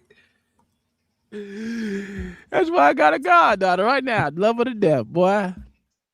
Love her to death. But nah, dog, you ain't catching me. And he can't stand his baby mama, boy. Men having harder life in terms of finding jobs. I can see where we say that in terms of incarceration. I can see that, especially our black men. But our black women do go through some traumatic experiences. We talk about sexual violence against black women. We talk about maternal health within black women. I know everybody's heard of statistics. Black women are the most have stillbirth or to die during childbirth. So I can understand for women who haven't had children or who haven't had that experience to not be able to relate because that's not your experience. But those of us who have who have had those experiences can relate. I know tons of women who, had they not had advocates, may not be here. You know what I mean? So we can't negate from the fact that women do have traumatic experience that maybe they just not talked about, maybe because it's seen as the norm because we're strong black women, right? No. So I wanted to touch on that, and I sense that perhaps I can't remember your name from Brooklyn. I sense that. Sorry, Aaliyah. I sense that you probably haven't had children. That's why I asked the question. I was wondering who else had children, because I can relate to that, being a mother of two. So yeah, that was my my little spill on the. My question was, did you make yourself harder by not having a father in your the father of the kids in the life? Because men are there to make your life easier, no matter if you like it or not. Whether you're having a hard day with the fucking at work, or if you're going to work and your husband come home to be with the kids, or your whatever the fuck, the man or your father, I just don't get that. She act like she don't see that, but I ain't gonna. Most women don't see that. Well, hold on. I might be wrong. I mean, y'all might see something different than what I just got through hearing, but she sound like she do not. It's like she doing everything herself. Yeah. I always when she was talking about the medical part of women, childbearing and childbirth and how much they get misdiagnosed, that part, I've always had the thought since I got older. I wonder, is it because we're more unhealthier. They are more unhealthier size and weight wise. Because you know, with size and weight can determine blood pressure, diabetes, and all that stuff. Even when you're young. And I wonder, is it the misdiagnosed, or or is it just we're just tend to be heavier. Black women tend to be heavier. It's a combination of all. And that cause I always thought about that too, but yeah. So you said a combination of all? It's a combination of all. Why don't they focus on that then? Because really? I'm asking you. I'm asking, yeah. Because niggas fight to be at the bottom and be victims. Sorry, it's the truth. Now, my wife got misdiagnosed. She didn't say it because she was white. Hell, they let some shit inside that they were supposed to take out. What the fuck is we doing? You know what I'm saying? For real. Is it because she's white? I don't know. Or is healthcare shitty sometimes?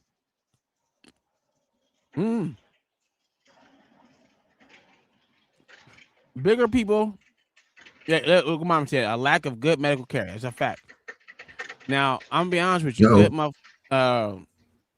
Good motherfucking hospitals and shit. I mean, a lot of heavier people get misdiagnosed. Hell, because they blame everything on the weight. So I will give you that. So that's a combination. What up, LA? How you doing, my sir? Yeah, Stack by CEO in the building. What's good? Assalamu alaikum, my brother. Alaikum salam. You know it. Salam alaikum. Oh, how you say that? Yeah. Oh, you just want some bacon, you fat bitch. Look at this little short Smurf. Look at this Smurf come up here. I hear you. You still lying about your height? Man, I ain't gotta lie, I'm taller than you. You don't know where he is scratching. That was crazy. That was wild. How's business going? I've been so busy, man. We went from everybody thinking I was crazy till my fucking DMs don't stop. The WhatsApp don't stop. OG will tell you this shit, man. That nigga don't even call me till after 7 o'clock now. You ain't gotta do what I gotta do, brother. Long, man. All day. I don't even want to look at this shit no more. We got people calling us from halfway across the country. This shit is on another level. I don't know what to do. We grabbed 100 followers today on Instagram alone. In fucking 8 hours. Is your brother staying down in there with you? No, they come back once a month. So what we ended up doing was making a deal with a local hotel. And I took out a room for a year. And I told them I'll just give them prime real estate on my site. Because Airbnb, let me just tell you how crazy shit is. When I started the company, I didn't realize this. Airbnb started booting people off the platform. So all these people with all these schedules and all these people coming in lost a lot of businesses and like thousands of reservations. And once they heard about me, oh, that shit got crazy. Holy crap. So now I got a waiting list. People trying to buy the fucking company. Oh, man. Shit is crazy. It's all good, man. Telling you. It is what it is, though. Keep moving. I ain't gonna say what I'm gonna say because I don't want to incriminate, but yeah. Good question. So what do you think? Do you think women have it harder, or do you think men have it harder? And what situations? Just life. Just in general? Yeah, life. I say this and I'll continue to say this. Men are more disposable. So I guess you could take that as what you want. Because I honestly think men have it hard. It's just nobody gives a fuck at all. Okay, that's true. That doesn't negate how hard life is or not. That's just an emotional attachment to life. No. What if you're an ugly broke nigga? You don't think you got it hard? That means you need to work harder to be less one. Hey, if you ugly, but hold on. Even ugly niggas get bitches. What we doing? That's a fact. What if you stink on top of that? Well, you need to take a shower. It's not. That's an easy fix. He ain't got to take no shower. Somebody out there for him too. Yeah, that's a fact. Cause you seen that nigga shit on himself and still pour the bitch. Like this. What they saying that women got it harder? Well, right now they are. Yeah. I'm the only person. Me and Mayo. We're the only people saying this man. Yeah, I think women have problems. A lot more problems than men do. Like what? Everything. Like what? They beg a lot. They have That's a to. fact. They have to beg. Why do you say they have to beg? Because they need provision. Or they're gonna have to do everything on their own, and then they're gonna be like, "Well, I'm a strong, independent black woman, but I'm still gonna beg." Then they gotta beg the system. Then they gotta beg these other niggas. Then they got this is begging. There's a whole lot of begging going around. I swear, boy, you've been damaged. A lot of begging, y'all. He ain't lying. I'm not begging. I think y'all just get. Men don't get the opportunity to beg like women do. What are we doing? These new men do. These new men do. Well, that's what we've been learning lately. But even the one that beg a lot, that nigga old nigga. That nigga 30. That nigga 40 years old, begging. Yeah, he was 40 years old begging. Where they do that shit at? And you in the United States, baby, please. If they were somewhere else, they'd slap them upside the head and nigga just Absolutely. We didn't so see my perspective is of American society. In American society, I don't think that it's women. So I'm gonna let you know over here. You know I love my Dominican people, but the Dominican men got to be some of the most laziest motherfuckers you ever seen in your goddamn life. Because they got their women out there horn for y'all. No, some lady made a video the other day that kind of makes sense. So she's saying if you think about it, on an island, they never really had to suffer for food. And the thing that made other countries and like European countries work for and conquer is because if they didn't, they would go hungry. On an island, you can always grow your fruit, grow chickens. A lot of these, like the illiteracy rate over here is still high because they never really had to want for anything. I mean, I was in the middle. I'm gonna post a video tomorrow. I was in the middle of a fucking jungle signing up these drivers, and everybody was just fucking happy. I mean, when you got there, they bring you coffee, they bring you cakes, they make the best chicken you ever had in your life on the grill. But everybody was just happy. They had next to nothing, and nobody was complaining. So I don't know, man. I don't know what they had to do. You say that makes them lazy though? No, the niggas is lazy. Like they. So one thing about this place is the women really do all the work and the men stay the fuck at home. Like the men don't have no shits about not paying the bill here at all. They will send their women to work and say, "Bitch, bring my money back." Crazy. And then I guess the question be, because I don't know, what do the men actually offer then? I hate to say it, men are more prized over here. Like women over here want a son, and I think that's the problem. Like you can notice when every girl you meet, the first thing they tell you is, "I want a boy." Like boys are prized over here, and I think that's the part of the problem. They grow up to be suckers. Now some you got some that know how to get it, but I'm telling you, there's just something about the women and these boys over here that just never fail, never fucking fail. But the thing, I mean, what's the prize? I mean, but what's the value of men over there? I mean, what makes them valuable that they want one then if they lazy? It's just the way it is. It's just a whole different culture in Latin America. It just is Okay. what it is.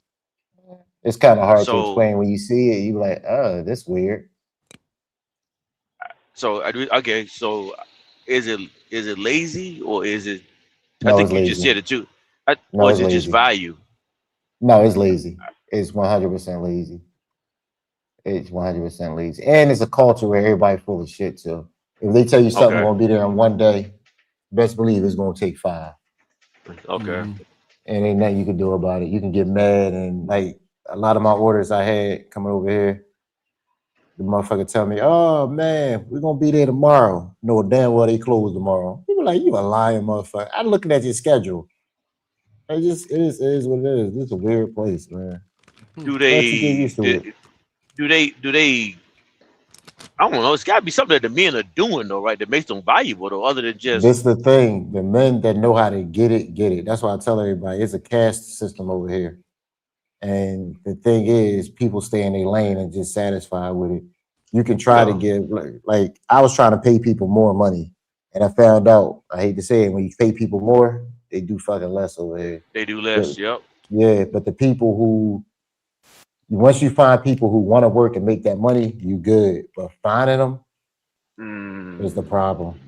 Is the fucking problem. I finally got a team that know how to work. I finally got them, but it took a year to get it. I see it now. Okay. I'm gonna say this right here. When people come to America, they get Americanized. Now you down. Now you down in Haiti, and you trying to bring America to Haiti. I am bringing it to Haiti. Yeah, you That's why. now you trying to Americanize Haiti, but the men but see it's like how we do in America. Don't change our value, don't change our system what we got here, because this is what we want. But then you try Yeah, not. now I'm asking you a question. I'm not really saying that, I'm asking you a question. I know I kind of said it directly, but Damn, do that you shit was think that crazy. You hear that shit, OG? This is this nigga crazy.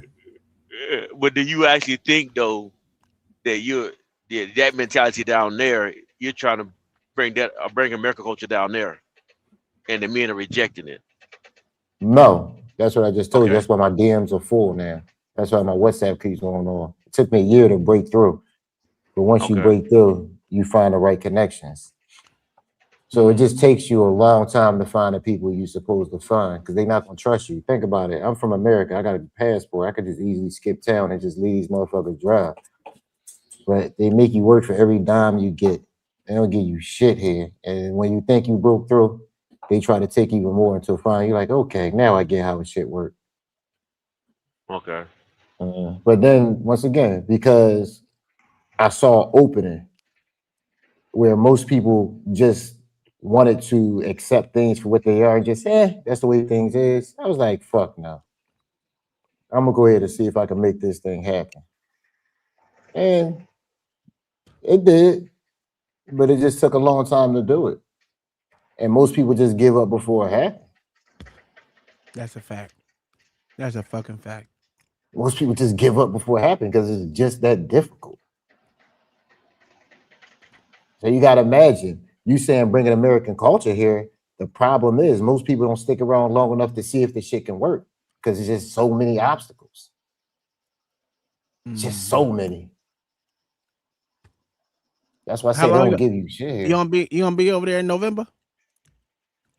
Yeah, we got a waiting list out this world for shit. So I'm up here. Yeah, I'll be here. Like if you The whole month. we We coming on. We'll be there we're going on thing from 22nd to like something.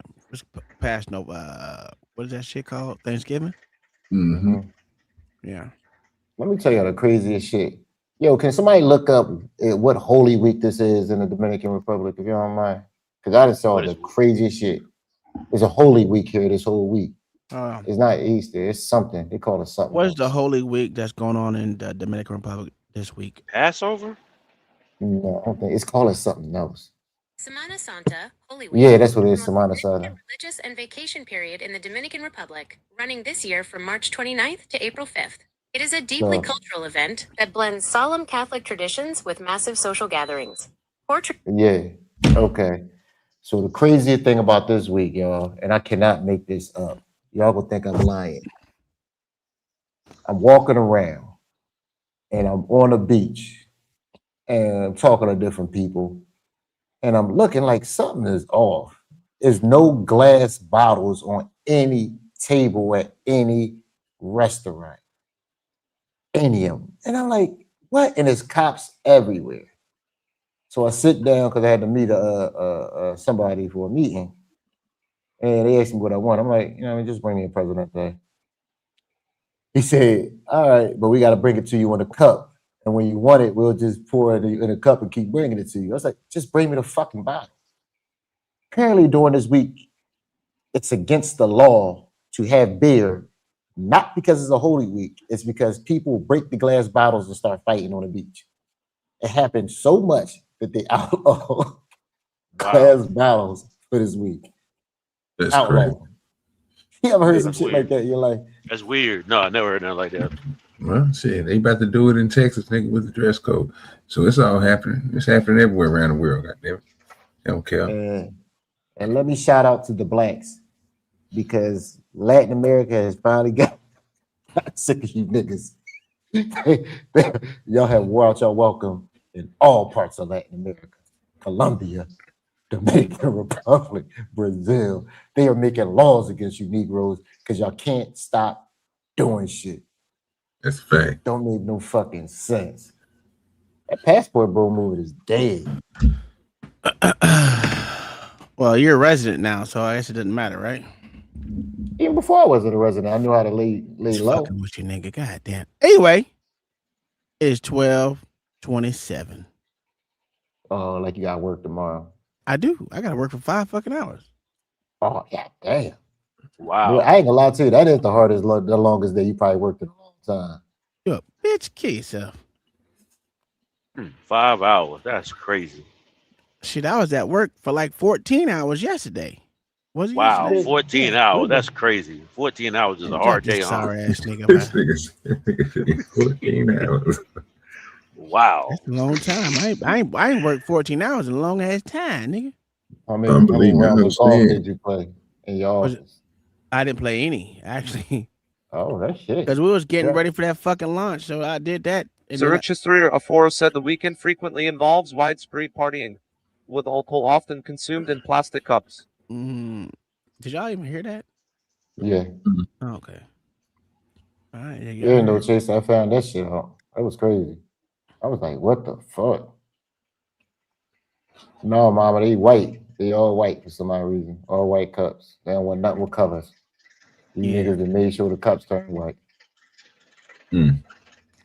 Yeah, I got my face. I got my my shit done too, and now I have to work on this NGO. I'm working on this NGO. I got one part down. I gotta get the rest of it down. I just got to just put it in for it. Try and get this grant for this, this yacht, nigga. Oh, bless you. Hey, if I can get a grant for a yacht, boy, you know what? First thing I'm getting, big 54-foot yacht, nigga. Small one, just enough to take 9-10 people on it. Get that Jeff Bezos yacht. That motherfucking yacht the size. So if that nigga try to take a nigga too far, bro, I'm gonna call the Coast Guard on this. Lay me back, nigga. I ain't in there. It's only 40 miles to the fucking. Hear you, nigga. Yeah, that's far. It's 40 miles and it ain't even. Oh, listen. You got 20. Hold on. OG, you only got 20 miles of open ocean. The rest of it is inlets and shit, dog. See what I'm saying? I mean, he got to do a lot of turning. He got to be paying. Ain't no turning. It's a straight shot, nigga. What the fuck you saw talking that. about? OG saw that video. That motherfucking what was that octopus on somebody's face? He said, "Nope." That shit was crazy. That shit was crazy. But that nigga was on a goddamn fucking wooden fucking half canoe shit. That motherfucker in that. A fishing boat, little canoe, fishing canoe. Fuck that What a nigga stabilizer. Yeah, he messed up, nigga. I'm good, man. The ocean ain't where it's at, bro. I keep on telling Spoon that, but you know what I'm saying? That nigga don't listen. Hey, man, I need you to stop. The ocean's where it's at all day, every day. I fuck with the rivers. Like yeah. the rivers. Hey, I'm about to buy a boat next week. Goddamn, I'm telling you that shit right now. I'm about to buy a boat next week. I'm putting it on it. Oh, I ain't gonna God, put it on. son. I ain't gonna put it on God yet, but we working for next week. We shoot for next week. They're like, gonna see Uncle Tom as a, You not taking God's name in vain? That's crazy. Hey, man, shut up, nigga. Thank y'all for being here. We about to get about this bitch. I'm tired. I ain't have no nap today.